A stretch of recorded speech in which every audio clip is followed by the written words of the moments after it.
皆さん、お帰りなさい。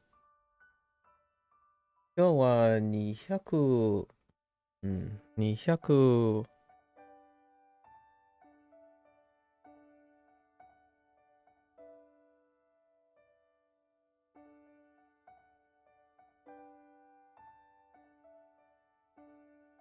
I'm a loss for words. 200、今日は200、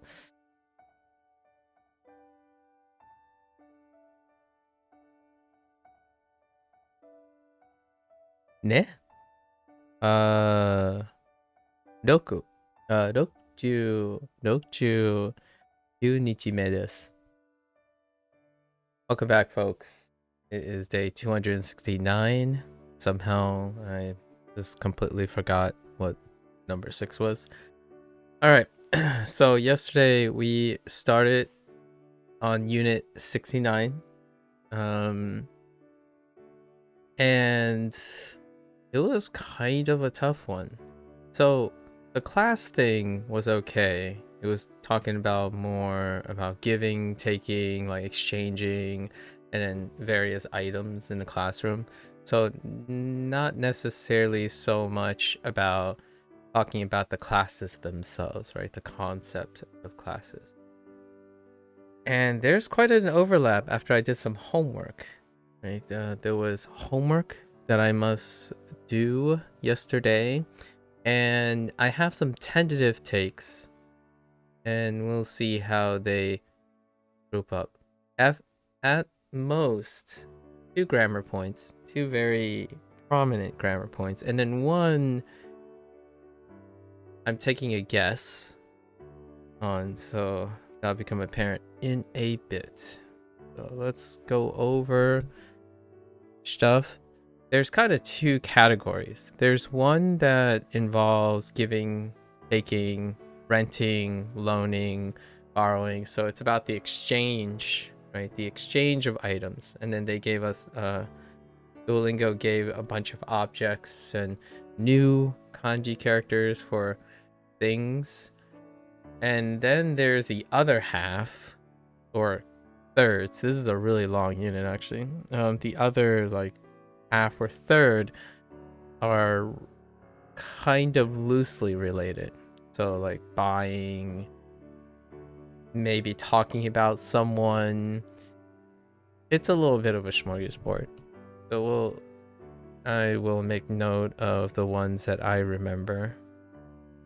This one's definitely a work in progress. I feel like the last unit, this is becoming a common trend where it's very difficult to categorize some of the,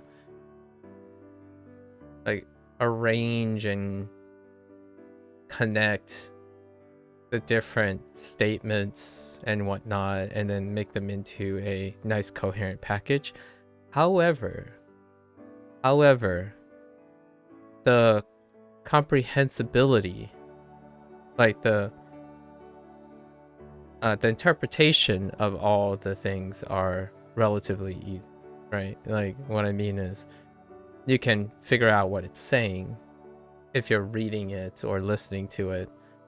You can largely interpret it.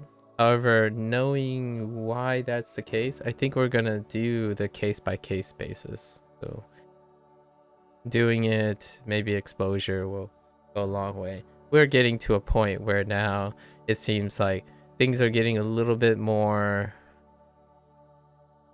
the need for more context can help the interpretation. However, if one is getting stuck on, like, why is it arranged this way in order for construction purposes, it's getting a little hairy. Like, if you're thinking, oh, can I use this to inform how I can construct a sentence? Maybe not so much. More on that in a bit, right? I don't expect Duolingo to change from this structure.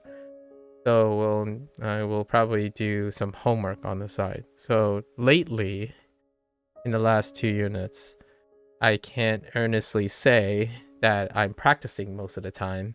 I'm actually doing a little bit of homework on the side now, which reminds me of when I started this Japanese Duolingo course. I did quite a lot of like outside enrichments, and those largely concerned with grammar, right? Largely grammar. The words themselves, the reads, the sound, the meaning of those stuff, it's largely intuitive nowadays. Like where, oh, okay, well that makes sense if you put those words together. So if like, say, someone comes up, they combine these things, and like, oh, I get the idea. I get the idea of what they're trying to say.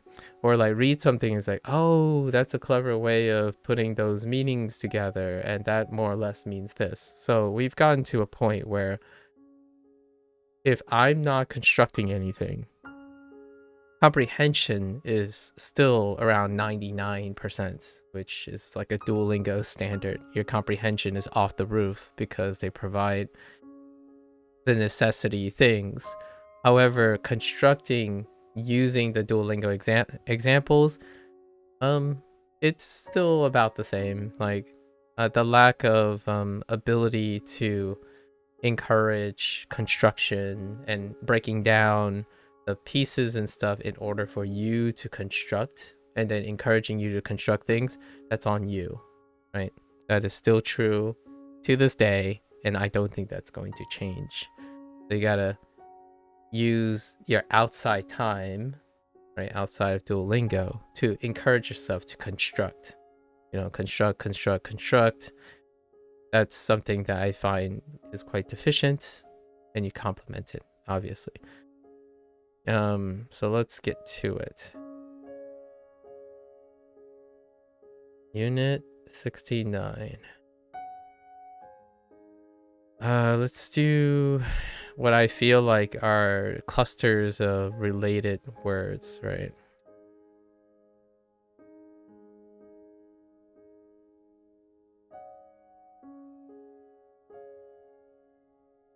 Toru,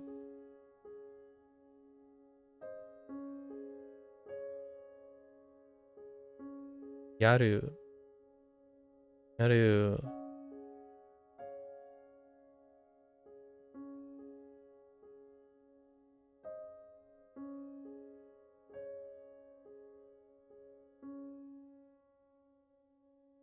watasu, watasu,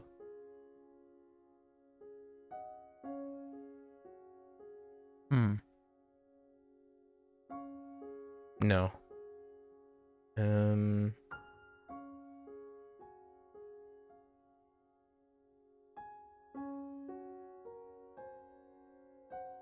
We're gonna go with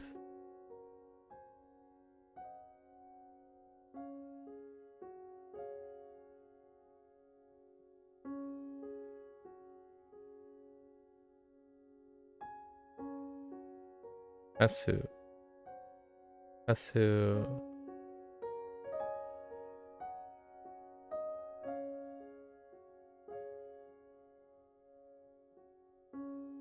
Oh.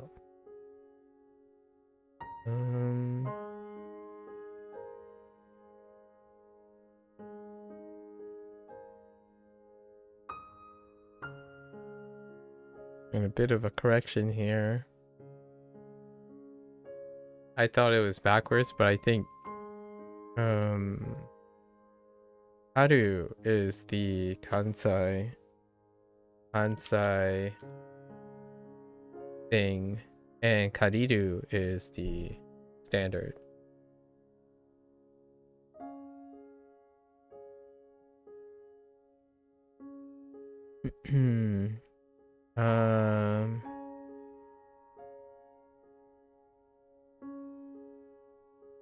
There's kesu. Kesu.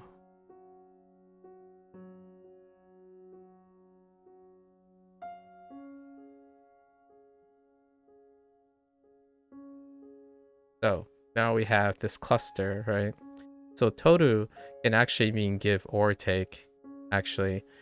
For this unit, toru was used specifically to be interpreted as take, but it can also be give. not to be confusing. Yoru has other meanings, but it was used to give, right? In a different way, in a slightly different way, give. And then watasu is also give in a different way. So at least from my homework, watasu, the example kind of implied a transfer. So to give to someone, like transferring an item, right? The idea of transiting an item. And yoru might have been in the context of a gift. And oftentimes like gift of maybe status or someone younger kind of thing. So, and then toru was take, and it was used to contrast between these. However, it can also be give. And then we have kasu. Kasu is to lend. So I'm using that as a transition. So now it's in the other direction. It's to lend or rent out something. So instead of giving, it's to let someone have or use temporarily. So it is still a form of transferring an item temporarily, right? So that's, and in a colloquial sense, it can also mean to give, but that's a colloquial thing. So these four were introduced obviously by their associated meanings, and then and opposite of that, we have kariru. Kariru, as I understand it, is to borrow, the opposite direction, to borrow or to rent and hire. In fact, we have another word for renting, which did not show up here, which I feel would be difficult to throw in. And then we have other forms of give, right? Give and receiving. So like ageru aku, or morau, right? So those did not make an appearance. And then lastly, to return something. So kaisu. And kaisu, there's more than one. There's more than one return as well. But these are the ones in the unit. And my goal was not to get too crazy with all the uses. The goal was to find maybe a slight nuance that I can hold on to for the time being to differentiate between them.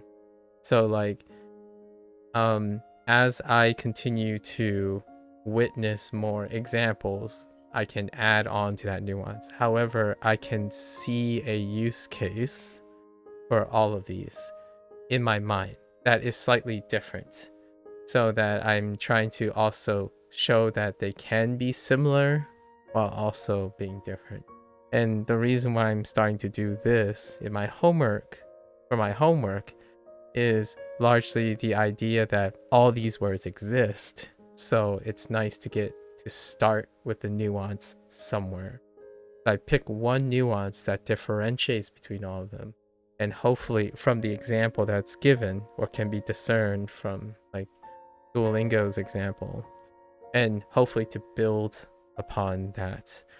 Obviously, I would still end up using, when in practice, I probably use aku and ageru and morau, but the lending and borrowing might be very useful because lending and borrowing may elicit a very fundamental difference.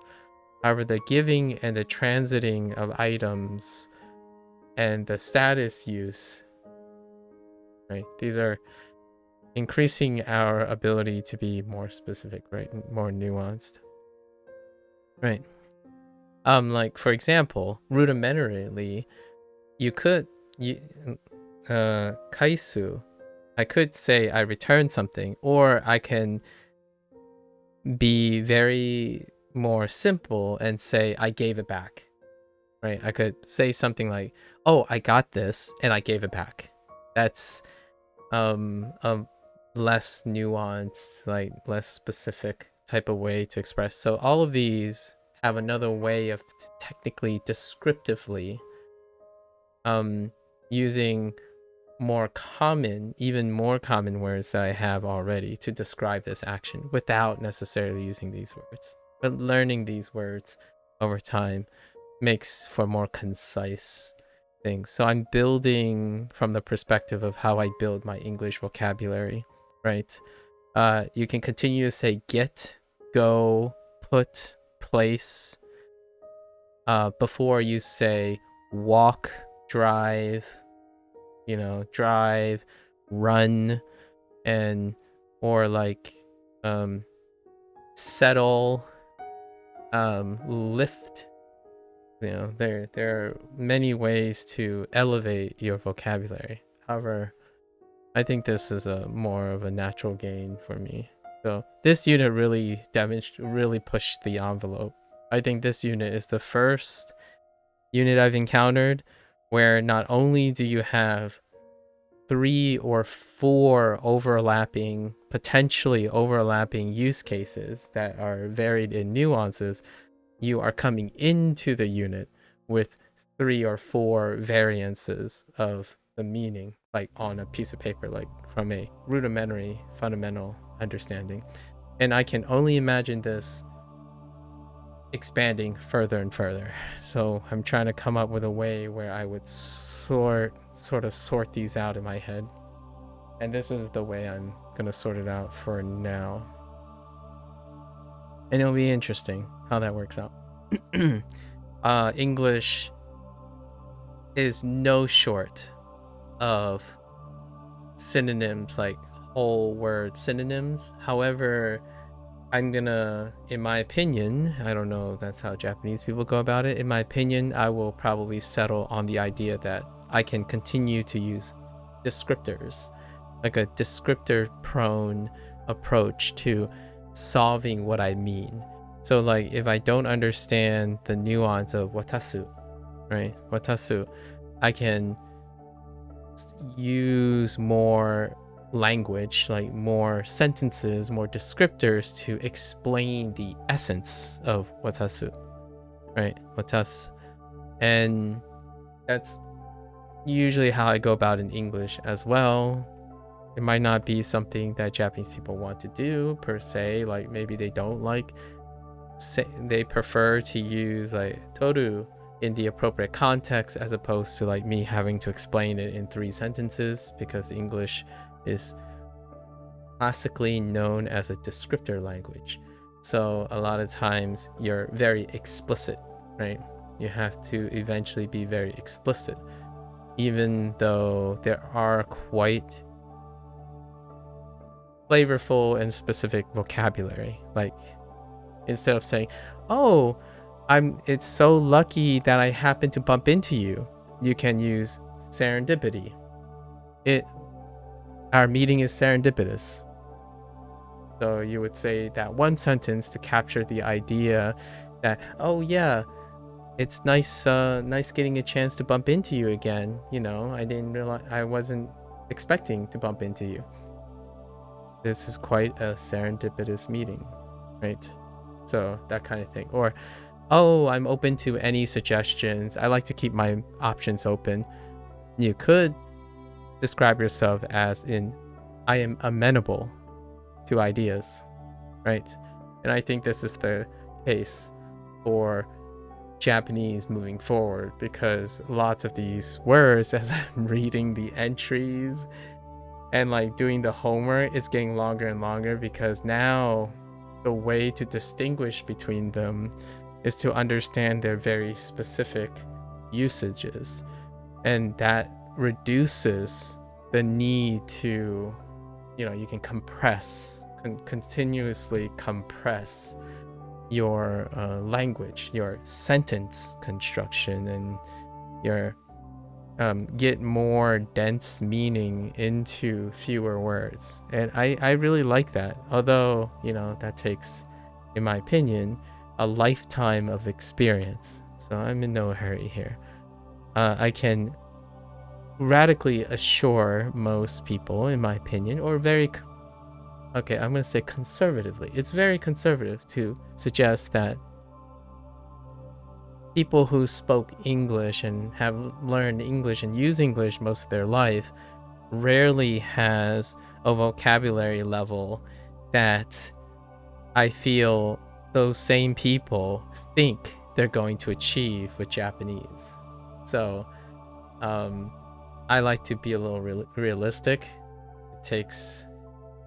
I'm 37 years old now, and with all the English I have, my English is far from sophisticated and elegant compared to, say, someone who spends the majority of their life writing and constructing and producing things in English, right? So I would like to say I'm a little above average.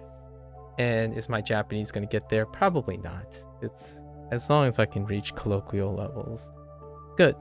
Like, I like sounding simple, if there's anything to that. My streaming purposes have limited my English vocabulary to fairly, I would say, on average, like slightly above high school level. So perhaps that's the goal that I will be looking forward to eventually in like 5 or 6 years with Japanese, right?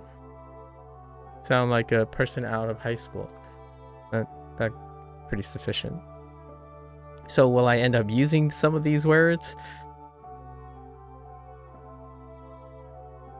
We'll have to find out in a year or two. Because some of these words I'm like, okay. I mean, all I can think about is ageru or aku. all right. Let's see. We have some random predicates too that they pigeonholed in. New ones. So we have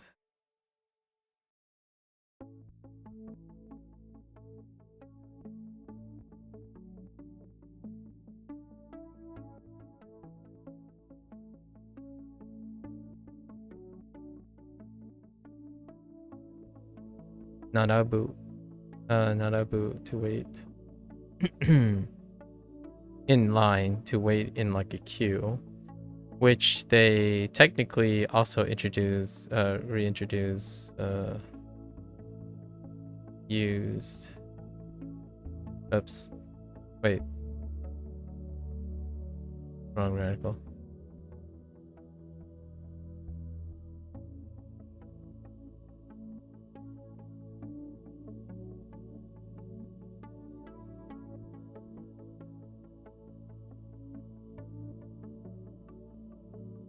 Matsu.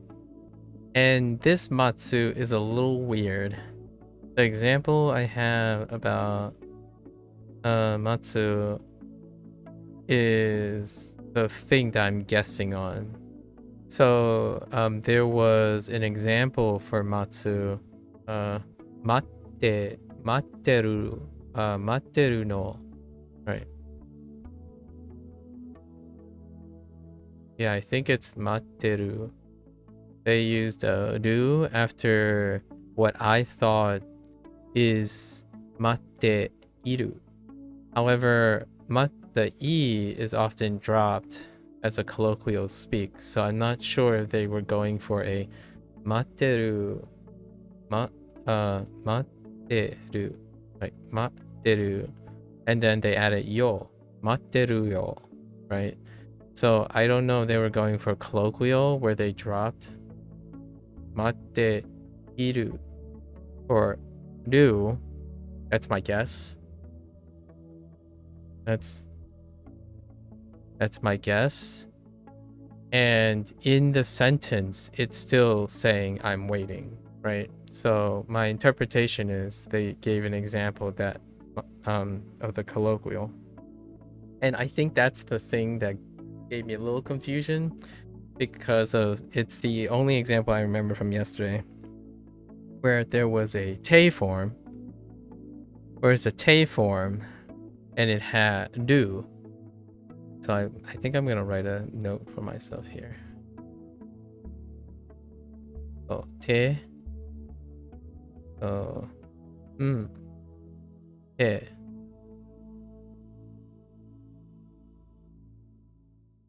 Actually, we're not gonna use a plus. I'm gonna use a tilde. Te do. right? That's my notation for now. If I find any other example, then I have to go back and do some homework. I think it's the only example where there was a te form that had a do at the end, and it threw me for a loop. I was thinking, is that another conjugation form? But it might be something that was specific to matsu.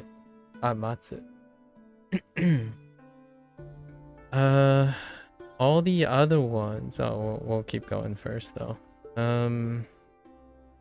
The reason when matsu came up is because when you're waiting on something, matsu is wait nonchalantly, and then narau has a nuance of waiting in like a queue, so to speak.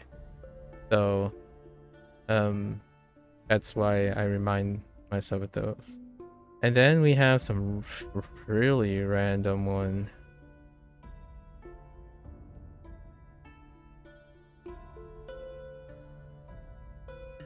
So niru, to resemble. I don't have the equivalents for niru, so we'll just keep niru there. And then I feel like there's one more. Oh, they didn't use a acronym for it. Oh, wait. No, there is a synonym. There is a synonym that they used. I think we had,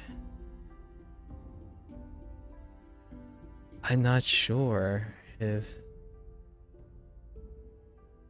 which one it was.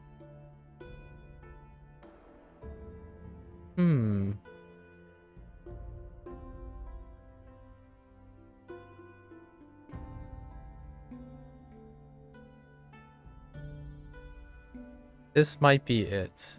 What I would think of is probably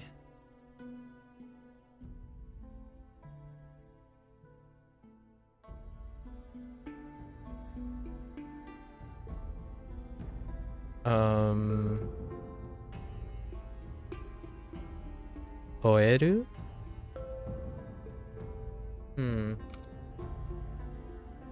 It's either oeru or owaru. I think I'm gonna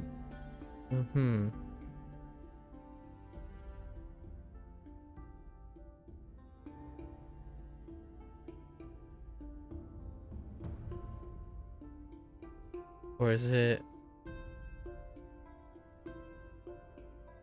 it's either gonna be owaru or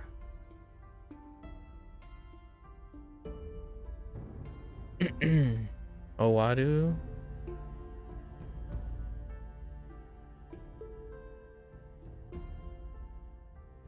We're gonna use owaru. Oh, they're cozy. I'm gonna keep owaru here. Owaru, and then yameru. Yameru, I think, was in it. Not quite the same. One is more like quitting and ending, or putting a stop to something. Owaru was my thought. My closest thing is because that's to finish and to end, right? They might have had some form of ending that yameru was being used. So those are our predicates for this unit. It's more or less predicates and nouns, and then some expressions. Yeah, some expressions. So we have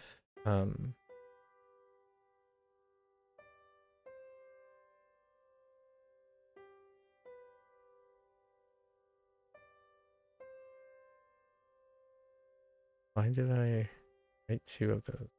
Doesn't make any sense.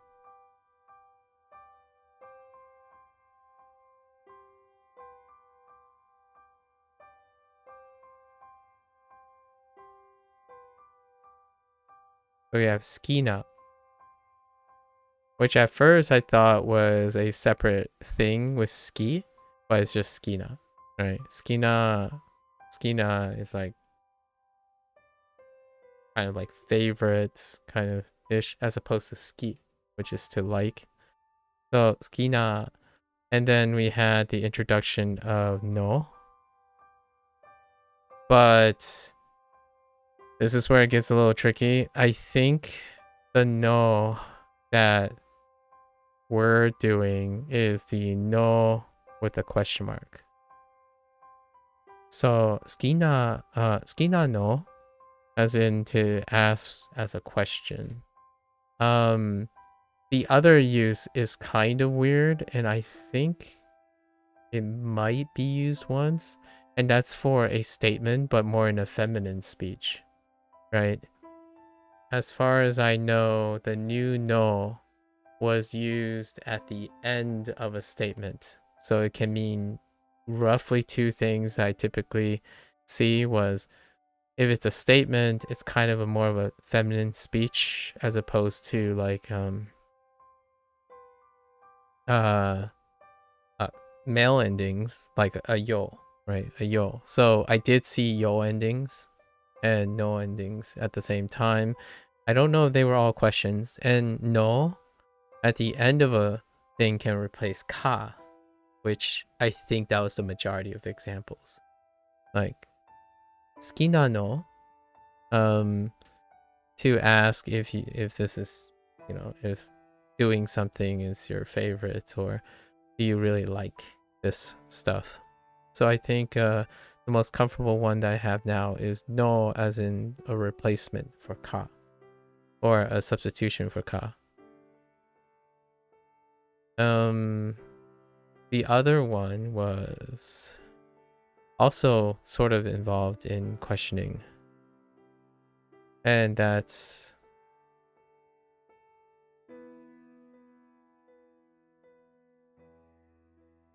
naide. Naide. Well, not really. It's more like it's used either for a command to not do something, or to do something without doing this. So naide is largely involved in expressing not to do something. So, and then we had naide kudasai, right? Kudasai, which makes it into a command.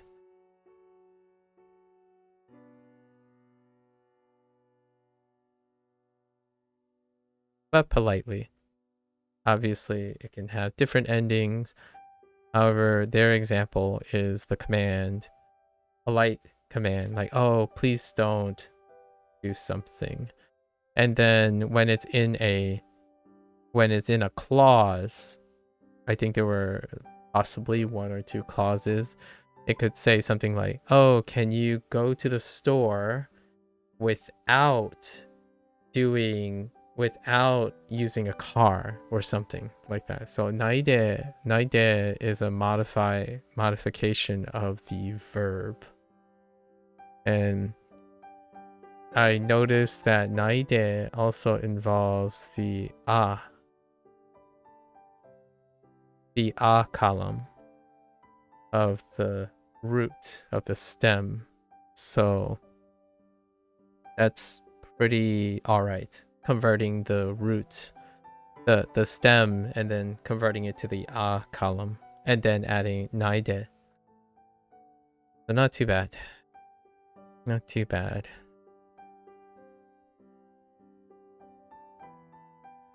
So like, for example, narabu would be naraba naide, right? And this de stays the same. It doesn't turn into te or de, just between te and de, just de the whole time. Naide. Those are the two major things. And then now we add new objects. This was a very complicated unit to sort. I'm talking through it to remind myself of how I'm organizing stuff. So one of the new characters is Boon. Which Boon is it? It is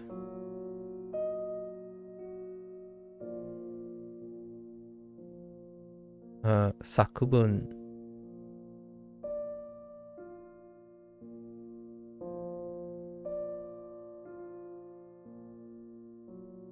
and 文章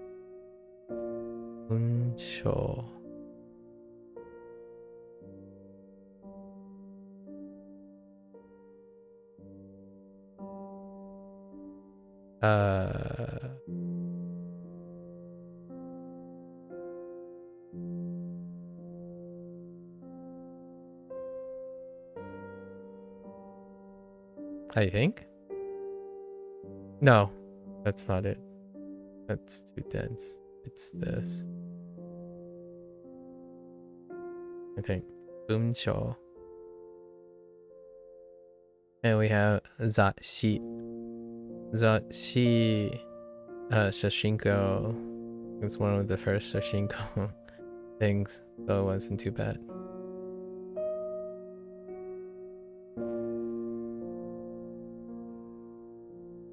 Zashi.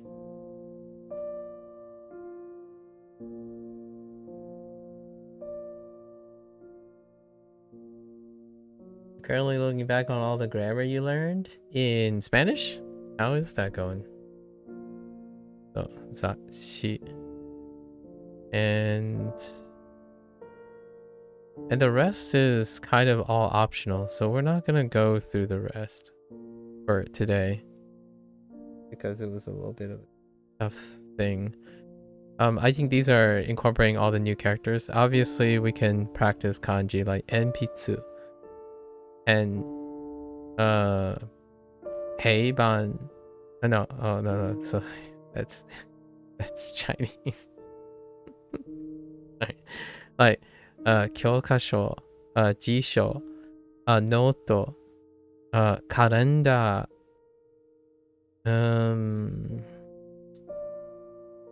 紙、鉛筆. I already said 鉛筆 probably.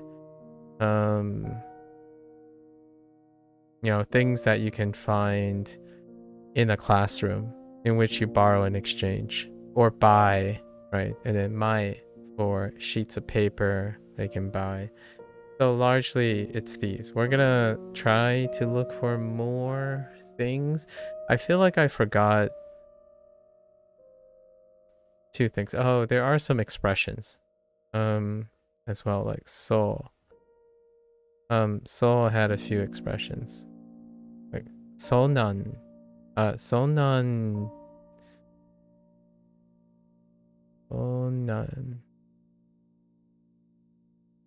Right. Like sonan desu. Sonan desu.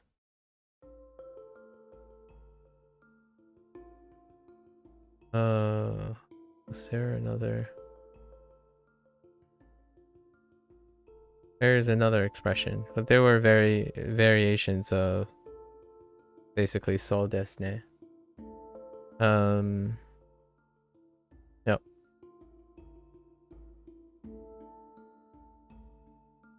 Very flavorful unit as well. And there's 7, so we gotta get going at some point. Unit 68. Let's quickly go over unit 68. This one's a chonker, isn't it? It's interest. Oh no. Alright. Alright, this one's really, really dense. Okay. Oh, and we practice a lot of plane forms, right? We practice a lot of plane forms. However, unit 68 does all the plane overlaps in terms of activity. So that's why I don't have that included. So let's go over that.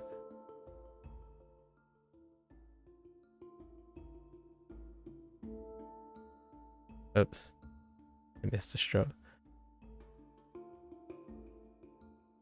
Iku, right? Iku.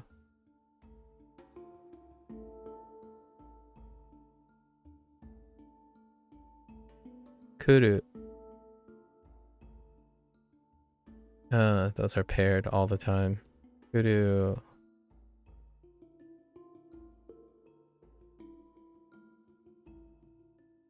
Aruku.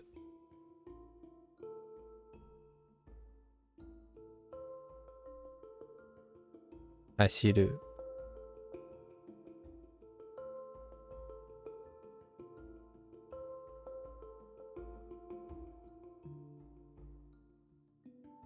Oyogu.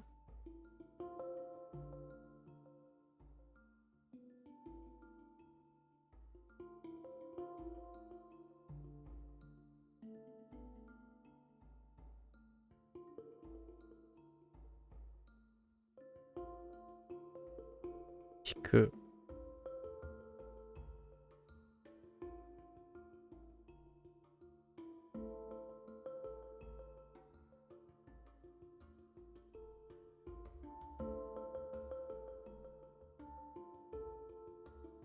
Utao. You look at nouns and adjectives and you know it all except for sometimes the se with the le, la, lo, or the me or the se on its own. That sounds amazing. Like all of C1 grammar, that's amazing. Pretty much, right? No need for grammar studies anymore, right? It's time to diarrhea, vomit, Spanish all over the place. I'm kidding. I'm kidding. We're restraint. Restraint. Utao. We'll put in, right, we have Kiru or Kaku. Let's do both Kakus.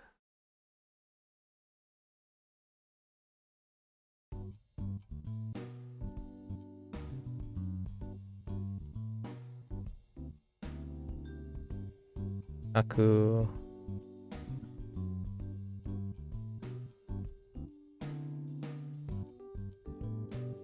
Kaku. Miru.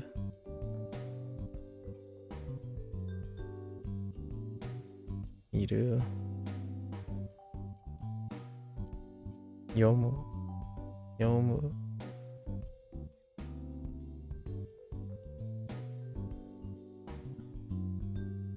Oops.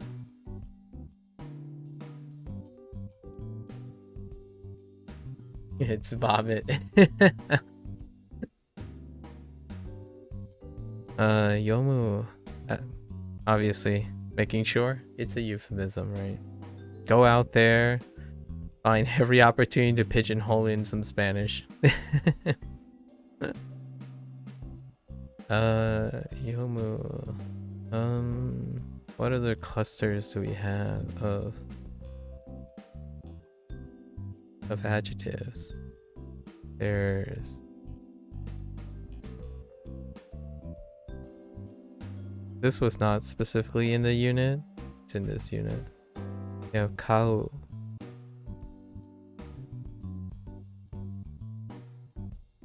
Kau and uru.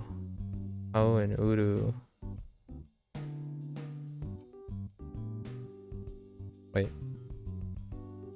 Is no, wait. Yeah, I think that's the... Oh, no. That's not how that works. So, uru. That, they had aruku. Aruku. Kau. Kaku. And that's it for like 69. So we have even more than these. Object with pronouns with the other way around, or when they subject or person. Interesting. I'll try to remember these things in the future because it's not that far away before I start Spanish soon. Complete vomit with, yeah. It's not that far away. Spanish is not too far away. It's gonna be somewhere in the end of March. Not the end of March, end of February. After we play the new Like a Dragon game. We have new verbs, new predicates in this one too. Kiru.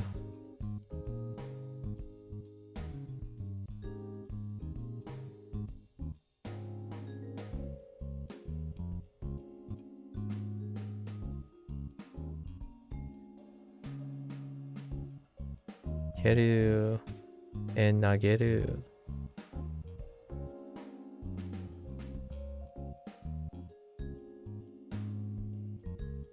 Oh, nope. That's not how that works.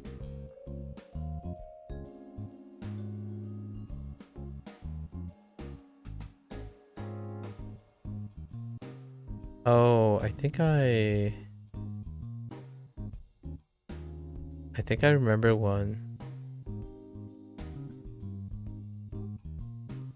It might be a something geru or keru. Here.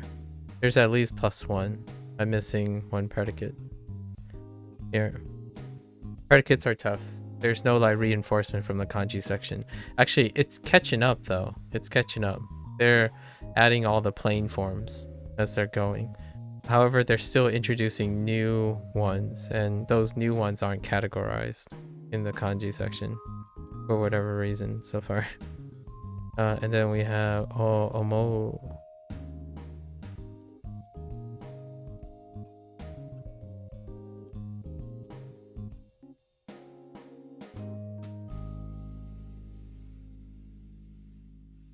Omo and tanomu. Tanomu.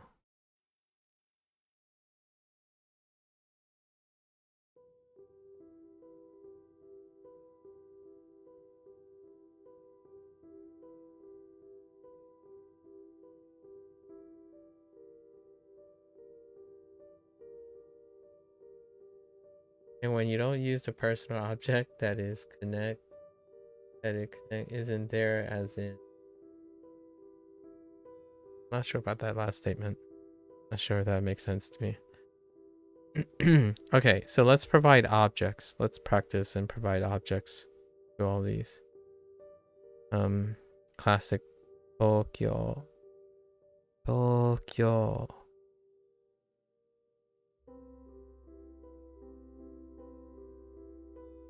Personal favorite? Osaka. Osaka.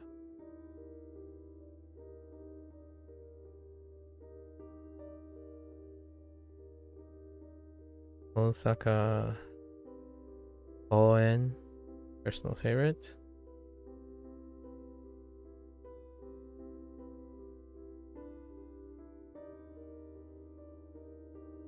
Koen. Michi.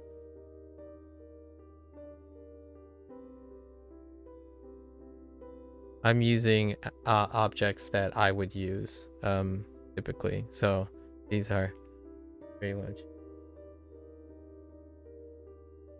You're not specifying the thing. Oh, yeah, okay. So the generative, yeah, using the generative. The closest thing I can say to that is the particle no. However, in Japanese, it's kind of funny because that can be omitted too, which is about the same, where you don't specify whatever you whatever you're saying. You're like, oh, I ate it. Sometimes. Let's see. Umi.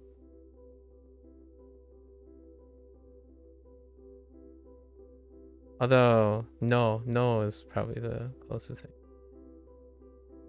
Okay, you're not specifying who either. I see.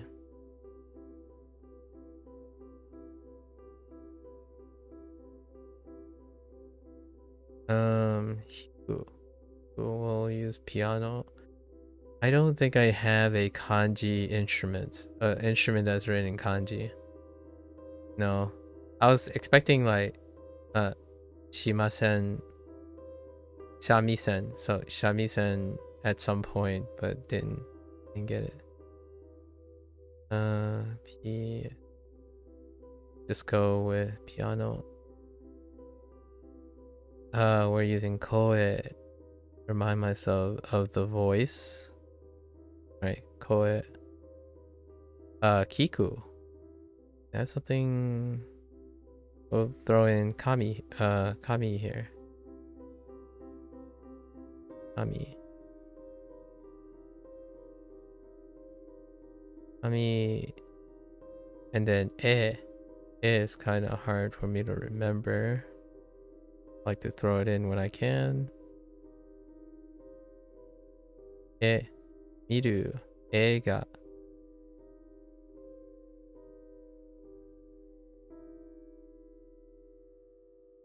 Ga.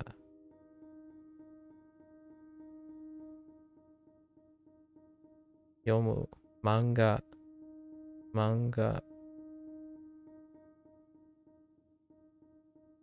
Naturally.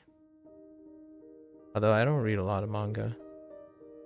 Don't want to give people the false impression. I listen to a lot of audiobooks, and that doesn't usually track with manga.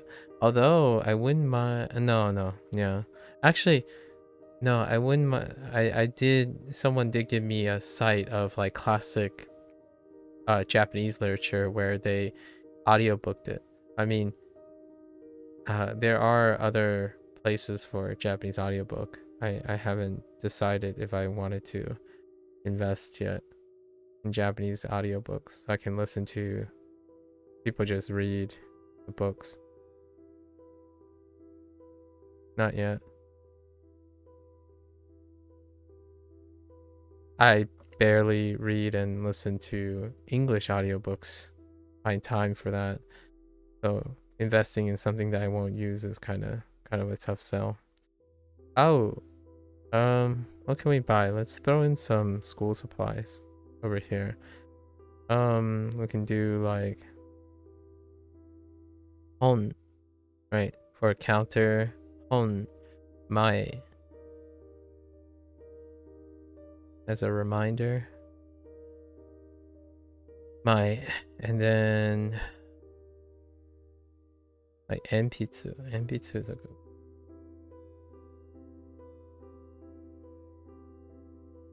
And Enpitsu. Oops.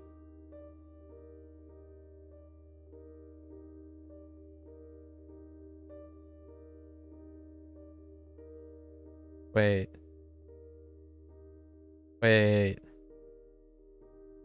That's why MP2 is a good one. What variant is it? I think it's just, yeah, there's nothing on the bottom. It looked right. Yeah, MP2. Okay. Yeah, it's all context. Japanese is mostly context too for that type of thing. Actually, no exception. Oh well, there might be some exception. You can still sort of specify it. Sell. What are you selling? We'll just put okane here. Yes, I'm selling money, but I'm thinking about like what selling involves. Okane. Maybe like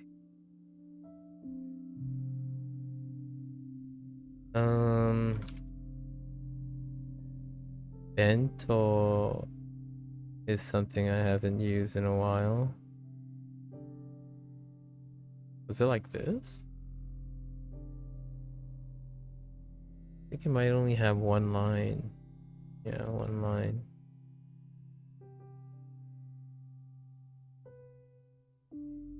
Yeah, that seems okay. As my hand slips. Bento. Okay. What were these involved? Oh. Like boru. Don't have anything like saka. I don't think I have anything that kicks.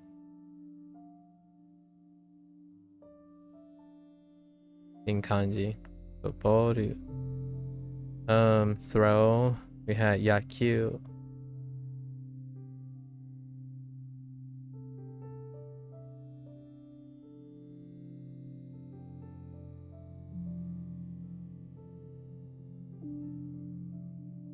Wrong direction. Nope. Wait. No, that's correct. Yeah. Q.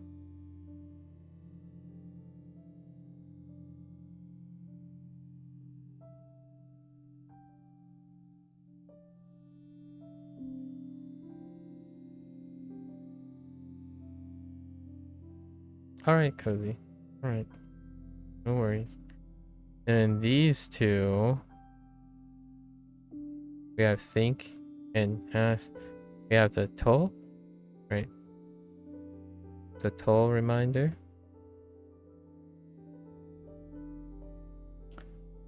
And more like a think, ask, or request response related things. So like 大丈夫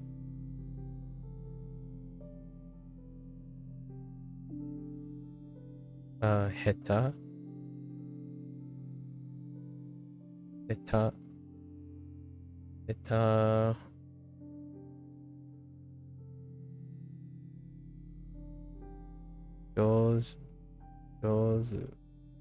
上手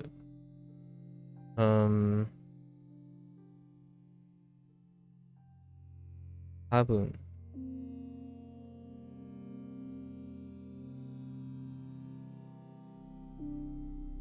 いかが no いかが いかが no like keep having a habit of adding a pause here いかが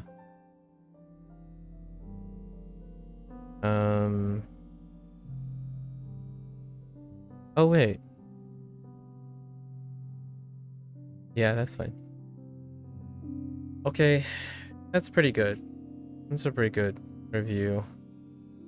Alright, let's get into this. This lesson's pretty long. I'm gonna bring up I keep telling myself that I make time to put in a on-screen notepad of sorts, but haven't gotten to it yet. Got a little caught up with shopping yesterday. Black Friday sales and whatnot are starting now, right? 難しい質問をしないでください。難しい問題。Wait. 渡して。質問。渡して。難しい質問。質問を。難しい質問を。Difficult questions. Asking. Do not ask difficult questions. Do not give difficult questions. What is going on? 難しい質問をしないでください。しないで。Oh, right. しないで。I forgot about the good old suru. Yeah. Oh, wait. しないで.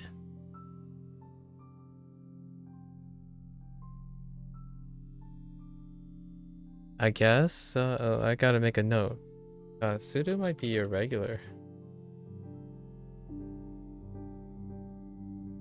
Or this might be an exception. Right, しないで. Just to remind myself. しないで. Oh, wait. Oh, I forgot to write a special note for Suru still might be a special case, but maybe I forgot when I said the column. I think that's only restricted to Godans as opposed to Ichidans. So that I need to clarify. So there is a chance Ichidans are you take the root, and then Suru just happens to be weird because she, right? Let's find out about that. ください。Please don't ask difficult questions, right? 取ります。This is to give. 取ります。I mean to take. 取ります。そのお店に行かないでください。そのお店で店で、みそで、に、そのお店に行か、行かないでください。行かないでください。Right, please do not go into that store. 私のペンを取らないでください。 So far, everything's still fine. Yeah, 私のペンを、取らないでください。Right, so far we hadn't hit another each done yet. So, outside of irregular, which is pseudo.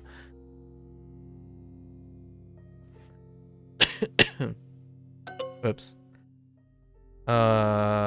Please don't. I put don't not. I don't like contractions. Every time that happens, every once in a while. Please do not. Yeah, and then now they don't use a contraction. Please do not go to that store. そのそのお店に行かないでください。行か行かなないいででください。ノート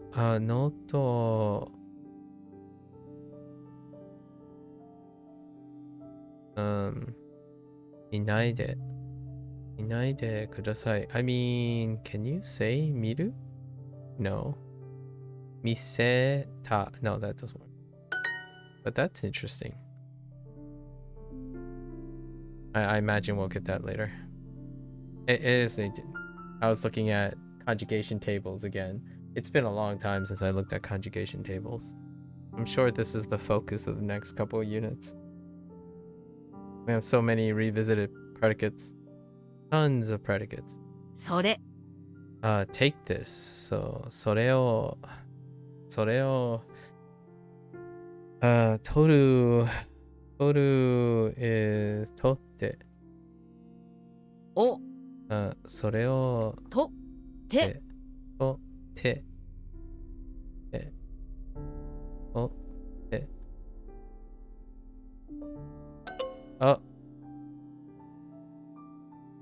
Oh, take this. Whoops. I said take that. My bad.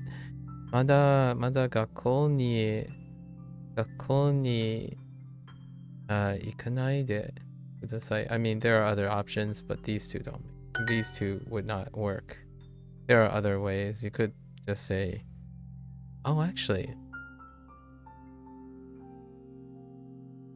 No. 行って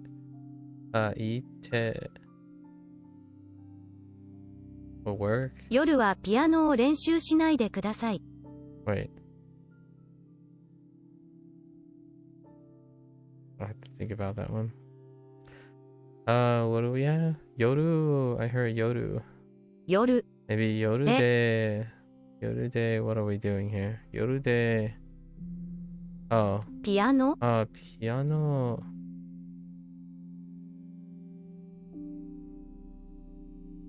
Yoru de piano. は、 피아노 나 練習 練習 練習 Do I need to mod that? ピアノは、夜はピアノを練習しないでください。で、夜はピアノを練習しないでください。 No, you don't need something in between here. I was gonna add a no, like piano no 練習しないでないでください。夜はピアノを練習しないでください。 Yeah, I was looking for a particle here, but夜はピアノ Oh, that's the particle. Jeez. Oh, because they're using a pseudo phrase for 練習 Okay, yeah, right. 7つ、 Koen. Personal favorite. 取る、 皆さん 皆さん、 Take that in. Minasan don't usually see that. They tend to write it in kana. とりこの授業ではノートを取らないでください。この授業この授業ででノートこの授業でノートを取らないね取らないでください。ではこの授業ではノートを取らないでください。この授業ではノートを取らないでください。この授業ではノートを取れないでください。お金を取らないでください。お金を取らないでください。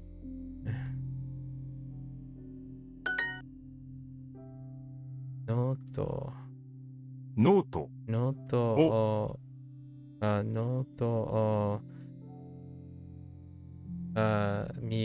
見ないで。Oh yeah, that's right. Miru is our Ichidan example, which it does not convert to the column. 見ないで。It just takes the stem. 見ないでください。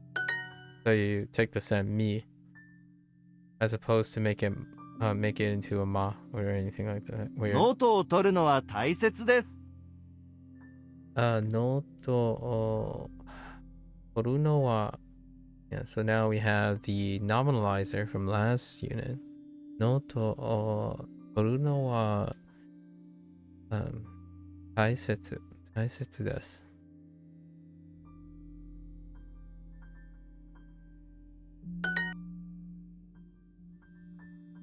難しい質問をしないでください。難しい質問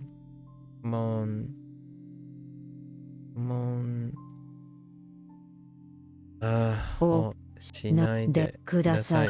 その映画はまだ見ないでください。その映画はまだ見ないでください。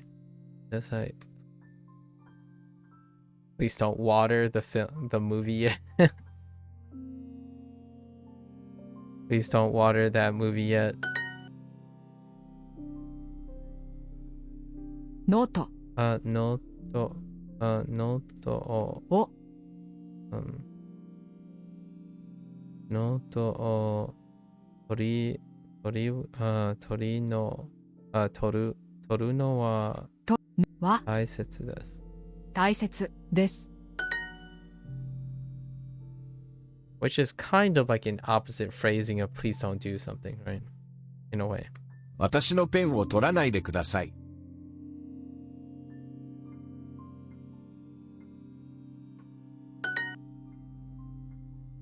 これを取って夜はピアノを練習しないでください。夜はピアノを練習しないでください。We're really getting a lot of te form stuff in. その文章はとても長いです。Okay, this is our new other than predicate related vocabulary. その文章はとても長いです。文章この文章を読んでください。この文章を読んでください。Te form of 読む。このカレンダーを見てください。このカレンダーを見せてね。見て。Wait. Yes. ください。Let's read this passage. Right. このこの文章文章この文章を読んで読んでください。来年のカレンダーを買いました。来年のカレンダーを買いました。買いました。このノートをコピーしてください。このノートをコピーしてください。So now they're just contrasting, right? Because ないで to not do something was in the structure of ください, right? To ask like a command, and then please do something, please don't do something. That's a good way of relating them.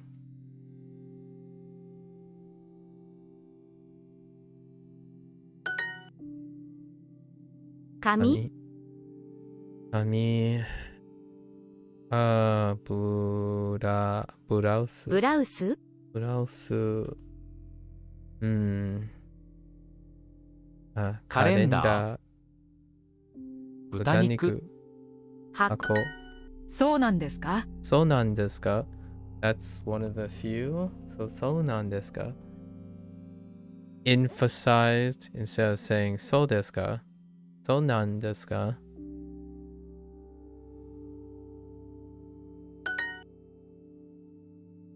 Itanai. Itanai reminds me of how I forgot dang yesterday for dirty in Chinese. For 垃圾是酱 or 酱垃圾 like dirty trash. Kitanai, which has no relation with this character though. Kitanai. 友達文章文取ります。教科書をコピーしないでください。教科書をコピーしないでください。Okay.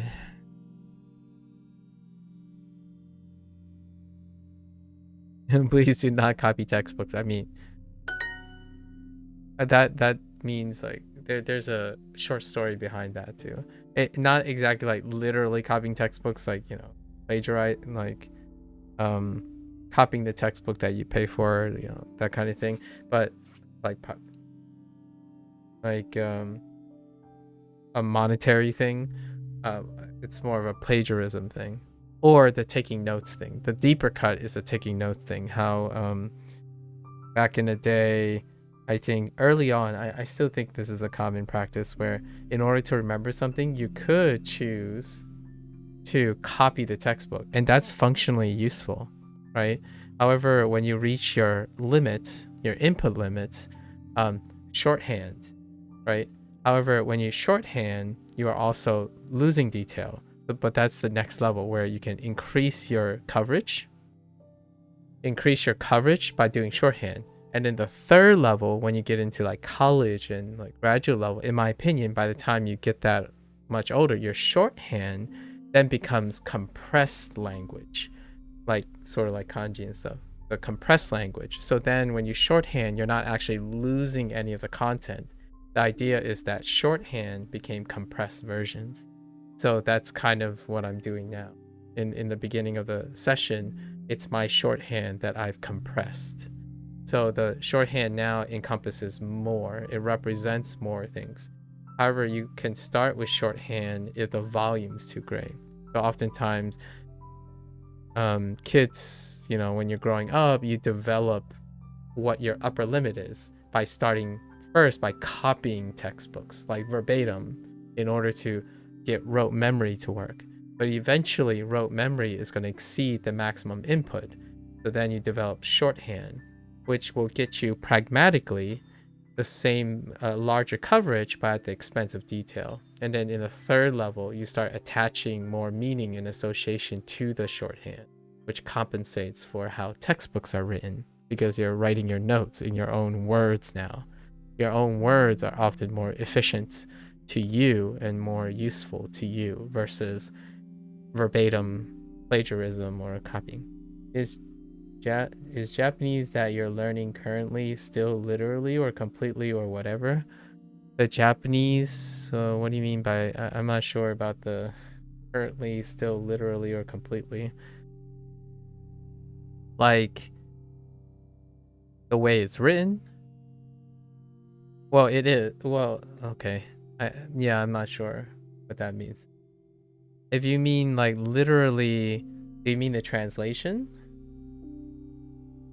The translations are not literal. I don't think Duolingo usually, Duolingo doesn't use literal translations most of the time. I think that's one of the downsides. Or one of the things that people don't like about Duolingo. Duolingo doesn't use literal translation. They use interpretive translations. So that has been the case for a while. Unless you're talking about the kanji writing, like the kanji and the kana and stuff, that's literal. So like these, there's nothing you change about these. The writing system is as it's displayed.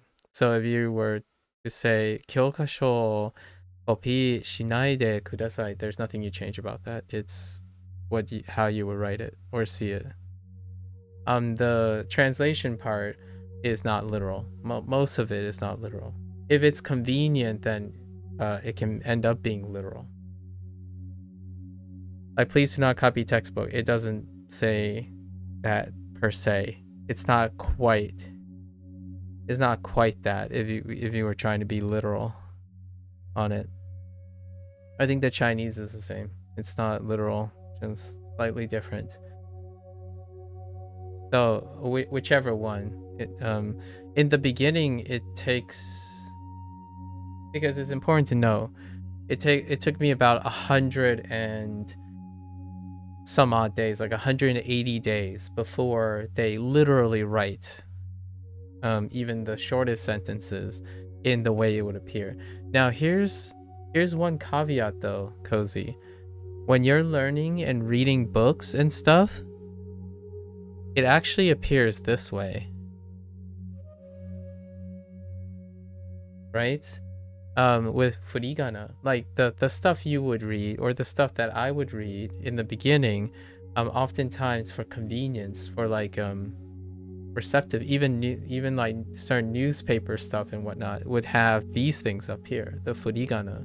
So in a way, if you were learning with Duolingo, you can still read the top things and then discover the kanji after. So it is kind of literally written on like text. Like if you read like newspaper articles and stuff, there are places that literally write both of the things. And video games are similar too in some sense. Video games may include these things, furigana up there. However, for translation, I don't think it's ever been too literal. I think a lot of Japanese language learners like to point out that, oh, this is not exactly what that says. And I'm like, that's fair. I'm not a literal person, so it works out for me. Especially the Chinese side of things. Like sometimes I'm like, oh, okay, so that's how it's actually interesting how they interpret. Like, please do not copy textbooks. This could say a lot of things, but it's like do not like the way do not copy might not transfer to the same as naide kind of thing. It's interesting, at least in my opinion. The downside to all of this, in my opinion, like one of the inconsistencies about this is the way they correct for it. Like if they're interpreting things, your answers can't be interpretive. It has to be matching to their interpretation, which on the Chinese side of things gets me into trouble a lot. Like that's why yes, there's the keyboard function, right? I haven't used it very much. At first I thought it was fun. Like I find it very interesting that you can type in, you know, whatever response you want. However, I save that for somewhere else. Like I type Japanese and Chinese outside of Duolingo, because I want to know what they're looking for, not what I'm looking for. A lot of times when someone like to express, it is hard to write essay. If I didn't have to remember what essay is, I would write something else to express the same thing. Like, oh, it's hard to write a paper, like it's hard to write long paragraphs on a piece of paper or something, which you can get the same like idea across or something like that. And I think it makes a little bit reasonable sense that they stick to these things. I think the problem, or not necessarily the problem, but it's by design that they stick to short sentences and translation, is largely the way they check for answers. They also have to come up with a way to evaluate that. And instead of changing standard Duolingo, they ended up going to an LLM model and placed it under the Max subscription, which honestly pretty much costs the same as a Netflix subscription if I had to make a counterpoint. So in my opinion, for my purposes, yes, I do enjoy Netflix, right? I do enjoy Netflix programming, but I use Netflix like 1 to 3 times a year, as in I subscribe like 1 to 3 months in the year. So for those who already just do yearly subscriptions, where would my rest of my years go? I would probably get a Max subscription to Duolingo and then interact with an LLM model, right? Their LLM model. And that you'll get the context and stuff. You'll get like interpretive feedback. It's ChatGPT, you know, it's an LLM, ChatGPT. So you can actually also, if you're not worried about, if you're more inclined to understand how to ask questions and not rely on a special condition model, you can go to OpenAI and do the same thing. We're going to do that a little bit later. So here, we're obviously, this is as much as you get. How to me, I think that's a great approach. So why do I think it's a little bit better this way? What happened historically is that whenever a change is introduced to a structure, right, it ends up being overall, a lot of times nowadays, the bigger your fan base is, like the bigger your conditioned loyalties are, the bigger this downforce is when you change something about it. So in my opinion, from a business standpoint, oftentimes keeping things going as usual and then introducing another module, like a separate module without touching the old, and introducing the new, like other things separately, that often is a best of both worlds. Like this can be a hit or a miss standalone, so people will say like, oh well, it's not what I want, I like the old school stuff that I'm used to, no biggie, right? And then you can charge money for this, right? Because they're going to be like, I don't want to buy it. That's kind of the thing. Like when you're shopping, you're thinking like, do I want to buy the new thing, or is the old thing still good to go, right? So I personally like their approach on how they did it. Why do I find this is relevant? Is because gamification. Their target audience, their largest target audience is probably a casual audience, and games work the same way.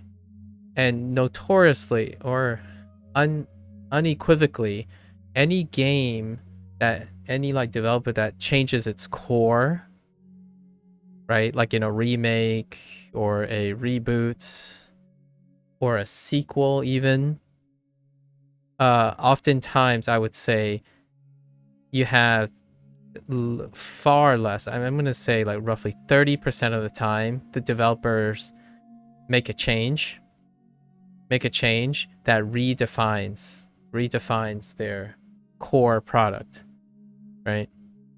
And most of the time, this might even be under 70% of the time, devs keep the core and then try to splice in new things. However, the core remains the same, like in a business sense. Like Elden Ring, for example, was a great example, right? So I don't think Duolingo is going to go away from this. However, I will subscribe to Max later down the road just to see what it's like for a month or something. I like to see how their LLM has matured. With that said, I need a relative. So I need something to compare it to, right? So I'm going to go through a period using like ChatGPT or something, whatever the current vogue, maybe we'll also spice in some like Gemini or whatever is in vogue. When we get there, we'll do a few samples, then I'll subscribe to Max and see what their LLM model is like, so I can have like a basis for what it's like. This stuff, I can see why it's inexpensive, free, and fundamental, right? It's fundamental as opposed to bells and whistles and whatnot. I think it's kind of neat. So I changed my original plan. Originally, I used to use keyboard, like I was going to mix the two, but the keyboard thing causes me to ignore something that I'm not considering. So I kind of like that they ended up doing a word box thing. So I kind of double back and step back from the idea that I was gonna do reviews in keyboard and whatnot. It's interesting. Most of the keyboard is probably gonna be LLM related. We're gonna be interacting with some sort of LLM back and forth by inputting in keyboard, right? And there is a chance by that time there'll be voice input as well. So we'll practice voice input and keyboard input. You can already sort of do that in the sense of one-way interaction, so no interaction with an LLM, right? Like it doesn't interact with the LLM. Like you can go on Google Translate, if you will, or even DeepL and speak out, right? Say the Japanese phrase or construct a paragraph, read it out loud, and then DeepL and Google Translate will give you their translations. And then see if you can capture the meaning, right?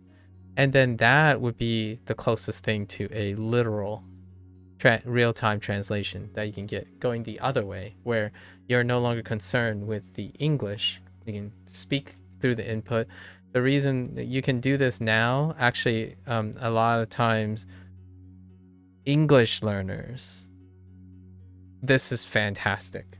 English learners, you can even have it displayed on your stream if you want, where you pull up Google Translate, speak to it, translates to English, see if you nailed it, right? And then you can read the English sentence if you're not used to it, or the Japanese sentence if you're not used to it. And it's a form of one-way engagement. So that is the future for me. Once we graduate, quote unquote, graduate from Duolingo, this is the next step. This is what I'm going to do. In terms of, I know you asked a bunch of times about interacting with other people, right? Interacting with like other people who speak Japanese and stuff. To me, I think I'll take the opportunity if it presents itself. And I think I'm already knowing where I'm going to get the opportunities. But in my opinion, this is a quality of life thing. This is a lifestyle choice that I may or may not invest in. So regardless of my level of competence or how I sound accent wise or not, I know that I'm like greater than 90% confident that I have no trouble speaking, as in willingness to speak. Once I have a willingness to speak, I do not concern myself or am interested. Someone would have to motivate me to be interested in speaking to people. Like, my English was not developed necessarily from from a group of people that I don't interact with normally. It's from a group of people I interact typically, and then using knowledge and context to appropriately address other people. Like, I don't interact with, for example, 18-year-olds who believe that Japanese is the best language in the world. Like, I don't interact with them. However, my understanding of English comes from interacting with other things in order to extrapolate on how to interact with someone like that. So I'm approaching it the same way I'm doing Japanese. I have 0 to maybe 5% enthusiasm for interacting with native Japanese speakers and Chinese speakers. If they offer, I will interact with them like on a touch and go basis. The reason why I'm saying this is not that I'm not interested, and it's the time investment and the people, right? It's already difficult enough for people online that you encounter to be interested in you, even in the native language you're speaking, let alone expecting that a foreigner would be ecstatically interested in another foreigner who happens to be someone very non-influential to be invested, right? I get that there are language exchange programs, but they are language exchange programs. They are people who meet for the purpose of exchanging language, not for the purpose of becoming friends. Now, hear me out here. You can totally become friends through a common interest. How much of that time is worth investing? For me, not enough, right? I like to place myself in a situation where the person is already interested in having a conversation. And how does that work? That works by not me going to them, but them coming to me instead. That sounds a little ethnocentric, like self-centered, but I don't actually expect the vast majority of people to be interested, right? It's those who ends up being interested that I can double back. I can give and reciprocate immediately. I think it's very, very much online that is difficult for someone to reciprocate your generosity. So for me, statistically, it is probably highly more likely that I am able to reciprocate their generosity than the other way around. So if I go around spending most of my time trying to do this, to like hunt for someone or look for someone, then it destroys my way of lifestyle. Like, it makes me opportunistic, and I'm not an opportunistic person. I'm not scouting for opportunities anymore. I'm offering opportunities. That's kind of why whenever if you continue to ask, it might change if I coincidentally meet someone. However, generally speaking, the answer is probably yes, I practice speaking and whatnot every day. However, it might not be what you think, right? It's very, very hard to invest in human beings. And it's probably going to be much, much more time consuming investing in a human being that has a language barrier, right? At least for now. My mind can obviously change as we go. It's all related. It's related because you always wonder when you're learning these things like Bushu, like the service you're using, Bushu and Wanikani and whatnot. The ultimate goal is to interact with another human being, right? And the idea is, is it good enough for you to construct and interact with another human being? My answer is I already have the ability to do so. It's not a flex or anything. I think when you're really comfortable in speaking and have no regret or embarrassment of the limit of your competence because you embrace how little you know and you can get people to help you, right? Then the thing that you can't control is how willing is the other person willing to help you in exchange.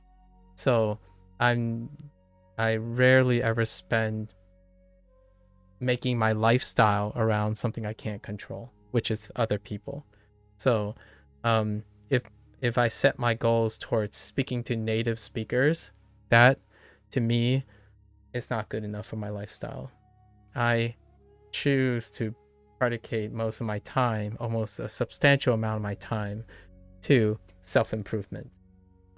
Improvement that is not dependent on a factor that I cannot control, which is probably a native Japanese speaker who's interested in American culture, so I can engage in equivalent exchange. I think Japanese people are fantastic. They're great at knowing their culture and using pragmatic things, but generally speaking, I think it's an overestimation of how much the Japanese people actually care about American culture. It's not reciprocated in the way that Americans are enthusiastic about the Japanese culture. I don't think so. Some people can refute that if they want.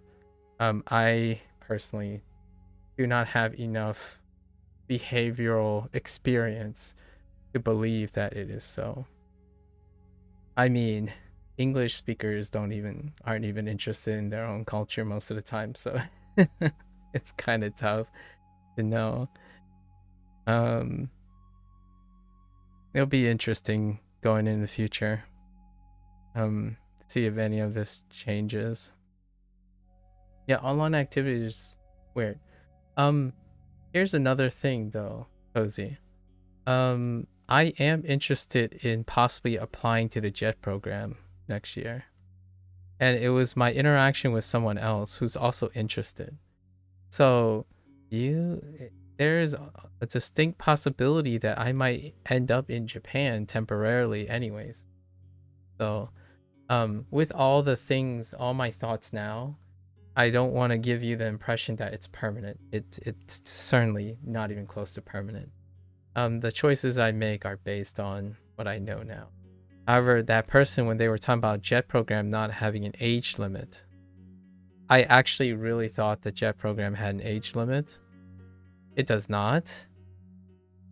So, you fail or pass, it would be an interesting experience to see if I can get accepted in the JET program. And obviously, if and then, regardless if I don't or not, there's still a chance that I might reject the offer as well. It depends on how life might take you in different places by the time next year rolls around.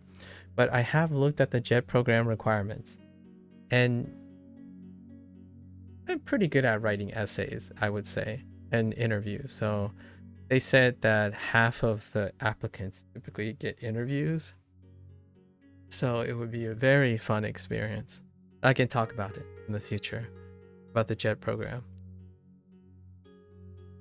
It would be interesting to go to Japan for like a year and then find out. JET program renews every year. So I can, some people find it as a downside, like, oh, they could let you go in a year and stuff. Like, for me, I would reevaluate in a year. So I would want the option or the natural inclination to know that it's a normal process. Like, in a year, both the program and my sub will reevaluate if either I want to stay or they even want me to stay. Yeah, that's what I was thinking. Allow life to take you wherever. Yeah, basically. Yeah. And I like living life a year at a time. And if there's something like really important to me, 5 years. 5 years. And the JET program's max is, I think it is actually 5 years, or maybe a little bit less. But I reevaluate every year. I try to.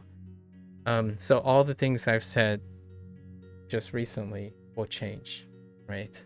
After a year's time. And the internet might change. It's so hard to know. It would be really, really wonderful if, so here's my rhetoric for the future. I think there are 3 concerns that makes it so that I spend less and less time reevaluating the value of interactions online.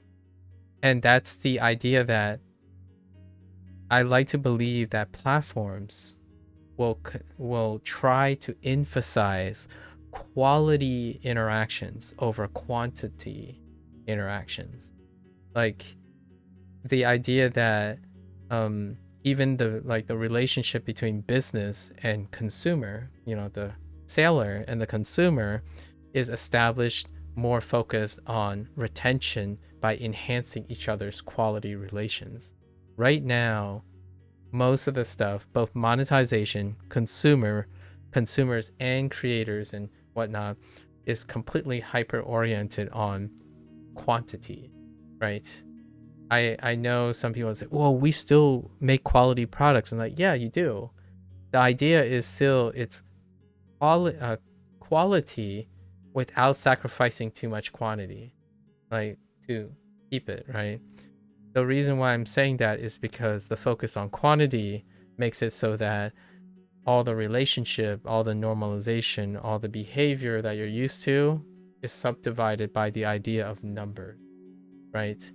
Like, how do you measure the competence of a Japanese language learner? How much vocabulary you know? It's to me, it's connected. It's connected to the idea that objectivity has taken over, and anything that can be measured by metric is used as a reflection of human qualities and human values. So like, how competent are you in Japanese can be represented by, which JLPT exam did you pass, right? In a way, that's how school worked originally. And it's ironic that now people don't like formal schooling, yet the metrics that they use ends up jailing them into the same formal schooling structure, which is standardization. So now, instead of schools telling you, oh yeah, you're only ranked 100 out of 1,400 students, that's like pretty decent, 1,000 out of 1,400. And then now, without even doing that, people hated the school system, at least in the United States, like the whole ranking system and how it's juxtaposed, comparing apples and oranges. Schools don't even have to do that. The internet does that. YouTube ranks you. Pretty much everything you see, you've evaluated your entire life based on a number, right? Based on numbers. And objectivity is great, right? Objectivity is great coming from a scientific standpoint. However, when you start evaluating humans, you start to wonder, like, have people lost subjectivity? Because a value system is subjective. It's inherently subjective, not objective. It's easier to view things objectively now, in my opinion. Although when I'm saying easier, I'm more referring to it's convenient to view things by numbers and metrics that are automatically produced for you. It used to be harder because those weren't convenient. It was difficult to measure. And then you might be saying, oh, but they're not reliable. It's like, now the reliability is much, much dubious. The convenience of data doesn't necessarily mean the reliability of interpretation is there. In fact, I would argue that the interpretive abilities of people to use data has declined over the years. Like, it's funny because school does kind of teach you that over time because you have to interact with people, right? People with different perspective and whatnot. So all that data, there's so much data, yet it's also a fault of formal schooling, I would say. In a way, I'm not saying it's one or the other. Schooling has fallen behind on how to interpret data. Right now, data and information is accessible. However, curriculums are not based around how to use that data in the discipline. So like if you go to a science class, right, and you learn about biology, while they're providing the foundations, which is available online and everywhere, how to interpret that and the meaning of that and how valuable that is to use that information is not communicated. In fact, these are specialized classes. So, and oftentimes they're in college or university when you learn how to interpret data. Like okay, so you found out that this is the best monitor. Like, sorry, I'm using a shopping example because I just bought a couple of stuff yesterday since Black Friday started. Like, okay, so I have these 3 monitors and everyone keeps saying these are the best monitors or etc. Like, okay, that's as far as most people get. Like, oh, that sounds good. Like, that sounds good. Okay, I'll buy this. As opposed to, all right, so this sounds good. All right, let's list down the features. What is the range of this feature? What is the average pricing of this feature range here? So I have 4 core features that I require. What is the price range that would include these features? And then what is the combination of all these features that would meet my needs? I'm not looking for the best of something or the trade-off of something or the absence or presence of something. I'm looking for something that I require, but I need to understand the price range of all those. And then I come up with a product, right? You can alternatively look at a bunch of data, but what does that data mean to you? What does a 37-inch mean to you in the context of your desk, right? All this stuff, when someone is selling you a product, they're selling you the ideal case for the product, or the data requires to be interpreted. There's more than signs and things you can't analyze, though. Yeah. Well, you can say that. Most people don't believe that anymore. At least what I mean by believe that is your behavior doesn't illustrate that you believe that. So there's a cognitive dissonance. People talk and act like science and objective metrics can interpret and create and lead to satisfying decision making and understanding of other people, when ultimately even that is nebulous because you're talking to another person. Spuriousness and the understanding of spuriousness is often a case-by-case thing, right? When someone provides a recommendation, you get the gold standards. What are the gold standards? Well, if you want like tech things, you go to the most analytical tech channel you can find, look at all the graphs, and then they will give you something based on that. It's like, that sounds fantastic. Like, you might think that's the ideal case. Like, you can't go wrong with these things. And usually, yeah, you can. Right? Like, what I mean is, it would be satisfactory. The question is, was it ideal? Well, you didn't make any interpretations. You bought into the analyses. And with great analyses come great responsibilities. And those people are doing fantastic jobs, by the way. I'm not trying to belittle the value of their data. Their data is incredibly valuable. The question is, how do you use that data? Right? I'm not going to buy a $2,000 monitor with the best specs because discernibly and pragmatically, I will not be able to even use the money I invested in that kind of thing. Back in primary school, there was a joint writing competition between all the schools around, and I won it. I was writing as if it was Shakespearean writing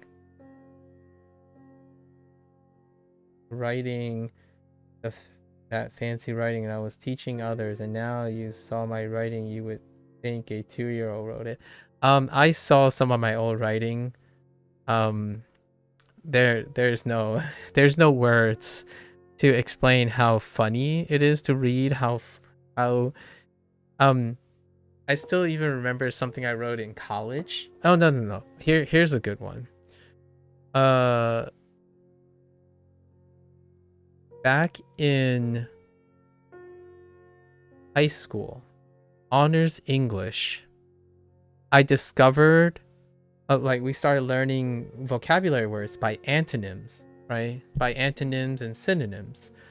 And I got into this rut of thinking that if you embellish a verb by using a conjugation with a nuanced synonym, that it would enhance the nature of my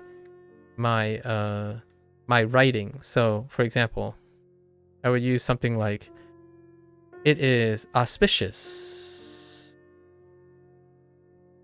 or fortunate. Fortunate that so and so, right? It is. We wouldn't use it is because this is too passive. However, the example is I would use this structure over and over again in a writing, and I literally got an F in a rewrite. It's like, why do you keep saying the same thing? Oh, there, Blair. Why do you keep saying the same thing with a slight change, right? So oftentimes you choose one of these words and you use contextual follow-ups to enhance its meaning. So that's kind of the thing. I didn't get an F, but it was like a draft.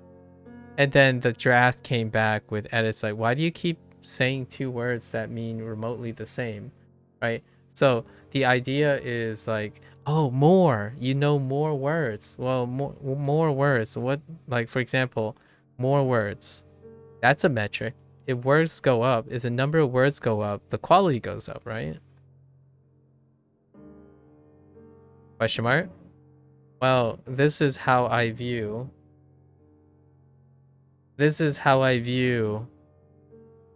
people's arguments and debates when they use data to support their argument. Words barely ever help you unless someone needing a specific word to describe something. Yeah.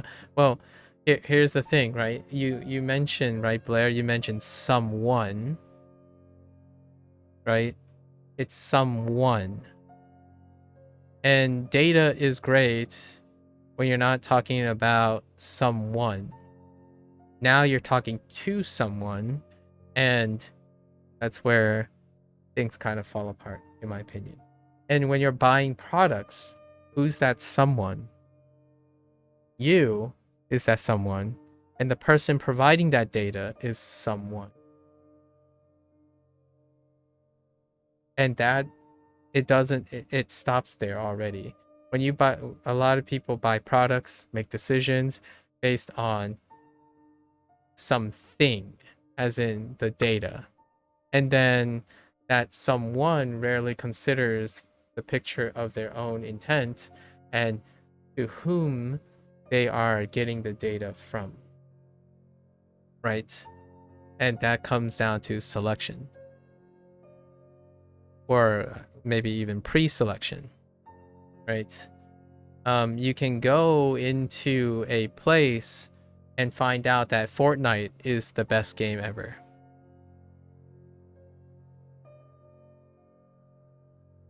And how can you argue this? Well, in that community, they could tell you that Fortnite has X hours played and X players playing concurrently. Does that help you inform you that you are going to think Fortnite is the best game ever? Well, technically, no, but this can convince you it is the best. So data can be used in a selective way if you don't consider who is providing this data, right? So you can convince yourself certain things are fantastic with data. And then you can argue that data is good, data is objective. So you can't be impartial or partial because of data. Well, data is interpreted. It is also presented and pre-selected. So you can find as many unfiltered, unbiased data collection, but the data collector itself also collects specific data. And not knowing what data is lacking or missing is also something part of critical thinking, right? Have you considered what is not there? Is one of the fundamental questions. What is not there? Well, if it's not there, it's not important, right? How do I know that, in my opinion, how do I know anecdotally that I feel like more than 50% of the people that I talk to do not consider what is not there? For example, here's an example. Old English, we had this discussion with a very passionate person that stopped by. Old English is more complex than New English, or like contemporary English, modern English. And what they cited was they demonstrated that they could read data, as in Old English has more grammatical elements, maybe like something else, but they really focused on grammatical elements. I'm like, okay, that's one metric. So more grammatical elements. Does that lead to more complexity or the perception of complexity? And I made at least I thought I attempted to make a tactful argument that that is not sufficient. It is not sufficient to use this metric to assert that there's more complexity, right? And my rebuttal is to introduce a different type of metric. How many different types of people are using Old English versus how many types of people are using modern English? And then you need to qualify, how do you segregate type? Like, this goes way deeper. For someone who is beginning, so this person strikes me as someone a lot younger, right? A lot younger, who's still considering many factors. Even claiming complexity in a generalization based on maybe 3 or 4 metrics is demonstrating inexperience on what is not included in their analyses. Right? More words, barely ever held. Then I can pull it out of thin air. The competition was not wording, but how each letter looked. The font? Oh, that's interesting. Would it be biased if the data isn't all there? It wouldn't be. Bias in the sense of, I wouldn't use the word bias in that sense. More like it's incomplete. Right? So data is often incomplete. Bias tends to be the intent. So like if someone said, I only cared about this data and I ignored that we could collect another data set due to interest. However, when a data can be incomplete, when they acknowledge they can't or are unable to collect this data, but acknowledges that yes, we're interested in data, but not able to collect it. Right? So sometimes maybe, but generally speaking, when it comes to science, in my opinion, like analytical things, and I'm not saying all content creators do not do this. They actually, there are great content creators that tell you what the limitations of their data is, like the limitations. And that means that the data set is incomplete. It's not comprehensible. It's as comprehensive as they can be. Acknowledging shortcomings mean that there is a lack of a bias. There is mitigated bias. Ignoring that it's incomplete is a different story. That, in my opinion, is a bias. If the source is pulling the data from specific sources to influence the data reader. Yeah. Oh, yeah, true. If it is. Or, right. Maybe. I don't think,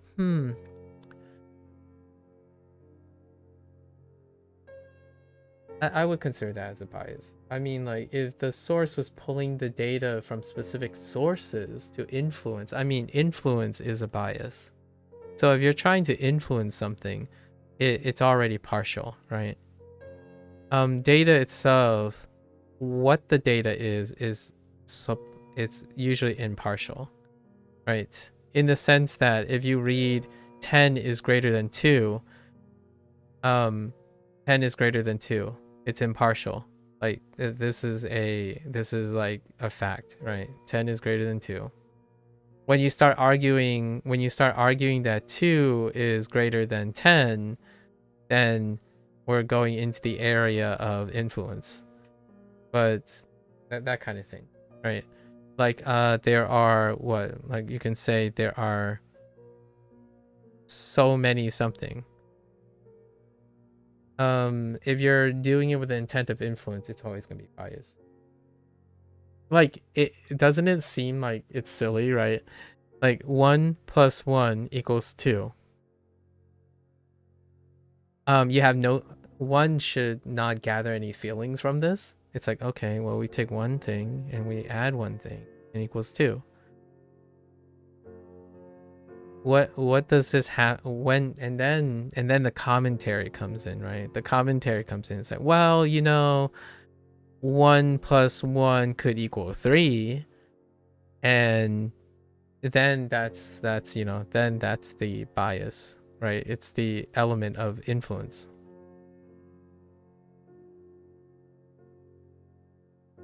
Evaluating whether this is meaningful or true is also still influence, in my opinion.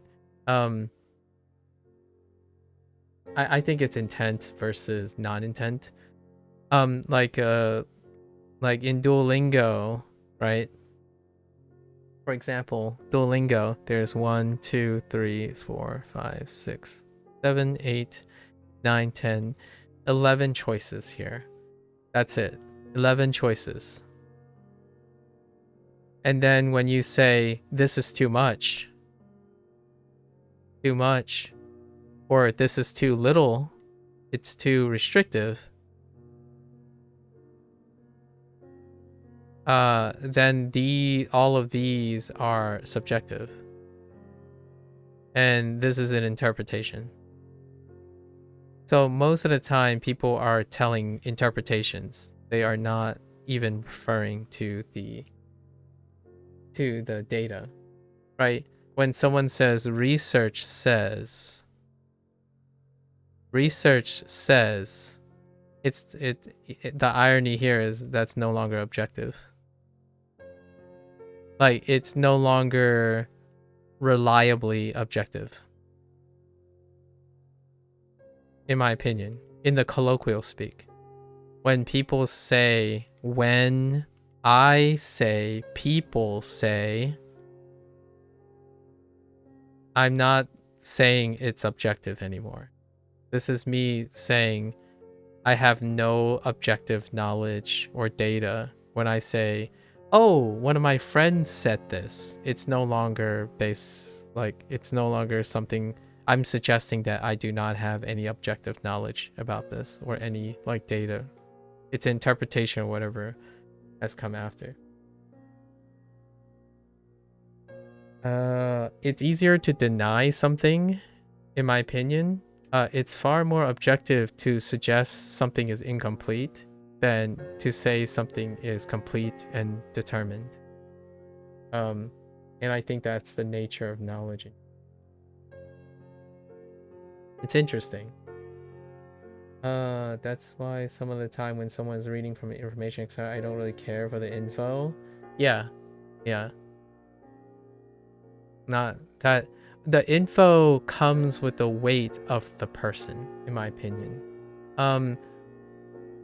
The info you can retrieve and interpret for yourself all the time, provided they provide the info too. So oftentimes nowadays, you don't like, one does not casually sit there and interpret that person well enough. Like, how many people do you have to go through in order to get a reliable person, right? That type of thing comes up a little bit more nowadays. Sometimes though, you start to wonder if people even know who put out the information that they used. Not all calls, I know there were actual proven facts. Sorry about not saying. No, that's perfectly alright. I know what you're taking the info for what it is. We're asking who or why. Yeah. Even when the source was proven or test, they could have done within these their own groups. So yeah. There are intent and biases. Actually, science, for example, this is not a like not a perfect system, right? When people talk about objectivity and stuff, we have to know that humans make these systems. So science in general, the large majority of science must usually is encouraged to be hypothesis driven science, on the account of there must be some sort of success rate, a guarantee of success rate, right? If you went, like, science is no longer where like you go out and observe and then find out what that observation means, or discern some observation. That's not the case anymore due to the complexity and nature of how science is funded and whatnot. So oftentimes, even when it comes to like quote unquote science, most of it is hypothesis driven, which, how do you counteract the biases that involved in hypothesis driven work? Peer review, right? Peer review. How often do you think people who watch YouTube algorithm and spend 95%, I would say, of their time getting info through parasocial relationships? You get next to zero peer review on your interpretation. When you go and express these ideas, are when you get the challenge by peer review. And where do I come in here? I am the challenge.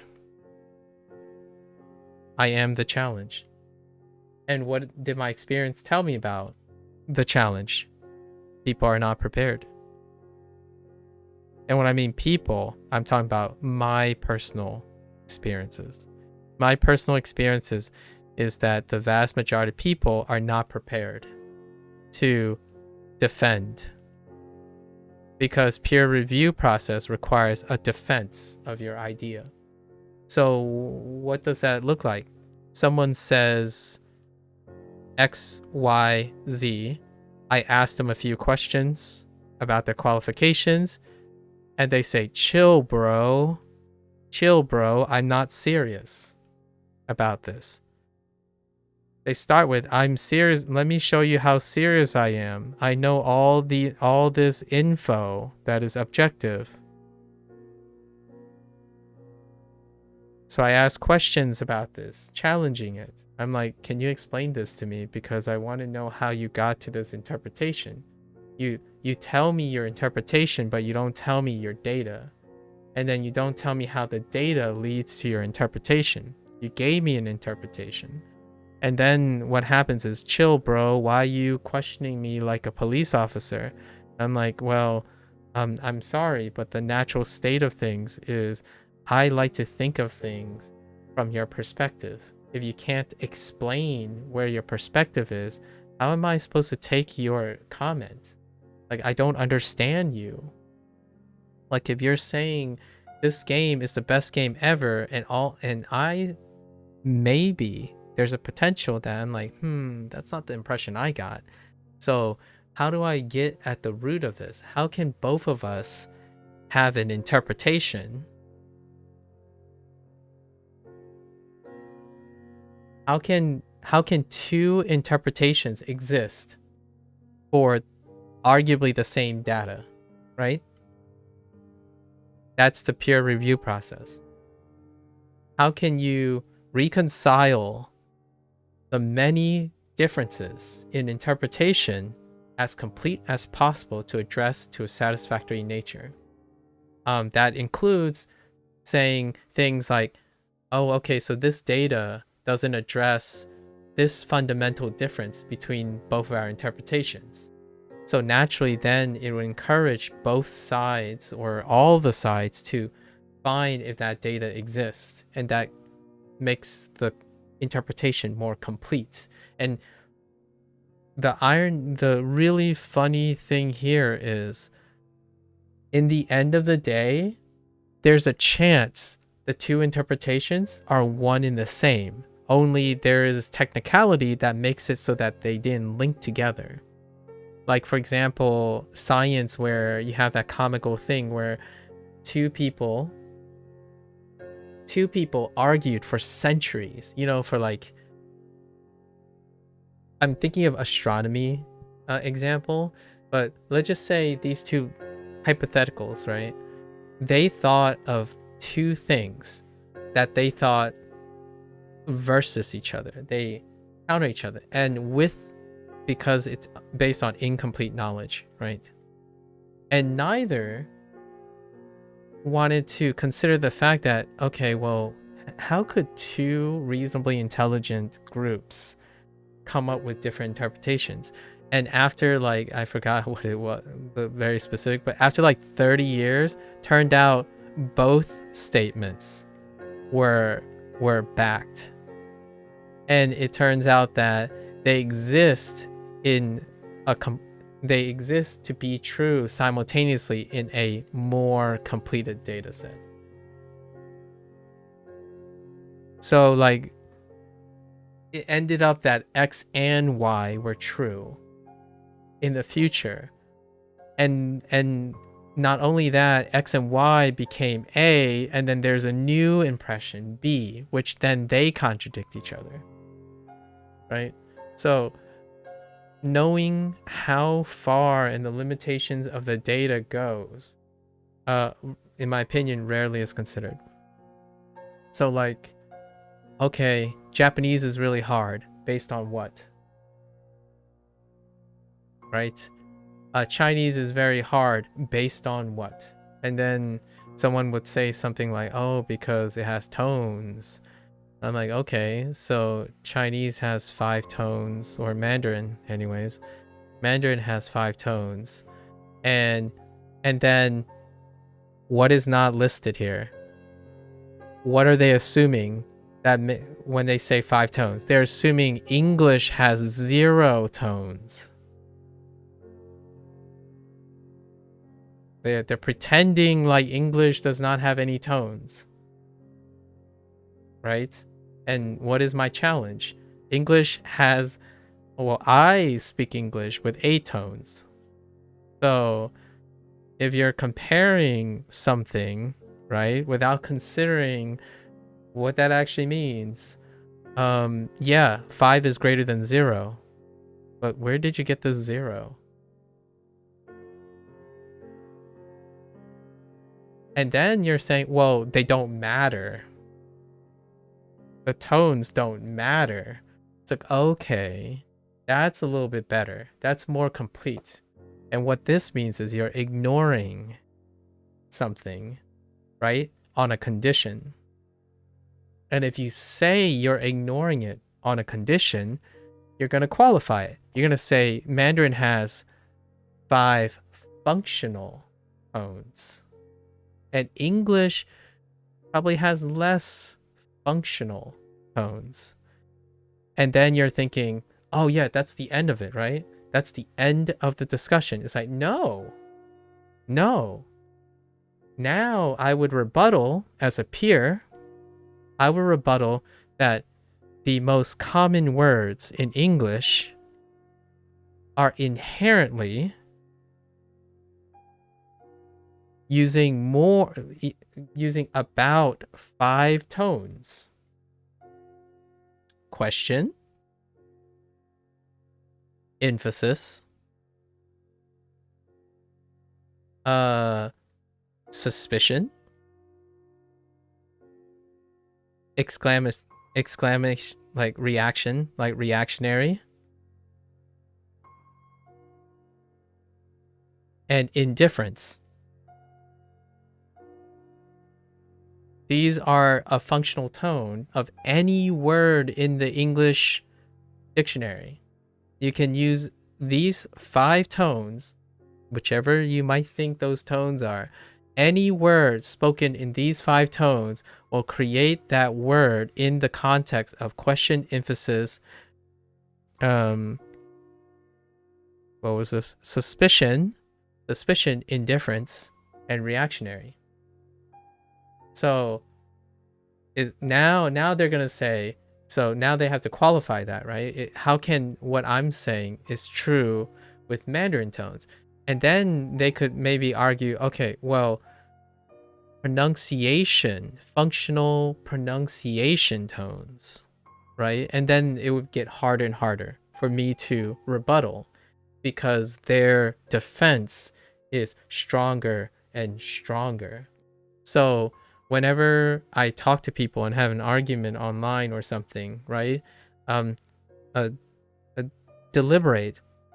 I could sit, in my opinion, I would likely be the person to sit here and talk about it for days because I like to think about things and try to find out who can counter argue me. Like when I look at a piece of data, my first thought is, okay, so if I take this to be true, what is missing? What is missing in the data that I need to consider? And then what is something that I'm interested in is part of the data? Like what am I looking for before the data convince me what's important? And then contrast it with what that person is looking for, as well as what am I not thinking about? Like, what are the things that I'm not thinking about? Because I only have myself to check me, right? You can find YouTubers, but you need to find them yourself. So the only other way, in my opinion, to get peer review is to be able to express it to someone in which they give you feedback. That's peer review. The vast majority of people, how they interact and make decisions now, do not involve any other advisory interaction. So when someone goes and say, oh yeah, I love this game, and I ask them, okay, so why do you love this game? Because it's cool, and then that's it. That's as far as it goes, right? And then if I push more, it'll become exhaustive, and that's inappropriate. I think that's pretty insensitive, right, for me to do. So I typically say like, oh, that's okay. I'm glad you like it, because I have no way of ascertaining what does that mean. Like I'm glad you like it. And the most indirect way I can do it is to ask them about other things. Like, oh, so what kind of games are you into? And what part, like, what is the characteristic? Can you tell me a little bit about what you do in the game? So then you can like figure out or try to feel out what is important to them.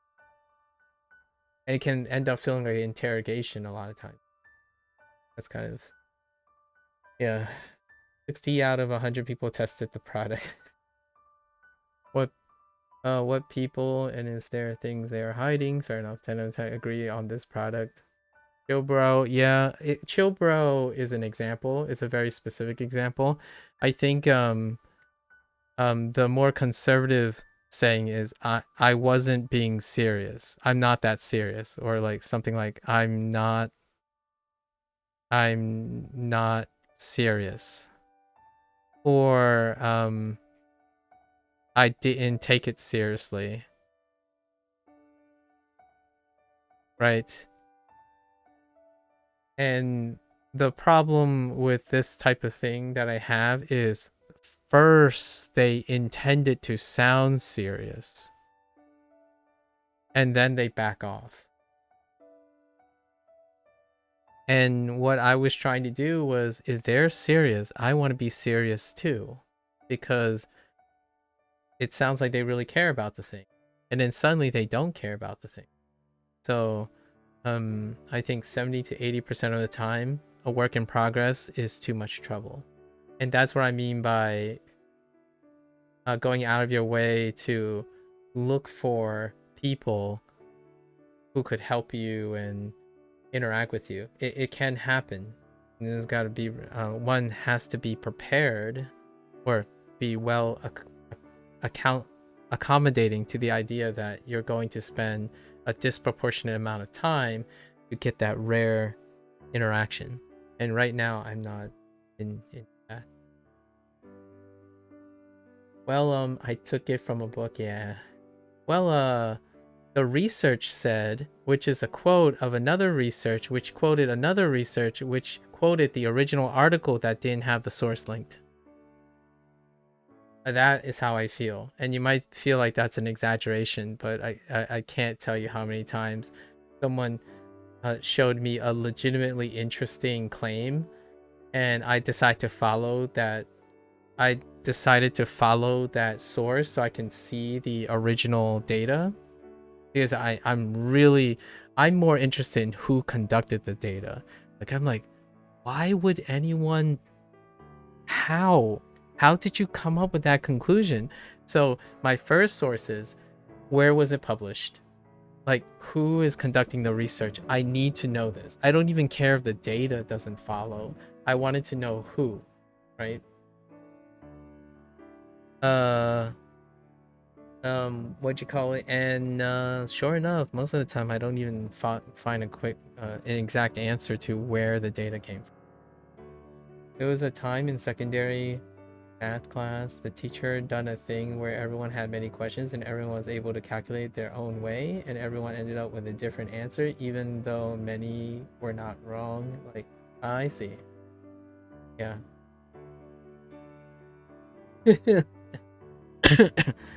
uh is that how you say the past tense of debut? I don't know how to pronounce it. I haven't tried. I guess debuted. Sure. Debuted. We'll go with that. You can probably say debut without pronouncing it.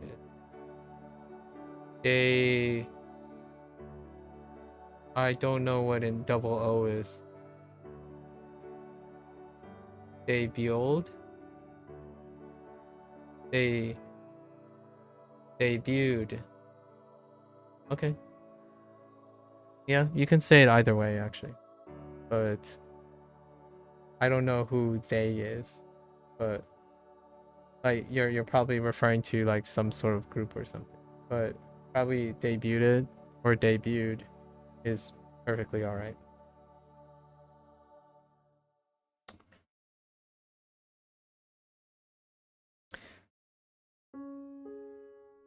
I say debuted for both.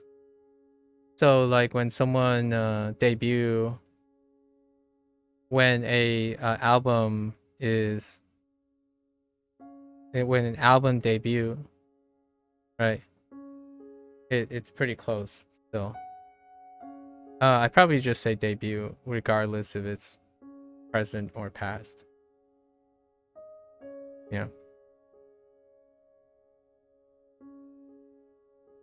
Like the album debut or debuted. Actually, I might actually even say debuted. Yep.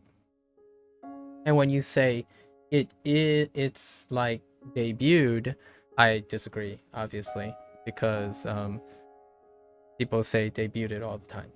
It was in a magazine and just abruptly stopped you after thinking about it. I see. Yeah.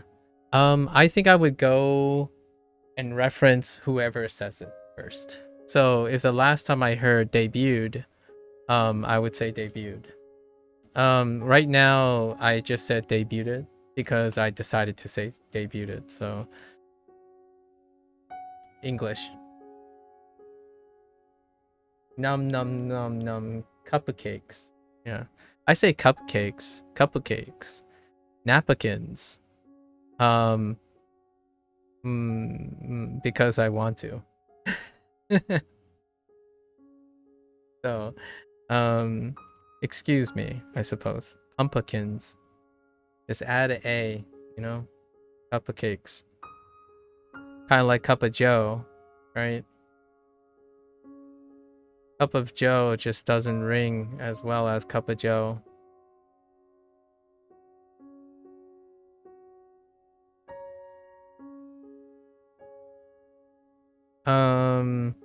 Here's one.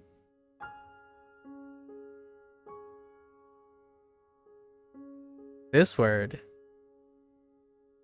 How do you say this word? Is it a cake or cupcake or muffin or bun?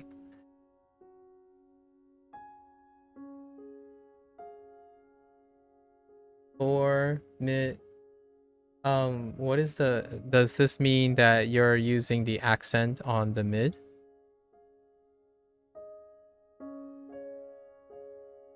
Okay. At least I know where you're getting your English. Formidable. Formidable and formidable are two regional things. Oh no, not this. We're not even going to the ending yet. Formidable.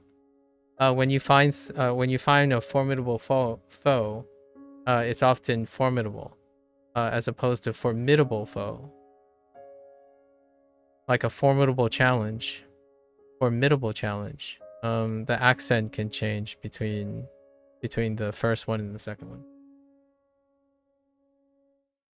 Oh, and then the bleh. Yeah, if you want to be fancy. Kind of gives that French touch, doesn't it? Yeah, formidable. Oh, here's one. If I say the Americano way, but this one, it's gonna end up talking about this syllable here. I have no idea how Spokeland was actually spoken. Yeah, pretty much. I think the nonchalant, is it lant or lant?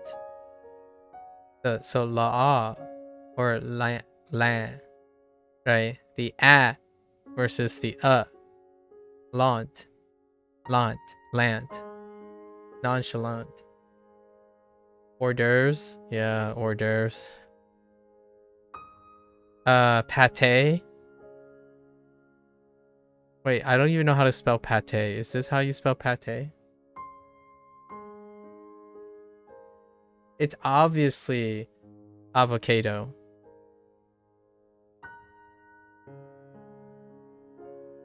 Oh, just one E? Oh, is pate only one E? Oh, dang.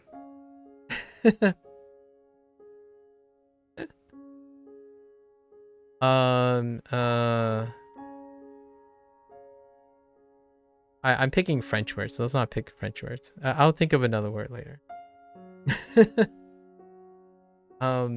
Maybe something,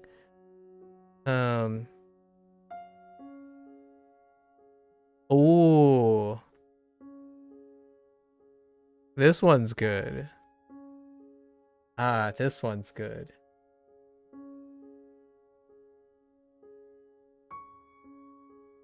There's a reason you choose not to learn French. I mean, you're speaking English. Just go dive into French.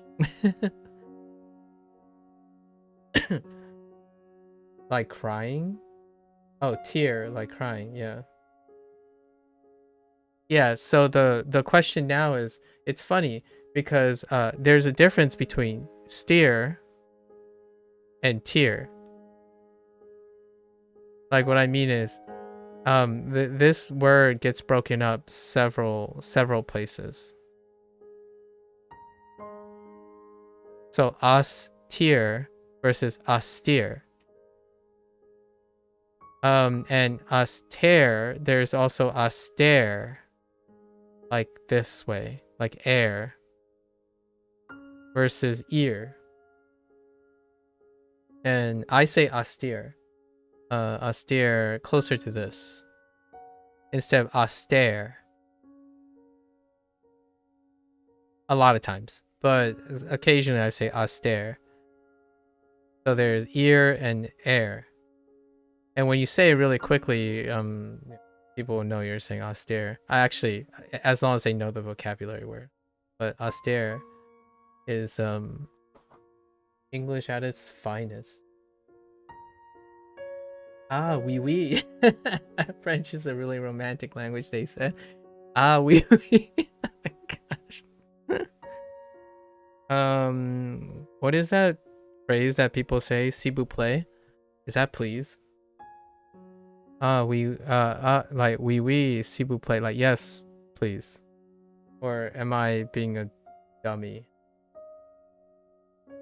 If you please. Okay.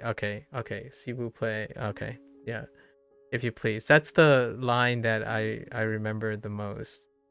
Besides like Pepe Le Pew lines. You know, lines that Pepe Le Pew spiels every once in a while in Looney Tunes. I'll give you one more. One more that is okay. I use this word a lot. And I think it hits home because Cozy is also across the pond. This word. I use this word a lot. I actually prefer to use this word over like line. And I think this word has increased in prominence because of gaming. Yeah, Q. Yeah, Q. Can't tell you how many times I heard and remember we also like Spanish here, so it could end up being K. I can like it can totally end up being K. Okay. But the weirdest one is probably Quill or something. I've heard like I've heard some really weird ones. But anyways. K. No, I'm talking about when people try to pronounce it. They just don't, like, if they're not familiar with this word. But thanks to gaming, in my opinion, this is a great example where gaming made Q a common word. Think about it.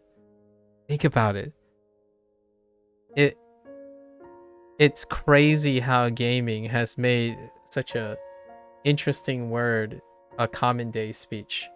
Like, oftentimes, you queue up, right? You queue up to things. And I would say when I was growing up, this word, even the definition wasn't even. Yeah, Q eggs, Quail eggs. You see? Quail eggs. Yeah, see? Quail eggs. Obviously that's quail eggs.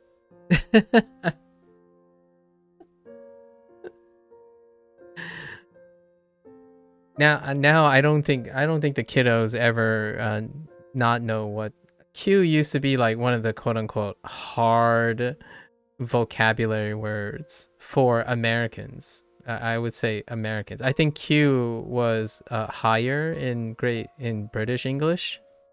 I don't quote me on this because I don't really know my usage anymore. But I think Q was higher on the Brit side when I was a teenager. Back before the online queues was a thing where you queue up for electronic things. Now it's like everyday speak. Built. Knavery. Belt in Scottish accent. Oh, really? Interesting. Yelled for the kilt thing? I see. Okay. Interesting. Knavery. All right, we're good. I was gonna I'm using common words, right? Like I was trying to find a word that is super common but varied dramatically. Q is something that will always stand the test of time for an example. Because man, I wasn't even aware of what when I was growing up. I didn't know what the word Q meant. Like I haven't ever heard uttered at all, and now it's a common word. It's like so common. You don't line up, you queue up. Yeah, unless you don't play video games, then that's understandable.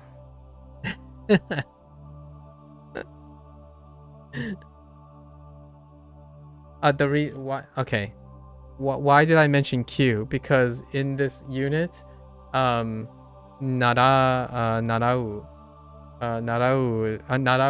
narabu is a vocabulary word. It's to line up. Okay. All right. With that digression aside, let's get back to our unit. You know. Thank you again.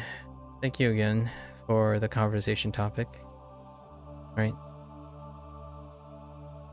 Where are we going with this essay? Essay. Okay, one last thing. Essay reminds me of Spanish. I'll let you guys figure out what I mean by essay.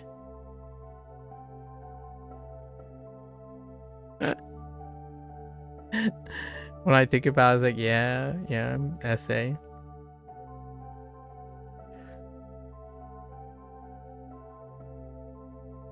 Yeah, essay.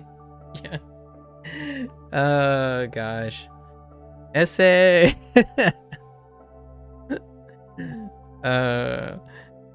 Essay is such a weird word. Okay. All right.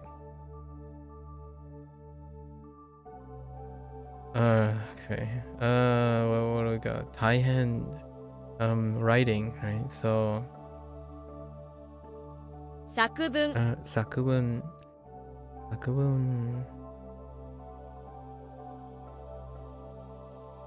を 作文を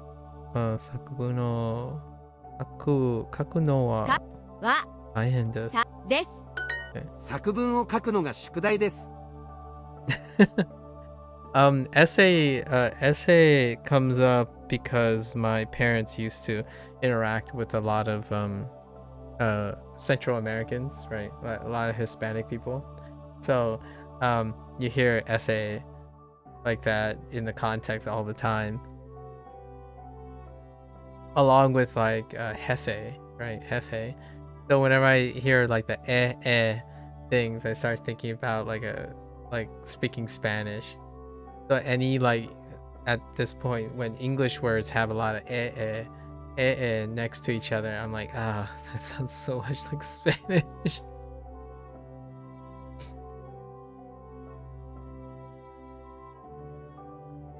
Not that I'm saying Spanish is that, and didn't remind me of it.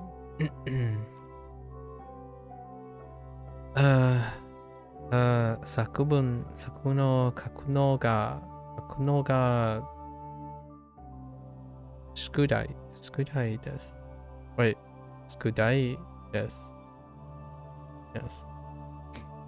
Wait.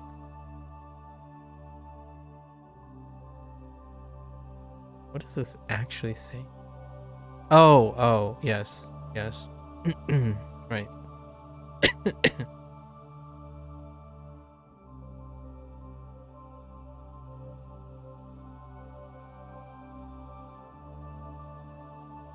Oh, in essay.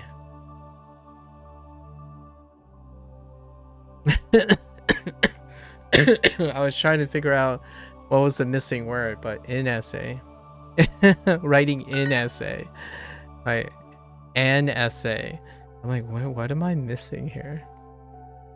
Sorry, I was joking on my own incompetence. Pardon me. そそうなんでしょう。よ。そうなんでしょ Okay. Heckin' articles. Who needs them, right? 作文作文を書くのがのが宿題です。です。 Is that so? そうなんですか？そうなですか。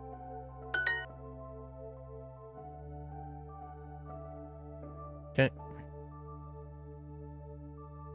Alright, one of these days, I'm going to sleep at a reasonable hour and I'm going to get up at a reasonable hour. Today was the latest time I got up because I was shopping.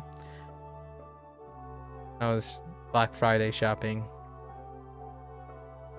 Which, by the way, I procured a quality of life change and I'm going to have to take a day or two. That's next week? It's this week. Black Friday is this week.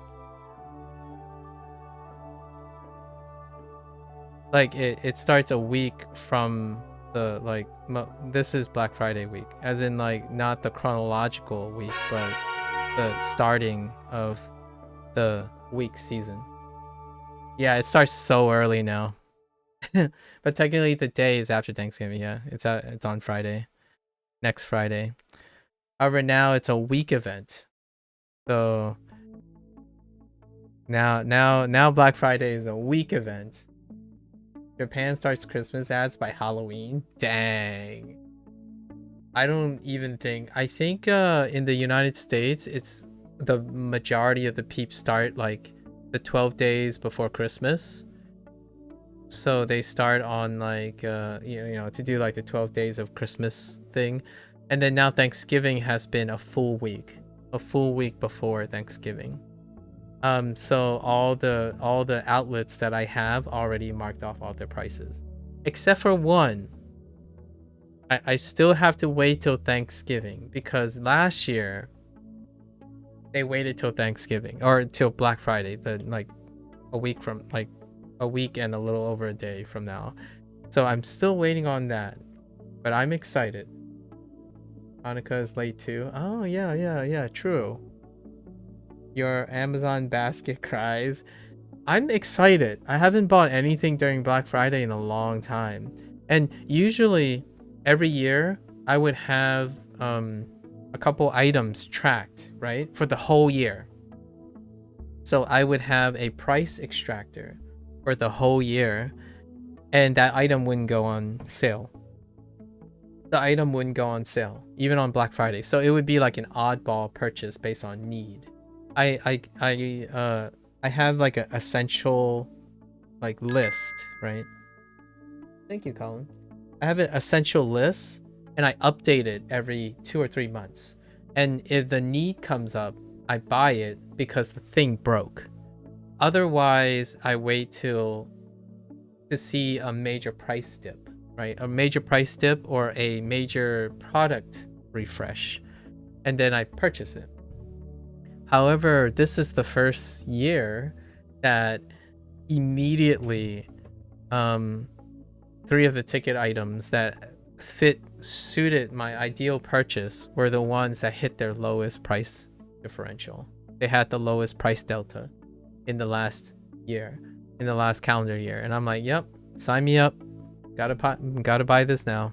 I mean, like, no, you know, I need it eventually. Like right now, I'm still missing 2 items. I need a new key light.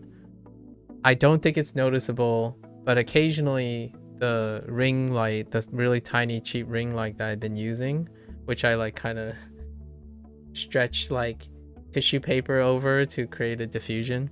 It's like going in and out now. It's kind of like doing the little, you know, like in a horror movie where it's kind of like dimming a little and like trying to struggle, it's doing that. So I need to replace it. I really need to replace it soon. One of these streams, it's just gonna go out, and I'm like, oh great. I guess we're just not gonna do cams. So I need a new key light at some point. It's a new issue. And I already mentioned that my second monitor, where I'm looking at the chat, half the backlight is dead. Like, all the color pixels are still going, but the backlight, like the bottom illumination and the side illumination, gone. So, we grabbed a monitor, a standing desk. I haven't ever owned an actual desk before. So what I mean is an actual office desk, right? I had this foldable, like, I don't know what you call it, like foldable desk since the first day I left left out of my dorm. The dorms have desks in them, so ever since college I have not had a formal desk. So I have invested in my first desk, and I got to do that. And because the desk is of a different size form, I need to buy new storage. Like, there's this like ottoman thing, or like this table thing that's keeping up my stuff. It won't be here anymore, so now I bought some storage solution. That's what I purchased yesterday. We measured it out, sort of, you know. I took the dimensions, making sure everything fits in a place, and it'll be fun. It'll be fun. 並ぶ I've had this folding desk for over 10 years now, and it's perfectly functional, so I'll probably use it for other things. And then my spare monitor is on this like $30, like, really wobbly thing that I'm propping up with like 2 of my old tripods. like really cheap like tripods I had a long time ago. I already mentioned this, but this is an example of, it's not like I always make informed purchase decisions. I mean, like, they can be great products, but you might not find the time to use them. I have a $400 tripod that I was going to use for like performance-based things, like performance-based recording, and it never happened. So that thing is not open. But I bought a PD tripod for a while now, just sitting back there. And like 2 guitars that I was going to do something with, but didn't happen. As a teaser, I suppose. As a teaser. Maybe future projects. I just know my husband wants to drag out the Christmas tree right now, but I'm insistent on having... after Thanksgiving.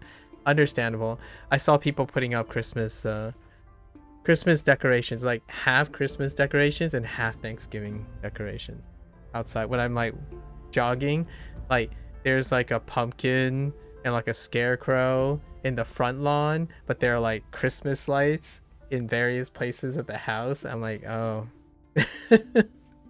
I think there might be a slight disagreement on how that's working out. You have a couple computer upgrades you're looking at, maybe a new Instant Pot. Ooh, yeah, that's a quality of life. Instant Pot is a great quality of life thing. A sous vide.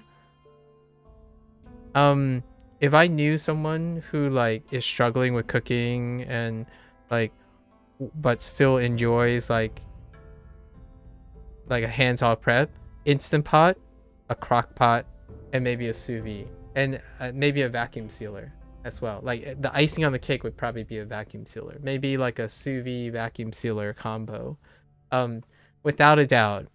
And then I would probably show them 2 or 3 recipes, like do it with them, and then that would be such a great quality of life thing for someone. Something that deals with, or a rice cooker, right? Something that is like, those devices are such a wonderful quality of life thing to have. It's taking advantage of technology while making it accessible, right? Obviously sous vide is still a luxury item because it would also involve that person needing to be in a habit of going to acquire things to sous vide, which that does involve regular having the habit of regularly either going to a grocery store or acquiring grocery store, right? Or groceries, for sous vide. But yeah, Instant Pot is definitely up there. Instant Pot, when it comes to like people who are having trouble with like not being interested in cooking, basically. You need to refurb this office? Oh. So you got a secondary folding desk that really needs cabinets? Ah. Yeah, I have this folding desk that is one hand operated, so it just folds up and it carries. So like this thing has moved hundreds of miles with me, and it's still sturdy since the day I bought it. The only thing that is peeling is its lamination, and it's on the edges. You would love a wood top standing desk, but yeah, they're so expensive. I regret looking at the nicer monitors at Best Buy. 1K, massively out of your budget. Wow. That sounds like some nice monitor. The Instant Pot you was looking at had a sous vide function too. Oh, okay. Oh, so you can just leave it up. Yeah. You've been experimenting with canning and thinking about doing dehydrated stuff in your air fryer. That is an option. Yeah. You have a lot of electrical engineering stuff and need a dedicated desk for that. Ah, like a hobby table or something. Oh, wow, that's a lot of electrical things. Ocelot. I don't even know how to pronounce that properly. Oscilloscope? Oscilloscope? Oscilloscope? Where is the emphasis on? So oscillate, right? Oscilloscope? Oscilloscope? Blah, blah, blah. We're giving up on oscilloscope? Probably oscilloscope. Function generator? I'm not even sure what a function generator is. Some power supplies, soldering iron, cabinets. 我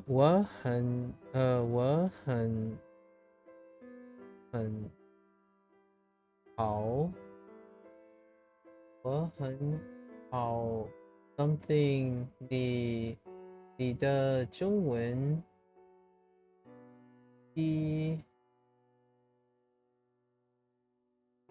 please can't read that.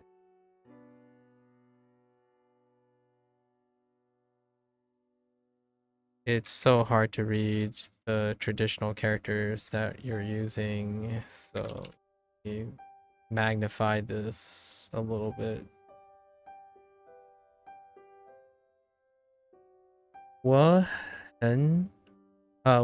很好骑你的中文，我很好骑你的中文。Oh, that's 进，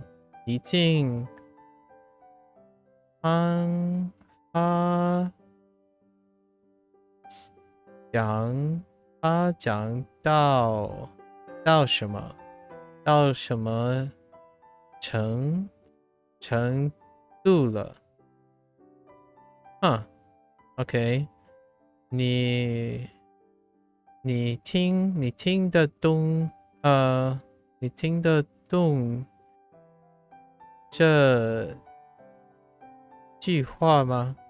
Yeah, with the exception of using a lot of traditional things. I don't know.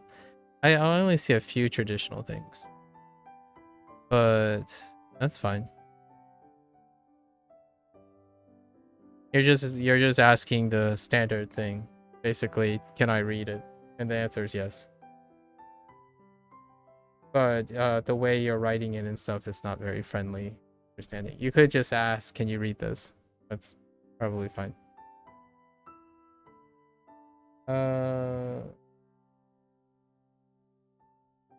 Not me looking at soldering iron for electronics literally this morning. Ah, soldering irons. Yeah, I'm scared of soldering iron. Sit stand, but out of the way, clean look. So if I ever see messed up, it's probably from breathing in gallium or germanium or whatever. Oh. Well, I hope you stay safe. Right. Cozy wants to solder. It'd be easier to repair my own electronics rather than just replace stuff if I could do tiny electronic soldering. Yeah, I have I have a few monitors. I have 1 or 2 monitors that I could replace the capacitor in them. Like my old monitor, there's one that this current monitor is replacing. I think it's just a it's a capacitor, like a dead capacitor. So there's nothing like, there's not the capacitor blew out or something, so the panel is not lighting, but everything else is working. So, replacing it would be fairly utilitarian, I suppose. 並ぶ Narabu. 並びます並ぶ朝から病院に並びます。病院。朝から病院に並びます。朝から、let's see. 朝かからら病院。え朝から、朝から病院に並びます。並びます。Right, waiting at the hospital. You got an old gaming on that I used to compete on, but it has 1 dead pixel. Oof. Yeah, dead pixels. That's a tough one. Dead pixels. Have to replace the display array, the entire display array, due to 1 pixel. 雑誌 雑誌 You don't understand simplified Chinese, so I wanted to see how far you have gotten. Yeah, that's fair. I mean, you can read most of the Chinese even if you don't. The nice thing is, simplified Chinese isn't the make or break to understand traditional, but I think traditional might get broken by simplified Chinese. Although I still think you can probably type simplified Chinese even knowing traditional. At least in my opinion, but that might be a minority thing. This laptop was like $5. Monitor is all scratched and the AC socket was literally ripped out. Oh, and then you like remade it. 我说中文，我说我说和读中文，很不错，不错。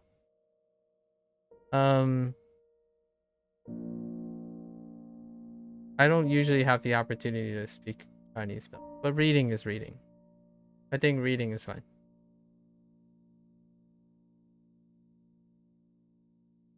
I actually have a computer parts place super close to you, and I could scavenge parts from. Oh, interesting. Oh, it was resoldered. Wow, that's impressive, you for the laptop thing.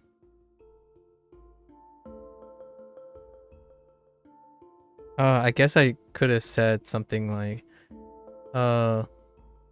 我现在没有机会说中文。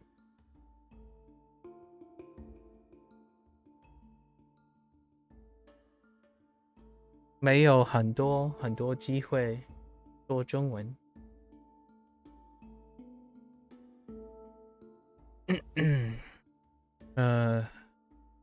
返す。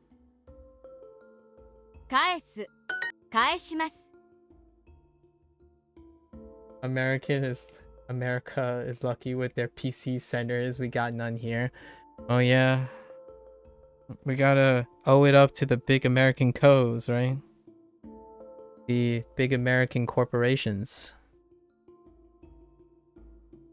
You look at the top 10 and where are the co's at? Although I do have to admit, like, there's still China. Oh yeah, and the right to repair. Yeah. It's finally done. Well, it's happened again, actually. I think recently, right? iFixit challenged again, and for the 3rd year in a row, there's a update to the right to repair. An increase in its umbrella in what is right to repair. Pretty sure. Third year in the row. They added another addendum. I extended the addendum for the right to repair. Pretty neat. 返します。返します。返します。返します。返します。レストランの入り口に並ばないでください。Wait. 返します。Oh, yeah, right. 返します。Right. 返す。You hear that you have their iFixit kit? I've been meaning to pick up an iFixit kit. Just because. I don't know. Does iFixit sell soldering things? There was this really neat soldering pen that I saw. Like it's like new, maybe, I don't know if it's viral or anything, but there's a really new, like nice soldering pen thing for like smaller fixes, like not as industrial size thing.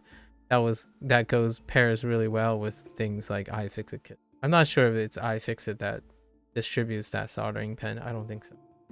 But yeah. レストランの入り口に並ばないでください。レストランに入り口の No. Just kidding. 入り口ね。の入り口に wait 並ば or no?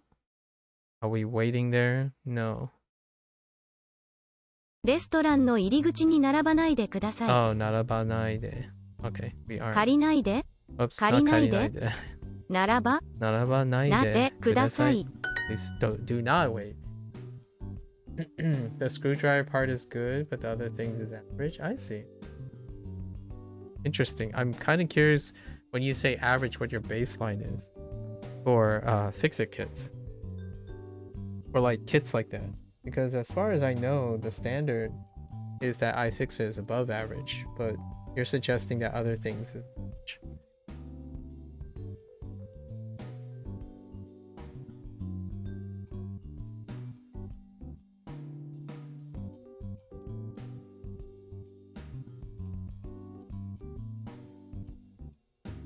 With the added bits for things like the Nintendo. Oh, I didn't even realize Nintendo had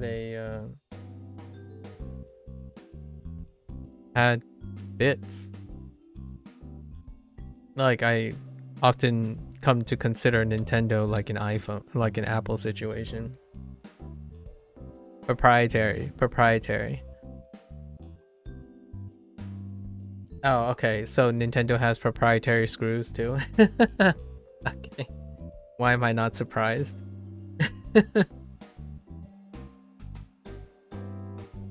Security locks on the cards and consoles. Yeah. Narabu. 並ぶ。Please do not wait in line in the hallway. Oh, I remember your name now. What your username was, Young.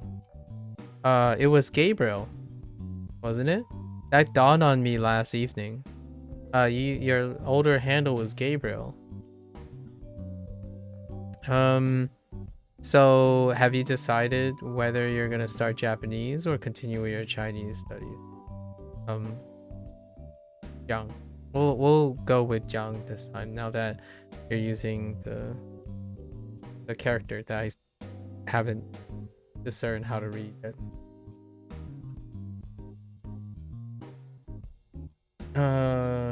The metal bends easily on the pliers. Oh, but you love using a screwdriver to fix PCs? Interesting.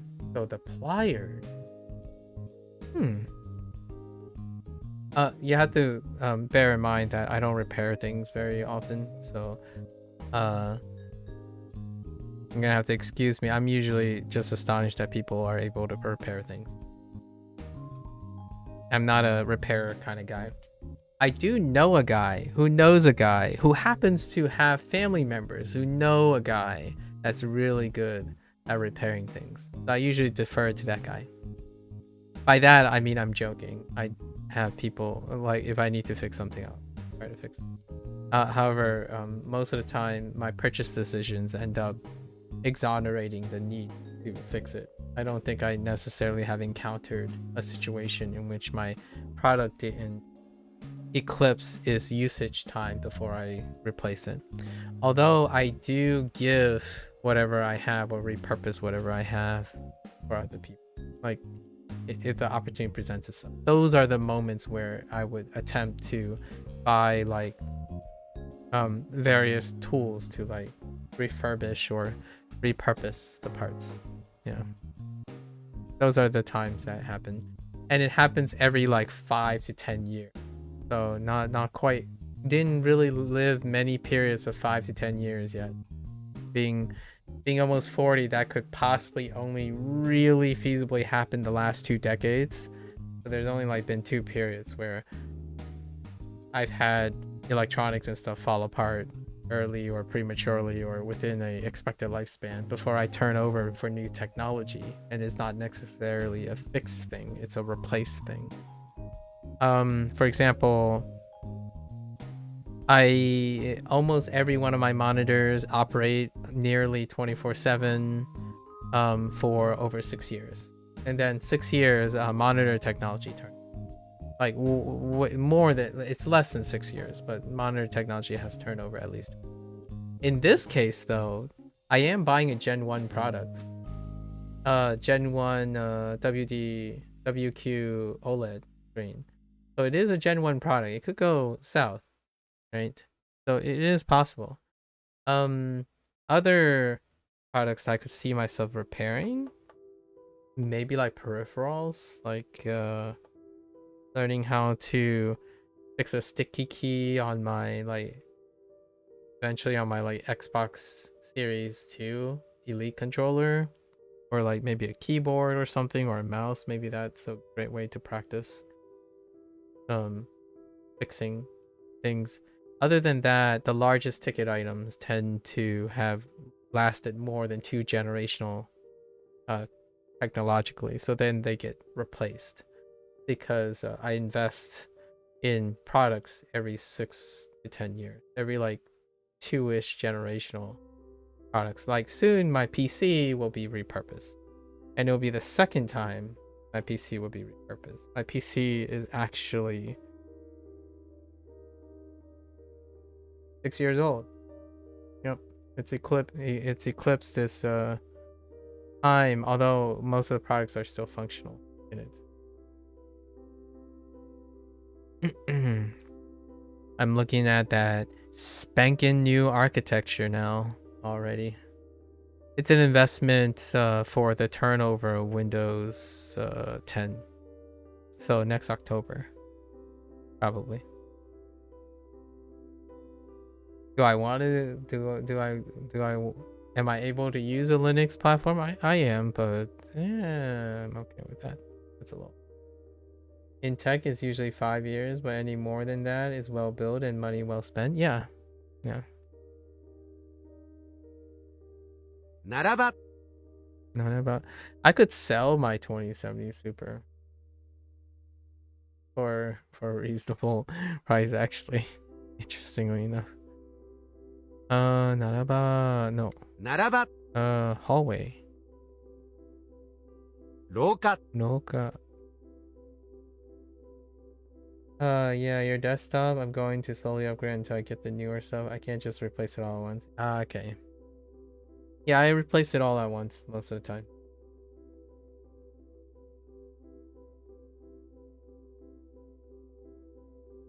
Before that, the last upgrade before this particular upgrade was like 7 or 8 years as well. It was Intel Duo, the 2500K. When that happened. And then this one is the other generational leap, the 2900X, the Ryzen 2900X. And then now I'm looking at a X3D. I'm looking at the new AMD X3D, and then the new architecture from NVIDIA.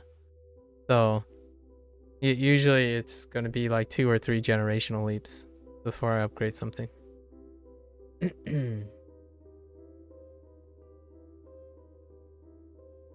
I don't work in tech anymore, so I don't know Jack. You didn't want to keep it up as a as a hobby. Like your desktop chipset is a whole generation behind. I can't even upgrade. Yeah, I have to upgrade. That's my rollover. That's my rollover, Blair. It's been a while coming, right? So next October is the end of life cycle, unless you want to like subscribe, which as a personal person as a person who has revealed slightly that about how their decision making works with like finance and budgeting, minimizing subscription on the promise of continue to support that's kind of not my thing. So stick with 10 unless a game makes you use 11. I disagree, but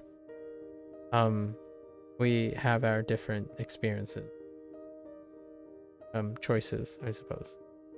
Your laptop changes your darn text size and icon resolution without my consent, and now 120 recommended is so grainy. Oh, because it stretched the. Oh, I see. Yeah.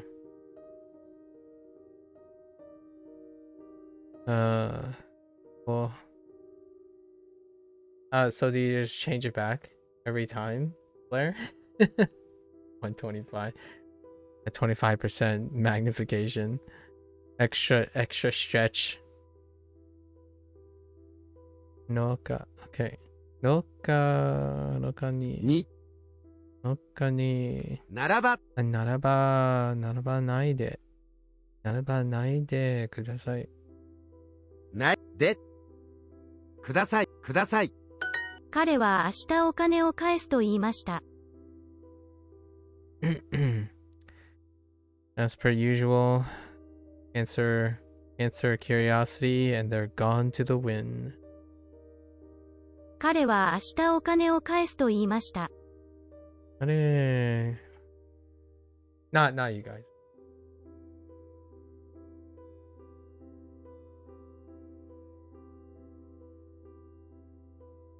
If I had $1 for answering a question and not getting a response, and asking a question in response, and not like asking a question to reciprocate but not getting a response, boy, I could pick up something fancy right now. Maybe a new key light at this point. You prefer Linux if there's no game? That's fair. I still don't have a preference for Linux. Linux is useful. 彼は明日お金を返すと言いました。彼は明日 I have very fringe cases where I boot up Linux. 彼は明日お金を返すと言いました。彼は明日ね？明日？彼は明日彼は明日お金を返すと言いました。お金？お金とお金を return? Yeah. 返す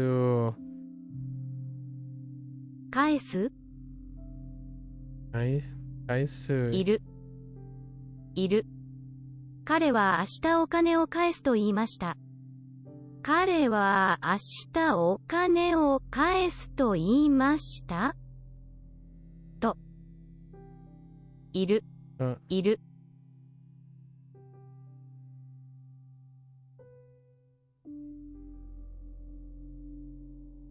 彼は明日お金を返すと言いました。言いました。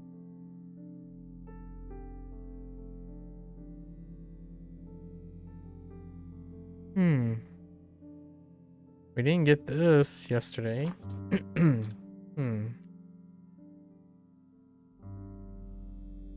Interesting. How is this being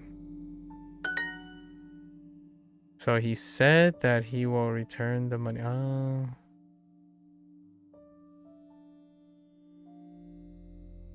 Now your whole desktop's 100%, and I had to adjust your text size bigger, so I'm not squinting at the screen. 360p graphics, I swear. Now Ubuntu, yeah, that's fine. I mean, you don't have to use Ubuntu when you're referring to Linux. I think I use things when I need to use. Right. So I think this will go under the list of I don't think you probably understand what Ubuntu does because you don't use it kind of situation. And that's probably where I would stop with that.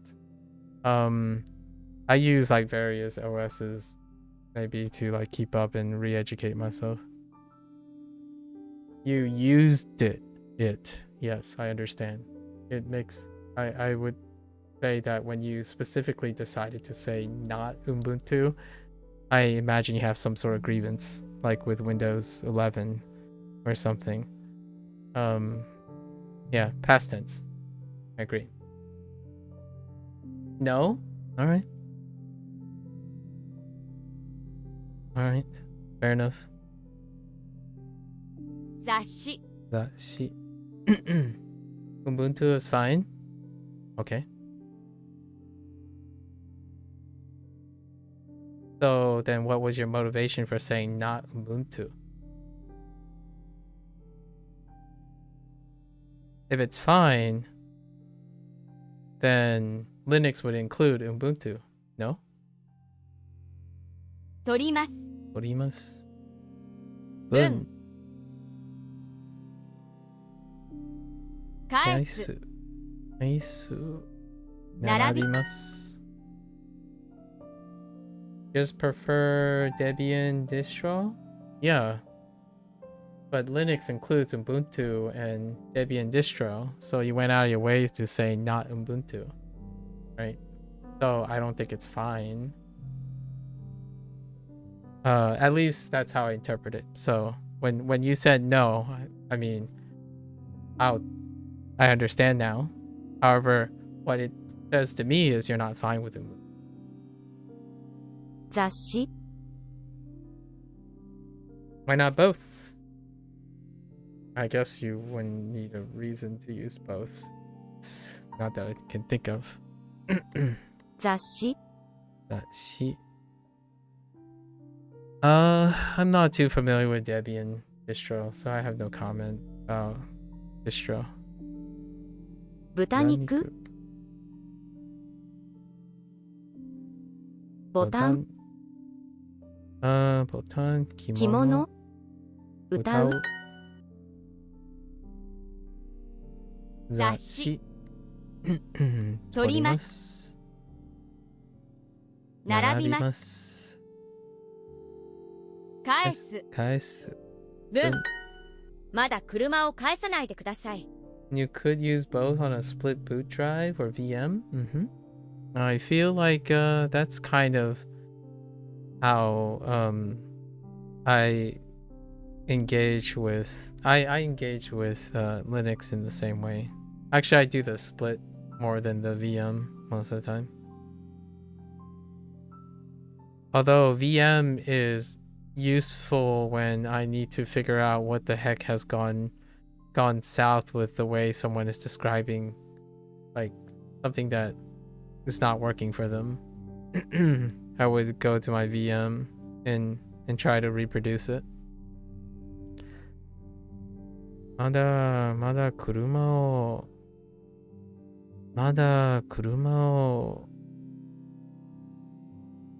やさないでください。まだ車を返さないでください Oh, 返さないで. Oh, wait. Oh, that's why I wrote that note yesterday. Oh, no. Yes. Wait. No. What? Hold up.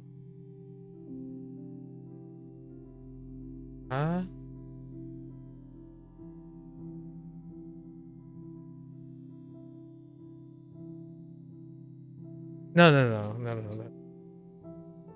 Is it? Oh, no, that's fine. Fine. I just mispronounced it. Just kidding. Just kidding.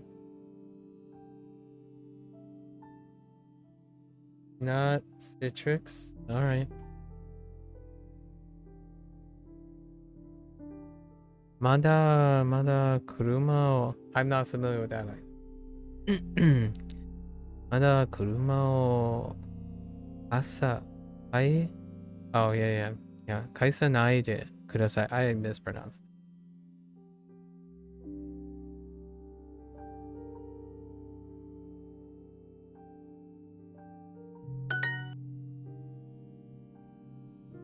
How many pages does this magazine have?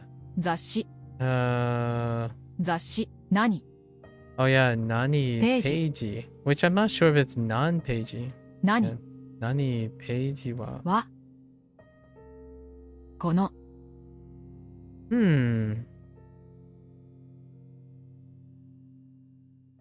Maybe... このは We'll do it this way. 雑誌 Kono zatshi wa nani peiji? Peiji arimasu ka? ありますか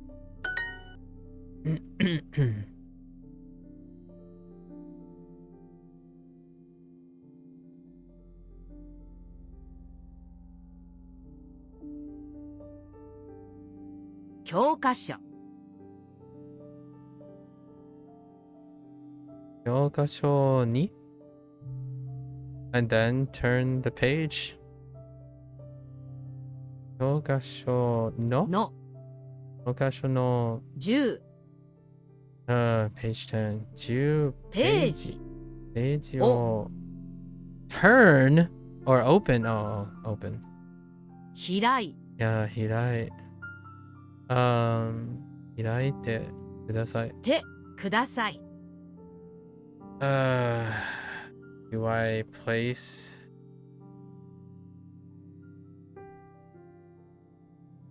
Yeah, this is, I totally forgot about this.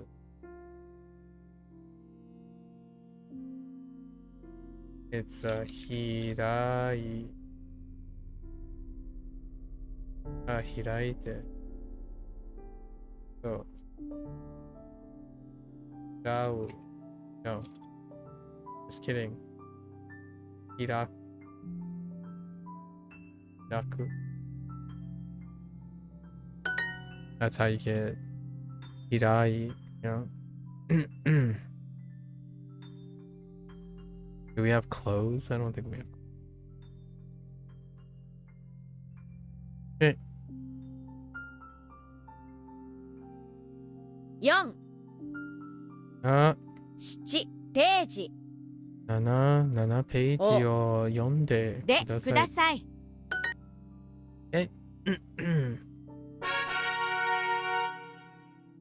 図書館から本を借りました。図書館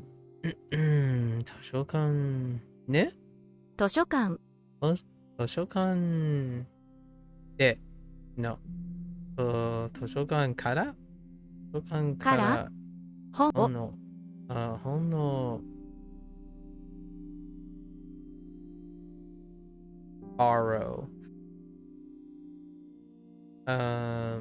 borrow would be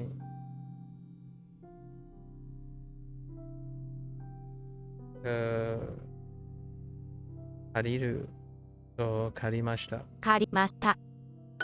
借ります。借ります。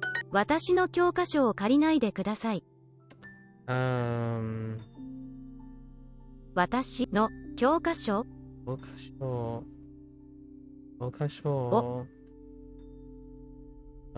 借りないでください。借りないでください。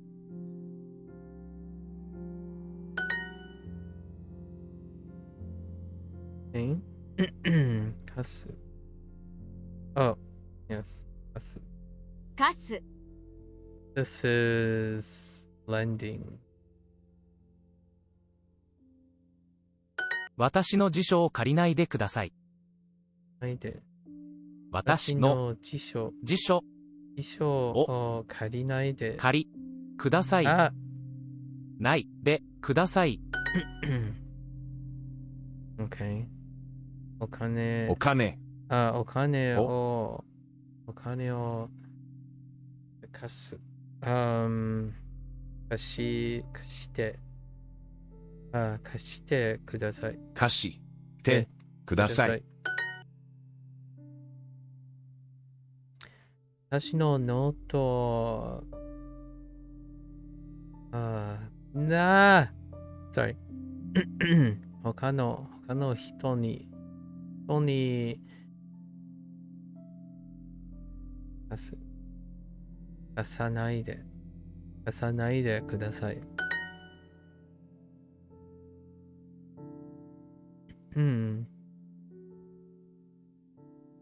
借りる。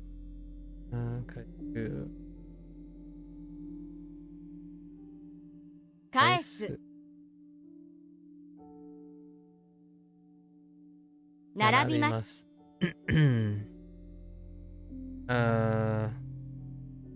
貸す。分。友達からペンを借りてください。友達からペンを借りてください。借りる。一段借りて。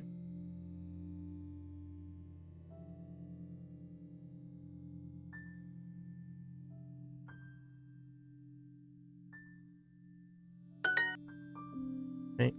雑誌。借りる。貸す。分。返す。返す。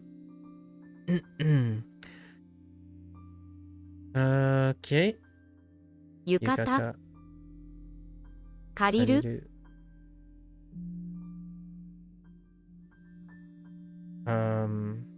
貸す。貸す。グラム。ボール。トイレを貸してください。トイレを貸してください。Right. So, 貸す。年数貸して。トイレを貸してください。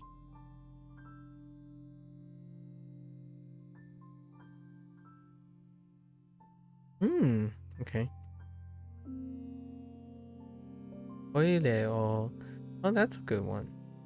トイレを貸してください。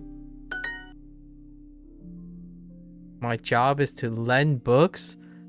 That's an interesting phrase. 私の仕事が本の lend 本の lend 本の貸す is to lend book. Oh, wait. No.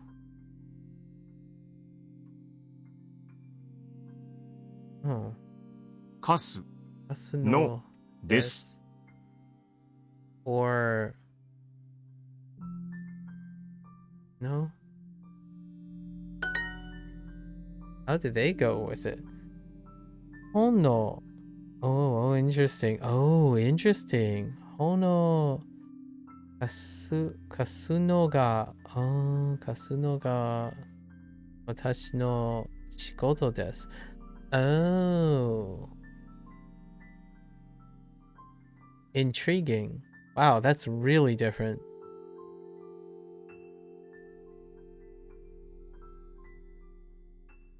Okay.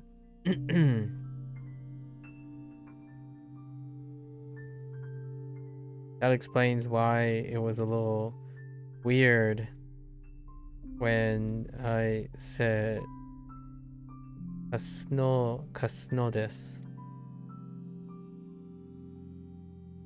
Oh no. So lending books is my job. And then my job is lending. Oh, okay, I see. So I kind of like just flipped it. Okay. 他の人にお金を貸さないでください。他の人にお金を貸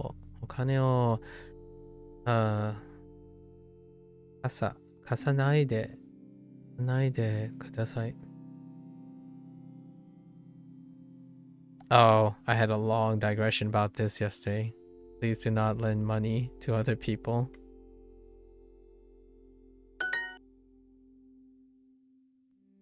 It is dangerous to lend money to that person. Yes, that very specific person. あのあの人、ね、あの人に、あの人に、I wasn't expecting to use 危ない in this situation. あの人にお金 maybe like 危ない、 No, no, no. 危ない。お金を lend 貸す right 貸すのは貸すのは危ないです。危ないです。 Okay. I do not like borrowing money from friends. Indeed. お金。お金 Thankfully, that's not what I want from friends. Or need from friends sometimes, you know? It's kind of nice being able... It's kind of a nice thought thinking about that. Thinking about being able to say that comfortably. から。から。お金。友達。友達からお金。Yeah, お金を borrowing. 借りる。You can use 借りる。そう、借りるのはじゃないです。No. What the? 好きwait.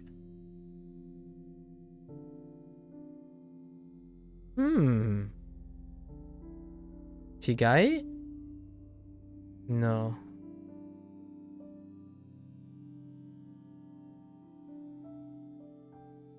ありません Really? 借りる。借りるのは No, wait. Maybe like 好き。好きはありません Ain't no way. で。Wait.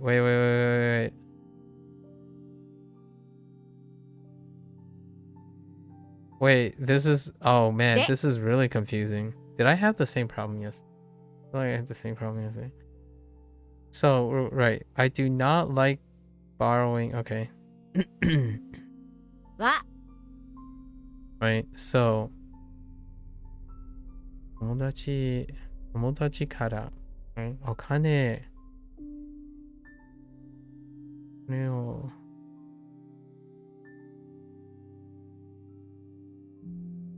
So borrowing money from friends.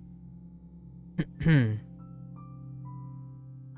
I don't know how to negate ski without using something different. And where...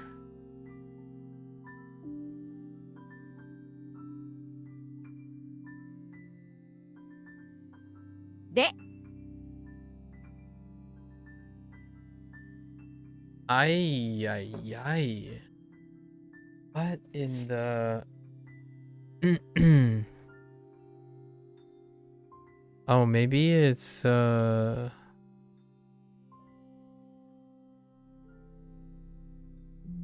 it's like での ain't no way. Oh wait, 友達からお金を alright, oh that makes sense. 借りるのは that makes sense. Then it's 好きではありません. Oh, so the de is after. Man, I thought it was the other way around. You use the no. Oh, okay. Okay, so 好きではありません. Okay. Interesting.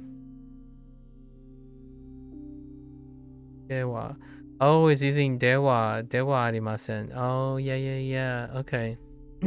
That was my bad. Okay.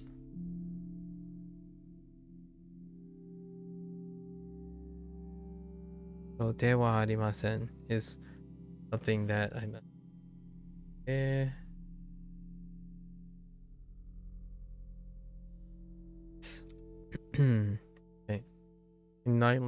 I do not like lending money. お金、 Oh, 私 No? No, 私。お金を lending お金を借り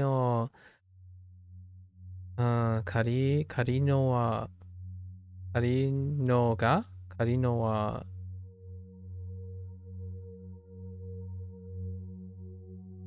It's a different way to express I don't like. Oh, now they're using I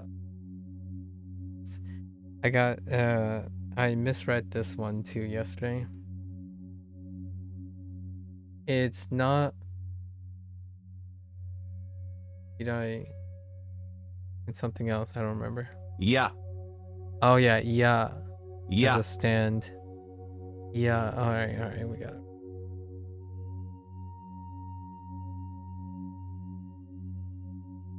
Where the heck is yeah even okay.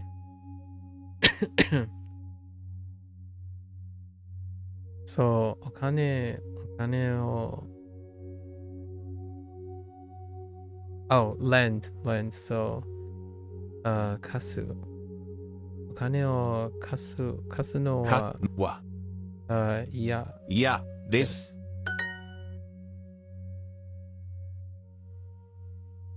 Okay. We were close. 友達友達からお金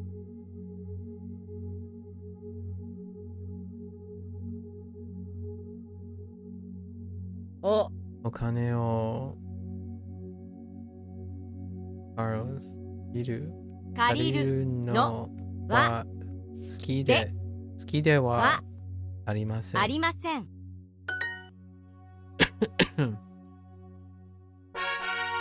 Alright. 愛してる、愛してる。Oh. 愛してる。 Oh, you know what? Oh, that's one. 愛してる.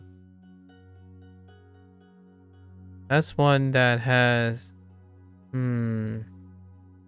that I'm not so sure about.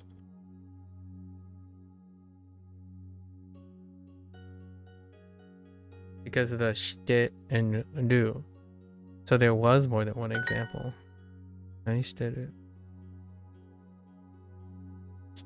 牛乳を買ってください。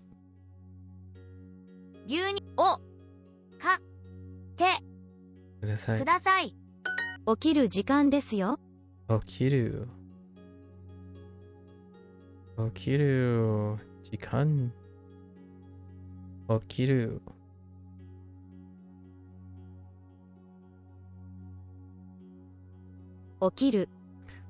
る時間でしょ。ですよ。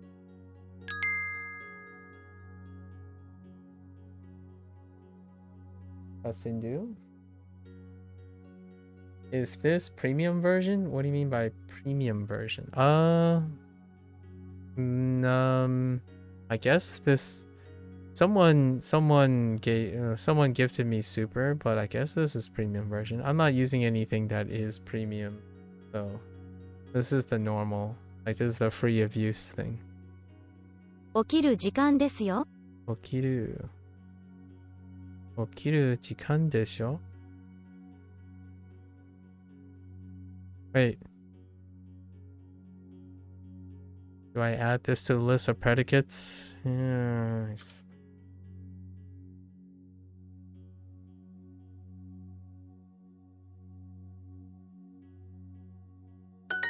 Time to get up. テニスをやるのは大変です。テニスをやるのは大変です。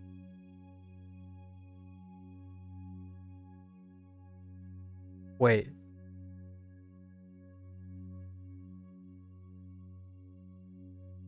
I think I forgot to write this down. Wait, is that the same yaru though? It's the same yaru, right? Yeah. Oh my gosh, yaru. Why are you so... So I had to make a separate note for yaru, or play.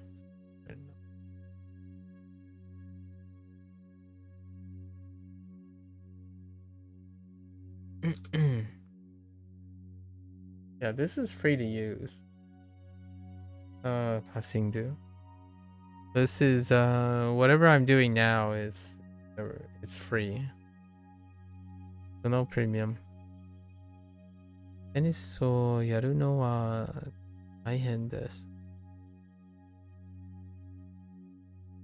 いつでも来てね。いつでもね？いつでも来てね。いつでも行けて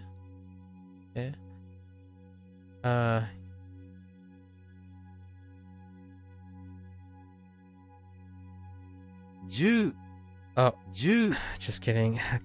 Okami or kami? 紙紙を10枚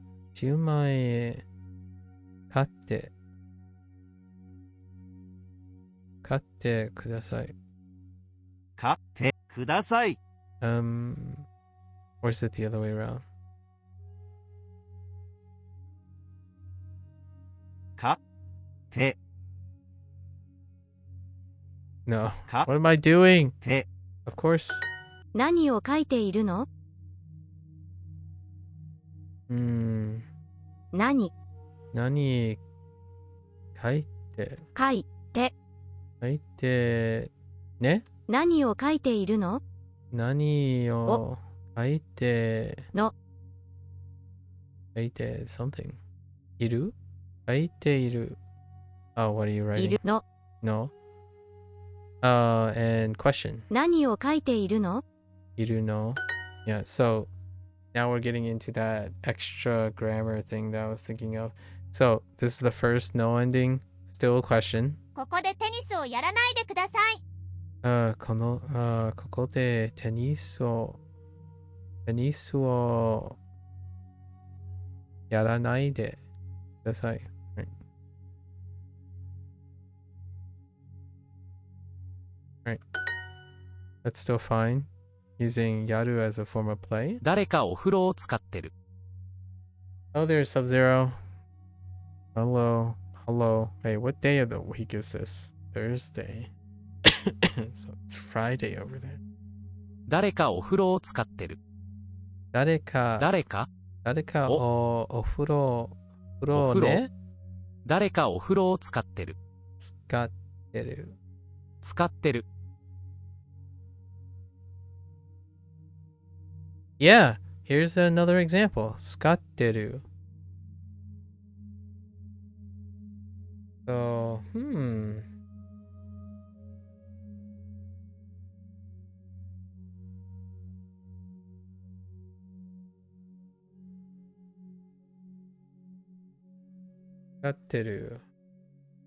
Now we have two. 愛してる and 使ってる. So I do need to look up an additional grammar point somewhere. You monitor everything, huh? Darn, you went crazy. I didn't vouch for this. What do you mean, dude? Oh. Look at what you made me do. Look at what you made me do. Oh, I put the O in the wrong place. ここでサッカーをやらないでください。 Listen, when was the last time you bought a monitor? ここでサッカーをやらないでください。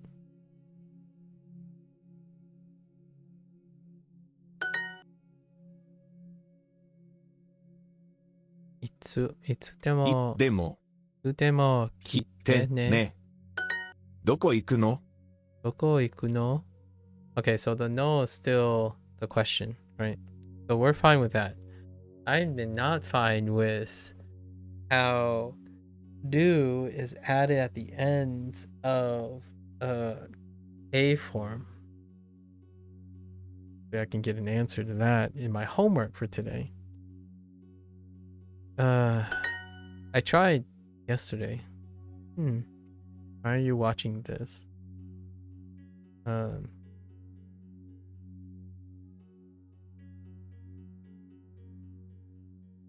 Naze.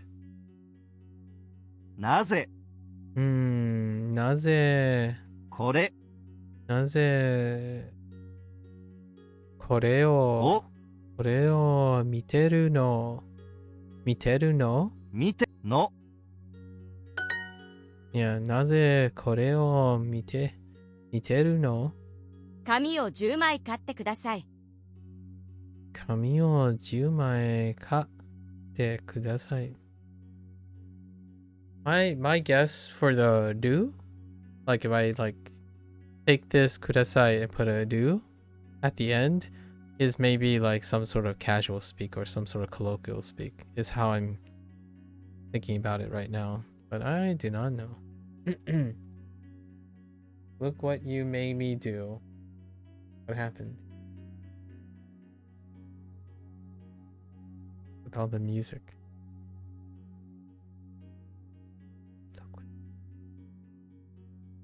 What lyric? Got a lyric. Nothing pops in my head at the moment. I know this song. Well, I probably do know the song, but it doesn't pop into my head at the moment.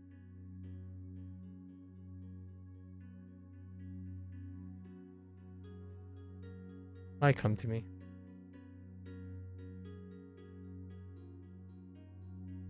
Fine.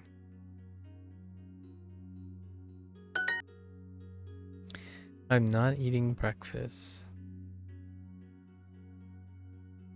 Okay. 朝ご飯を I'm not eating breakfast. So 食べていません or 食べないで oh wait 食べてない oh 食べたいない wait that doesn't make any sense.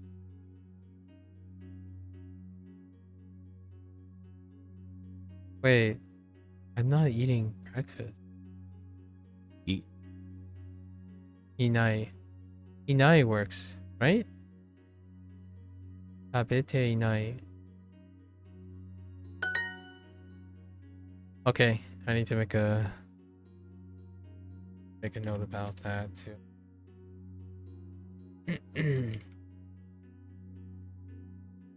I think it's a conjugation of the iru, right?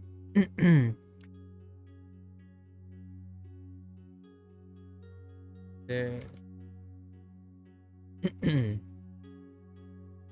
本を読んでいない本を読んでいない。いや。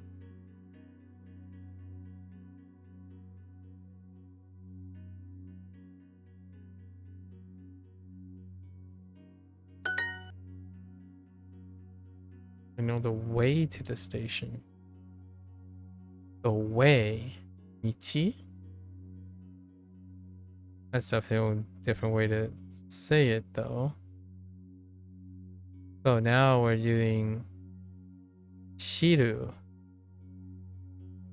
Oh my gosh, there's so many new stuff. What the heck? I don't remember this. So, Shiru.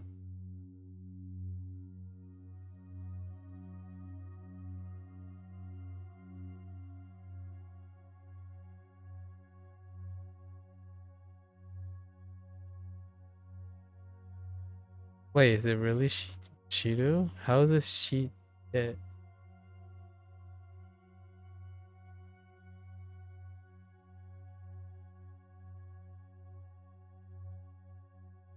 I don't understand how that gets conjugated to it. Is that not an Ichidan? Let's see.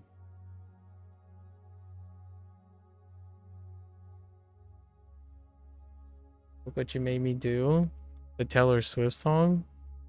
Yeah, but I only know that one lyric, so I don't really know that song. This is why Duo gets weird? What do you mean by this is why Duo gets weird? About what?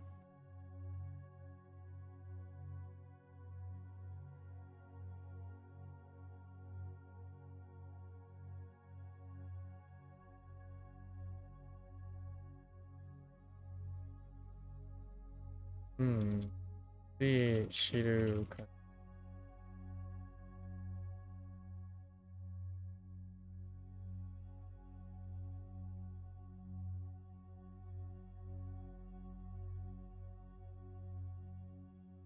Shiru.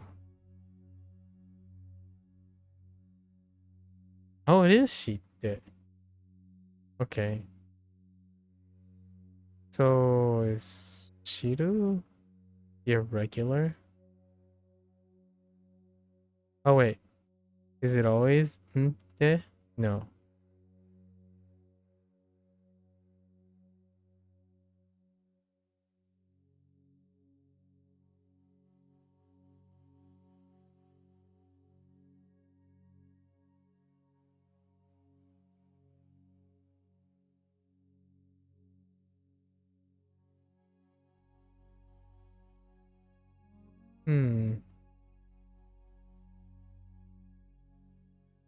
Interesting.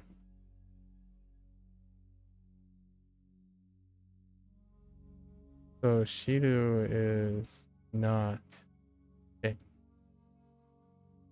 Goes in random things you haven't learned yet. That's like 100% of Duo. I don't see how that's weird though.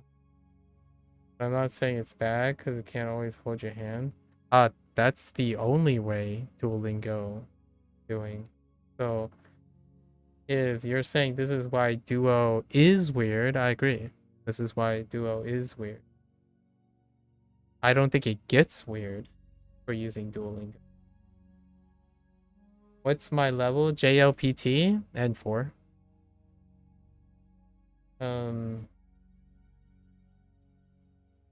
Yeah, so this Duo hasn't gone weird at all for a Duolingo user. This is the exposure is the way, is the primary way. Might be weird for someone who doesn't use Duolingo though. I can understand that. Well, since obviously you don't use Duolingo, it wouldn't be able to get weird.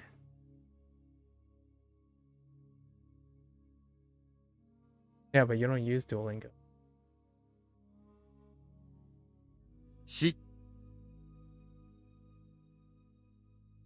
I think I know what you're saying, but I'm not entirely sure if you know what I'm saying. It doesn't get weird because I use Duolingo. But it gets weird because you don't use Duolingo.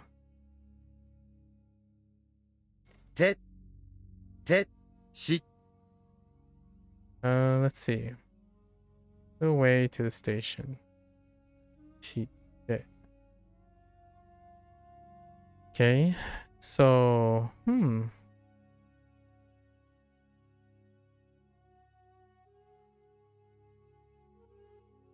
What do you mean getting banned? You're getting banned. Oh, wait. I don't really know what you're going with. The way. So, 道道を知っ、してて道を知って。I'm gonna put 知って as a reminder. We'll have to go over conjugation for 知る。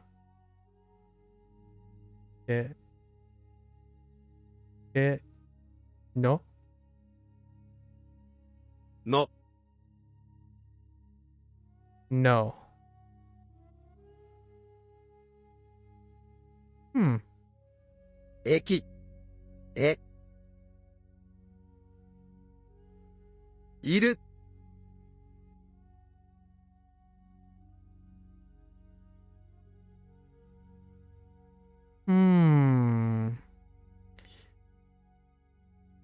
駅へ道. So the way to the station, right? Or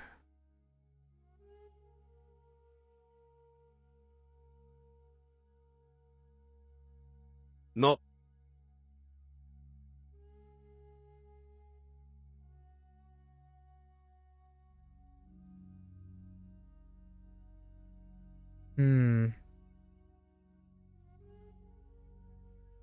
道の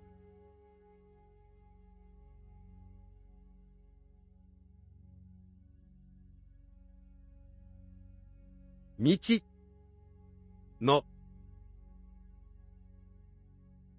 So path of to the station. Oh, maybe the e is somewhere else. No, it wasn't. Intriguing. So you can do that. Eki e. Oh man. Okay.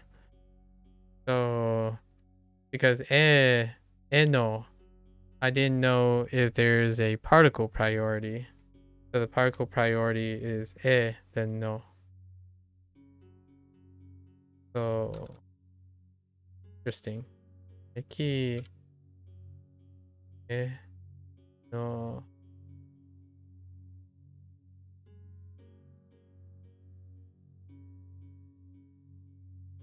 Oh.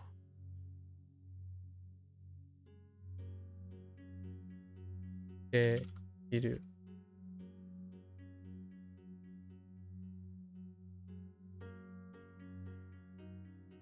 Oh.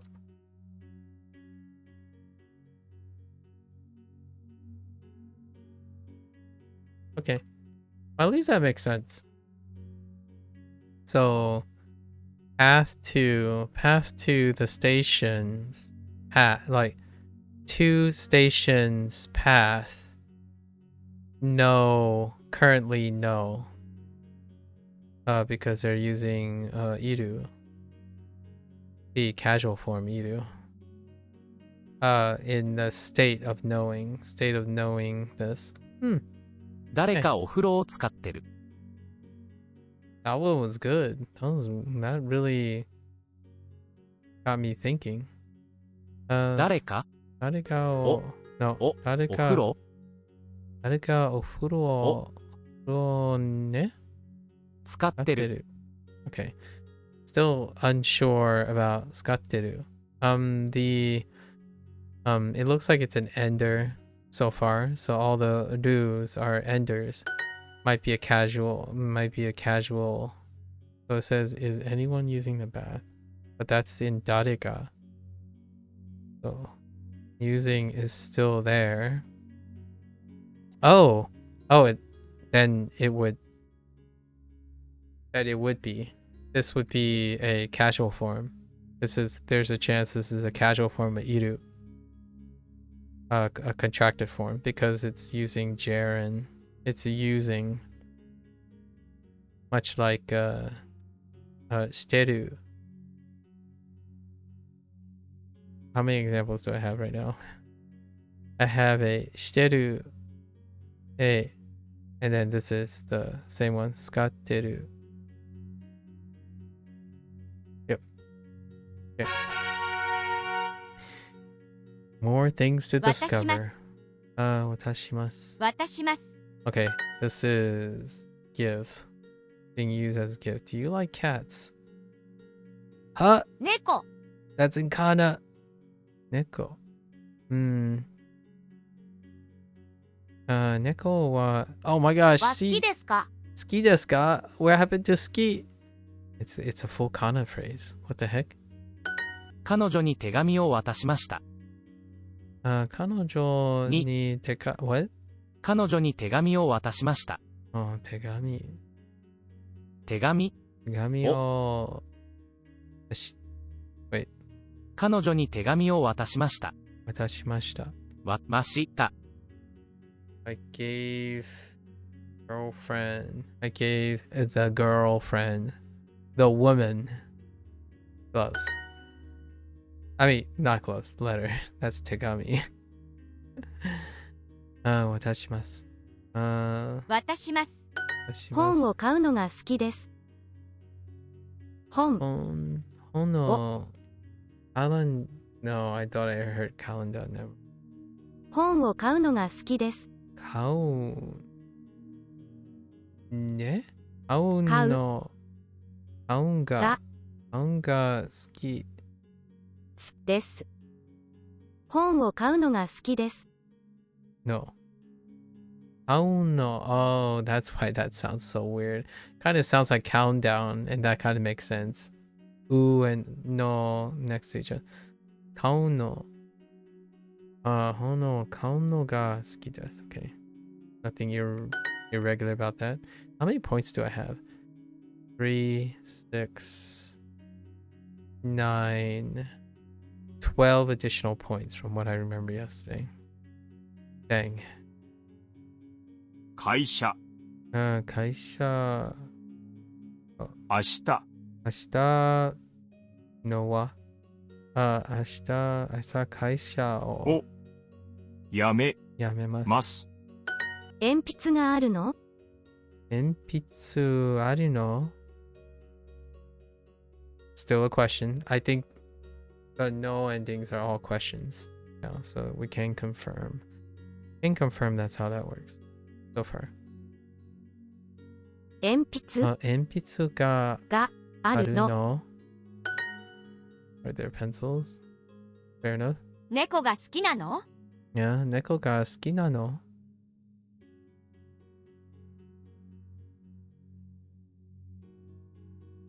Do you ever look at Japanese tongue twisters or other things like that?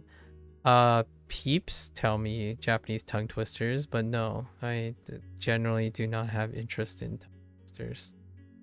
Myself. 毎日1時間は歩く。毎日1時間。毎日1時間。時間は歩く？歩く。毎日1時間は歩く。歩く。毎日1時間は歩く。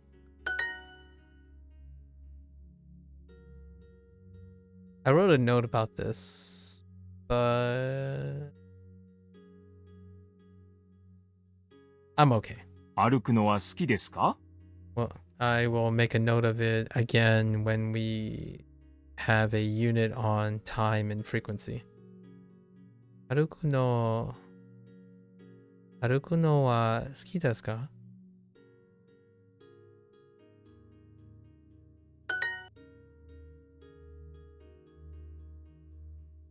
I like buying books. Okay. So we're definitely getting into the compounded clauses. Okay. 本の買うのが好きです。田中さんはすぐに会社を辞めると思います。Interesting, right? 田中さんは asking about something. 田中さんはすぐに会社を辞めると思います。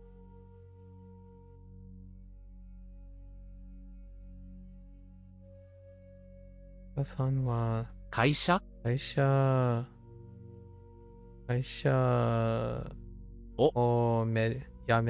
辞めると思います。思います。すぐ。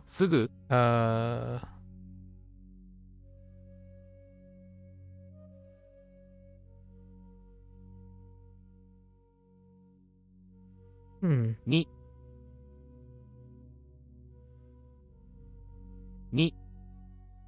田中さんはすぐに会社を辞めると思います。Oh, right. I need a need for the time. The time. That's right. Like in approximate time when the action is going to happen. So 田中さんはすぐに会社を辞めると思います。So I think Tanaka is going to quit the company. タバコをやめるのは大変です。タバコをやめるのは大変です。It is hard to quit smoking.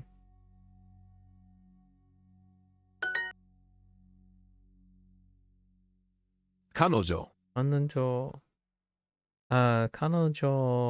はお金がある。I made it sound like a question because I was asking myself if it was a question. Do you like buying textbooks? 教科書を買うの。Oh, wait. How do I screw this up? 買うのが好きなの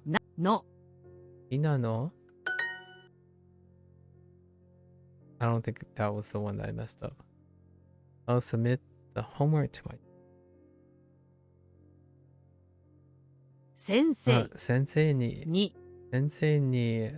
宿題を Oh, I forgot that we were also using submit. Which one was submit? 渡します。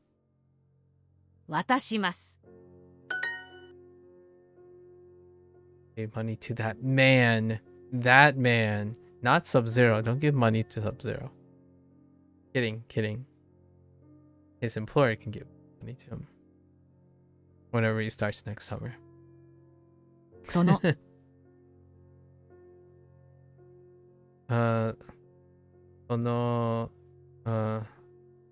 男の人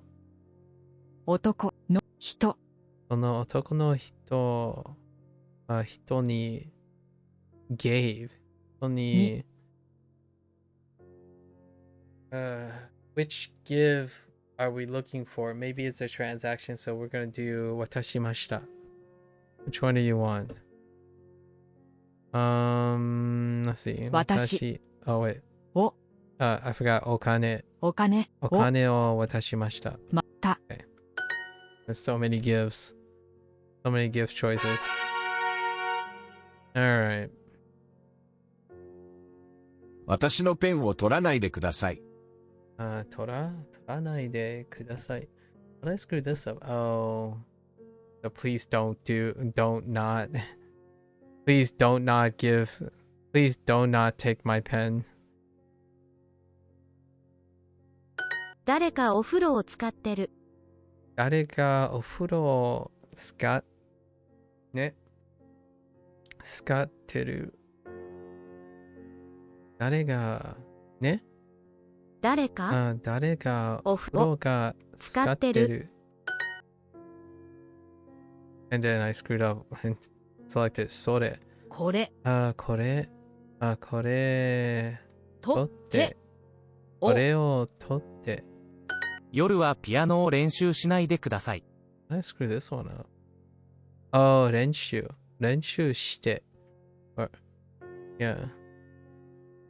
練習しないで。夜夜はピアノを練習しないでください。ください。 Let's screw this one up. 友達。友達 because 好きで友達かからら友達からお金お金をを borrow お金の borrowing 借りるお金を借りるの借りのは好きでははありません。ありません。鉛筆があるの？鉛筆があるの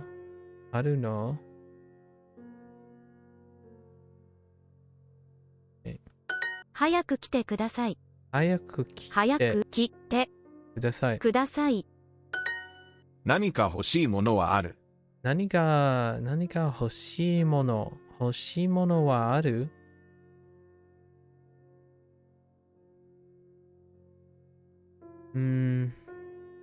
？Is you? No, is there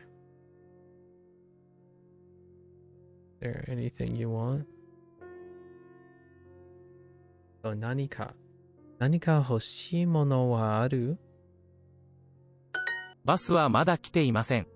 バスはバスは来てね。バスはまだ来ていません。まだ来ていません。います。Okay. Bus hasn't arrived yet? Or come yet? 何か書くものある？何か書くものある？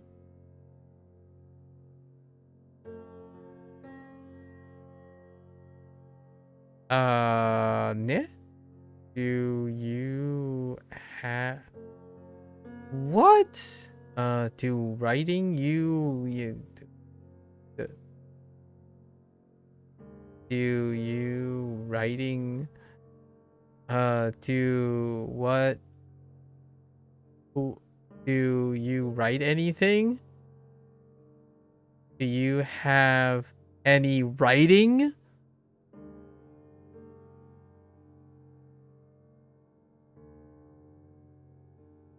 Wait. Do you... What? Are there any... What? The heck? Do you have any writing stuff? Oh, utensils. Oh my goodness. Holy heck. 何か書くものある？ある？ Yeah, writing utensils, writing stuff.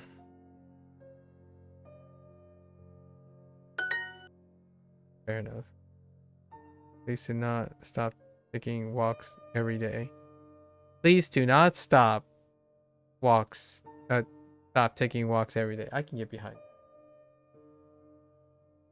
Listen, Sub-Zero. If you're still there, are you walking each day? Cozy, are you taking walks each day? Are you walking around your room right now? Gotta flex those legs. You know? Wiggle them toes. Please do not stop walking. That's such a weird way of saying it. Please do not stop walking. Please do not stop taking walks every day. We don't have to express taking a walk, do we? I think haru is fine. I mean aruku. Oh no, sampo. So what does sampo linked with? Havings? Probably suru. Sampo suru. So 毎日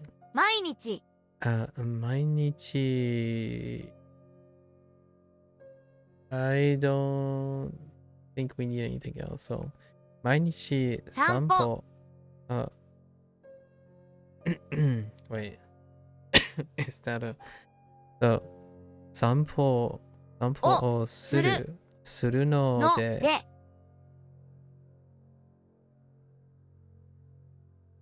Oh, で no. のするないで。なで Does that actually work? Wait, するないで。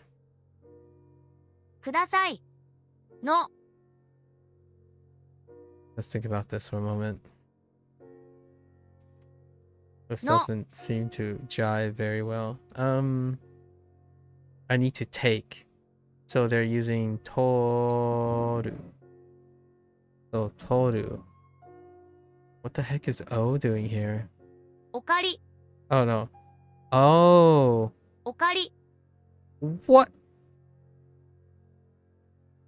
Oh, please do not stop taking walks. So let's go Yame. with yame no. の Yame no.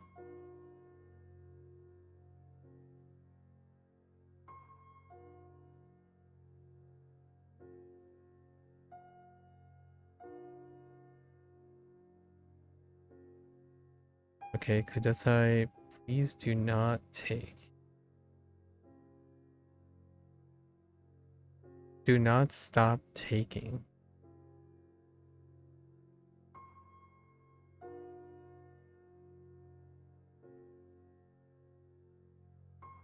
No, maybe ないでの like that? 毎日散歩をするのやめないでください。Right? やめる is 一段。So やめないで。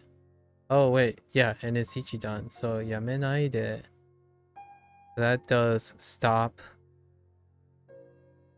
Oh no, wait. Yeah, that's stop. So do not stop. And then no suru, taking. And then taking what? Walks every day. This seems fine. Dang it! 毎日散歩する. Oh, they made it into a suru verb. And then you're doing no. Oh, that actually makes sense. Yeah, so taking walks is nominalized, and then you use it as a direct object for stop. Stop. So you want to nominalize sanpo suru no to make it into a direct object, which is then modified by it. Oh, okay. That's actually kind of neat. That's very neat. I gotta get used to it. Please stop playing the piano at night. 夜 Okay. 夜はピアノを練習。練習 Please stop playing the piano. Oh. So maybe piano やめのやめ It's やめる, right? So やめる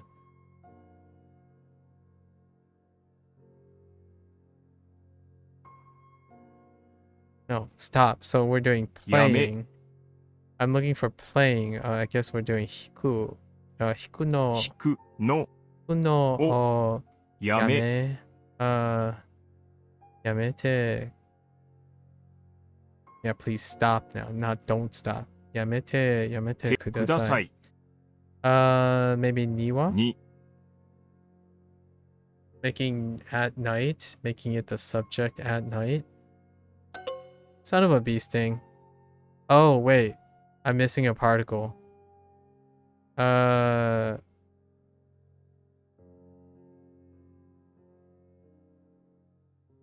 It's piano を弾くのはやめてくださいや. Yeah. Okay. All right. Fair enough. 毎日 This one was great. 毎日散歩。毎日散歩するの。のいや、毎日散歩するの。するのやめ。やめないで。やめないでください。ください。はい。お Yeah. That's a pretty great combination. That really allows me to understand the nominalizer and how you can work with naide as well. Very nice. This one's pretty good too in the opposite direction. Instead of saying please don't stop, please stop. Good contrast. 夜夜にピアノピアノを弾くのはやめてください。弾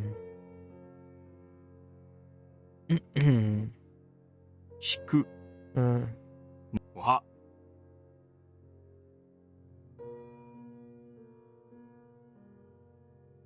弾くのはやめてください。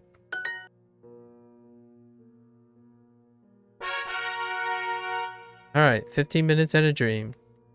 Box. Give me this box.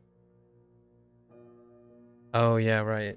早い。 There's so much not 文章 recorded about. 文章 Okay. 文章早い。早い早い。文章文章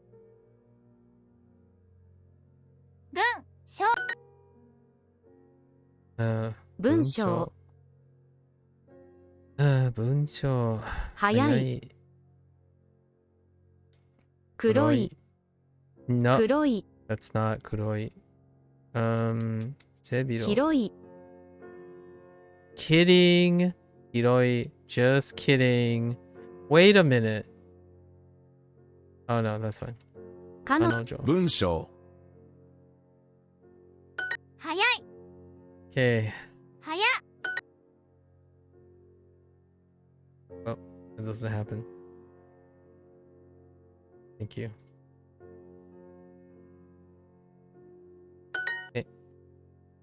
古い彼女文章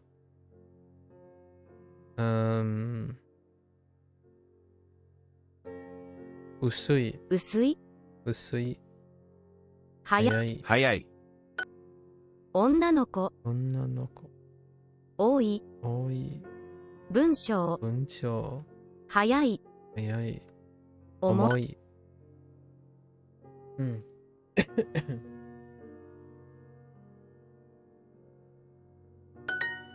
文章。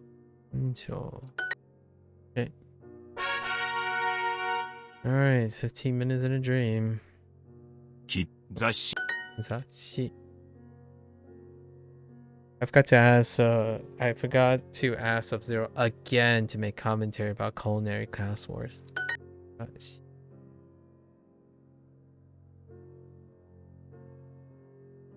I don't know what he Zashi. wanted to say because he was afraid of some spoilers or something.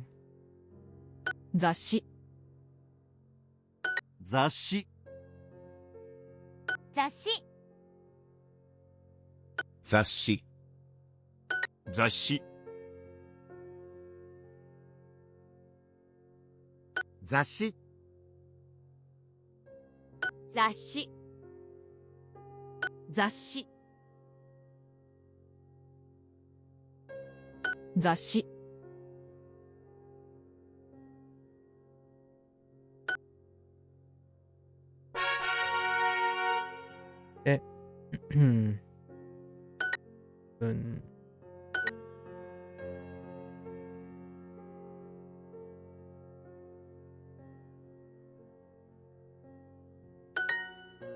文章作文文作文。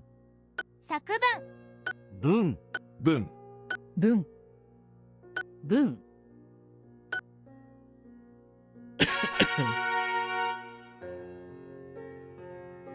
え、取る取る通る、取る取る、取る。取る。I 取る don't want to talk about it. 取る。取る。取る通る、取る。 Still gotta wait a full week before I get an opportunity to buy new pajamas. I think I'm most excited about the pajamas. 文章。文章。文章。文章。文章。文章文章文章、文章。文章文章。文章。文章。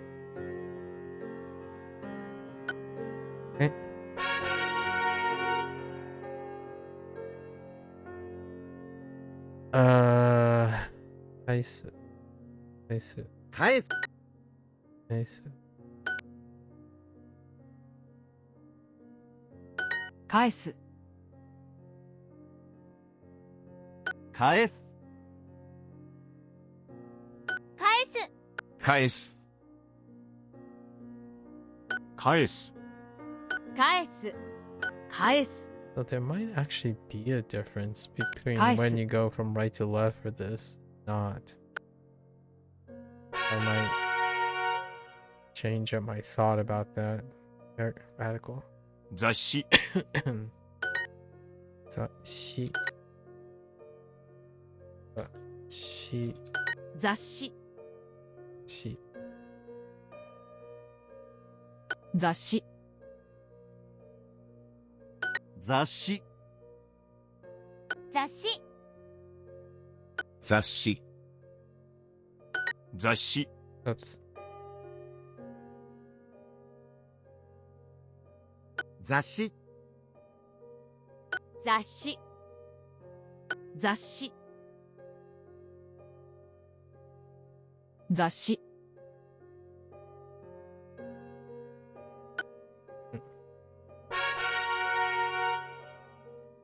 え書く。返す。書く。書く。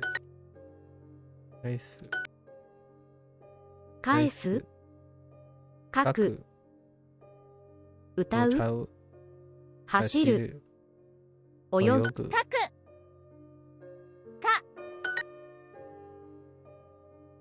書く、書く、見る、返す、聞く、読む、返す。返す。走る、返す、歌う、書く、聞く、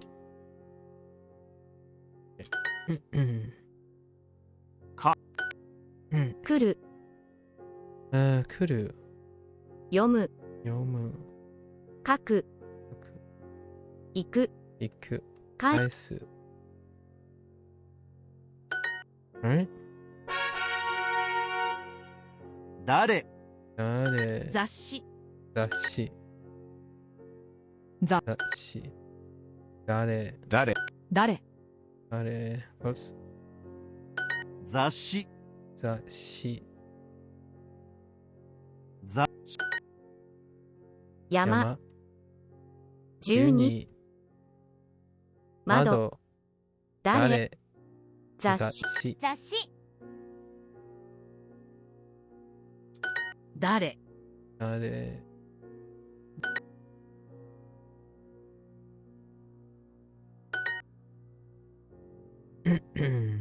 文、誰、道、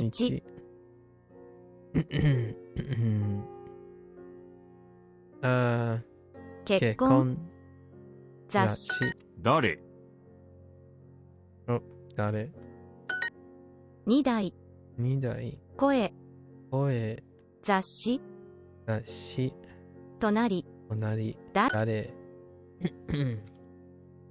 雑誌 Oh, I typed どれ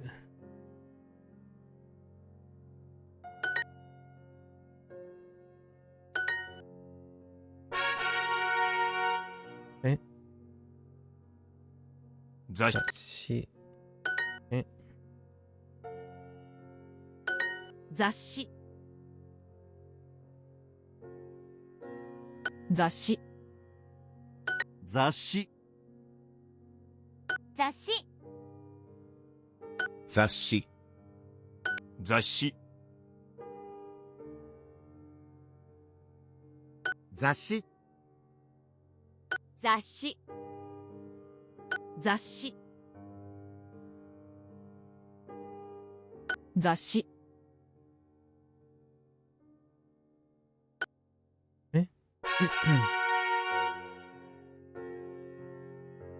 文文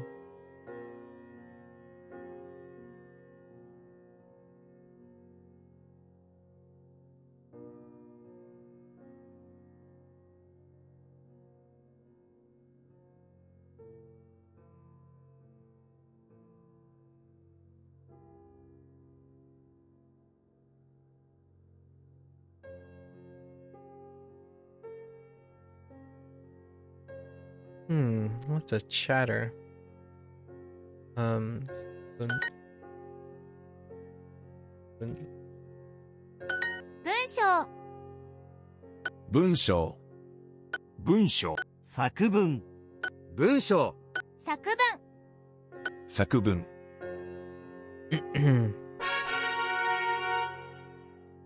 作文女文章 Okay.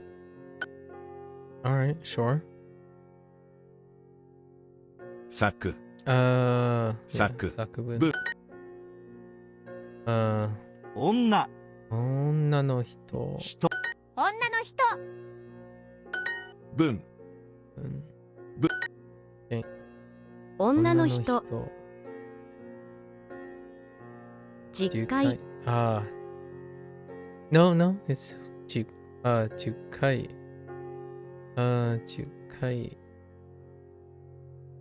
10月女の子女の子文文章文女の子女の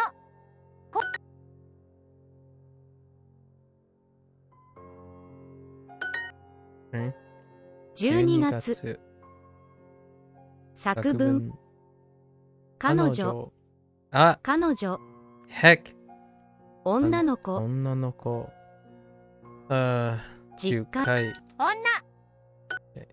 女女の子作文作文海海紫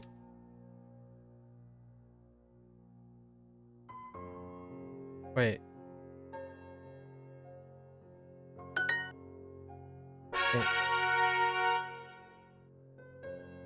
Okay. ケース返すケース返す返す返す返す返す返す返す返す返す返す返す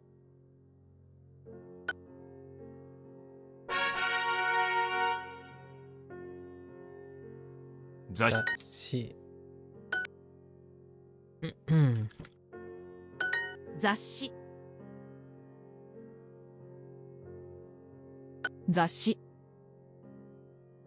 雑誌雑誌雑誌雑誌雑誌雑誌雑誌 Okay. 雑誌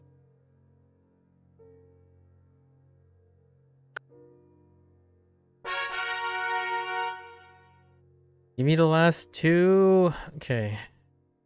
文章. 文章 Let's do this. 文章文章文章文章文章文章文章文章文章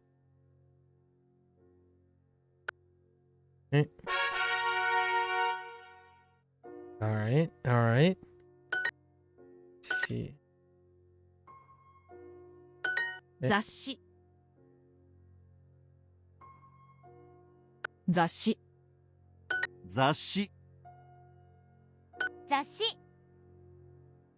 雑誌雑誌 Excuse me. 雑誌 Oops. Kidding. 雑誌雑誌雑誌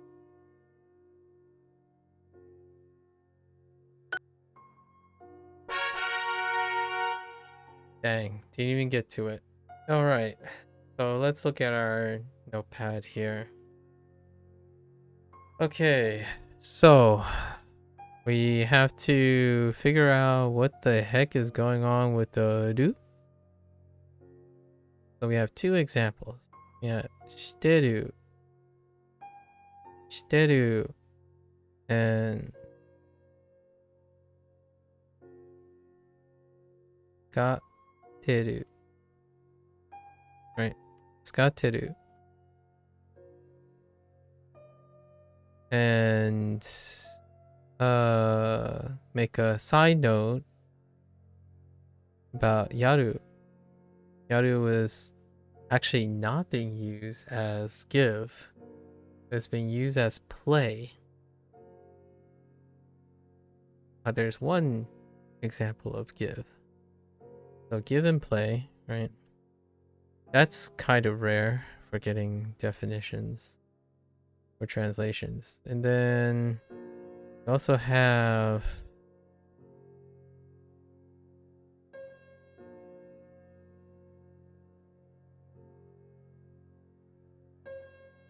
the other use. This is hiraku. Hiraku for open. Hiraku. Totally forgot about say, so imashita. Imashita. That's fine. That's fine. Shinai de. Why did I write shinai de down?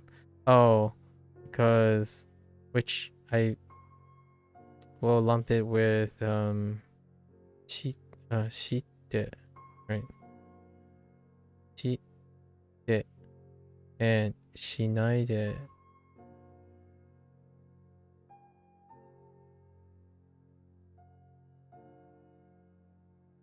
Gonna look at this. This is probably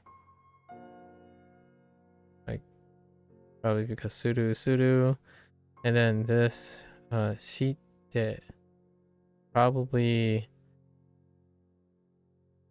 at first you oh wait, no, yeah, because I'm thinking shiru, right? I'm thinking shiru, which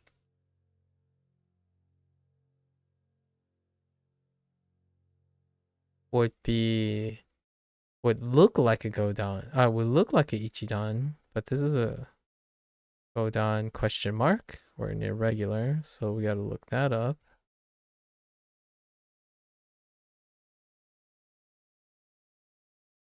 Homework. Always excited to have some homework. Then we have there's one tabe te nai. Oh, we're gonna do, and then there's te, and then iru, right? Iru, but iru into nai. So just as a confirmation of that. Oh, we have this. Oh, that interesting one. For Ekie no Michi. No, that's fine. It kind of makes sense after you see it. The heck is this? Oh, and then it makes sense too for jikan for time. So chikiru jikan. I mean not chikiru. Chinese. Okiru. Okiru jikan. Yeah, it's kind of hard. Yeah. Oops.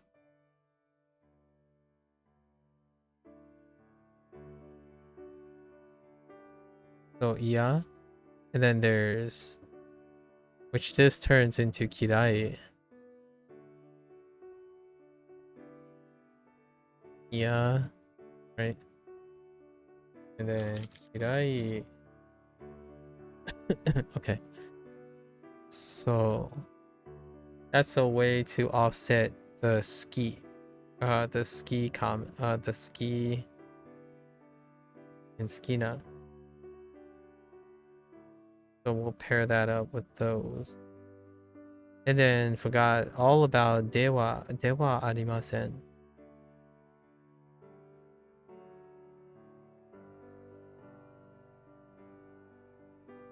Arimasen.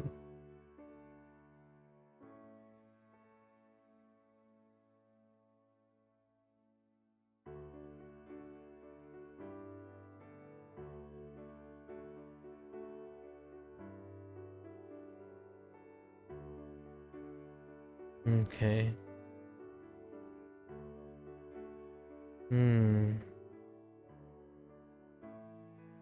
Alright, that's not too bad.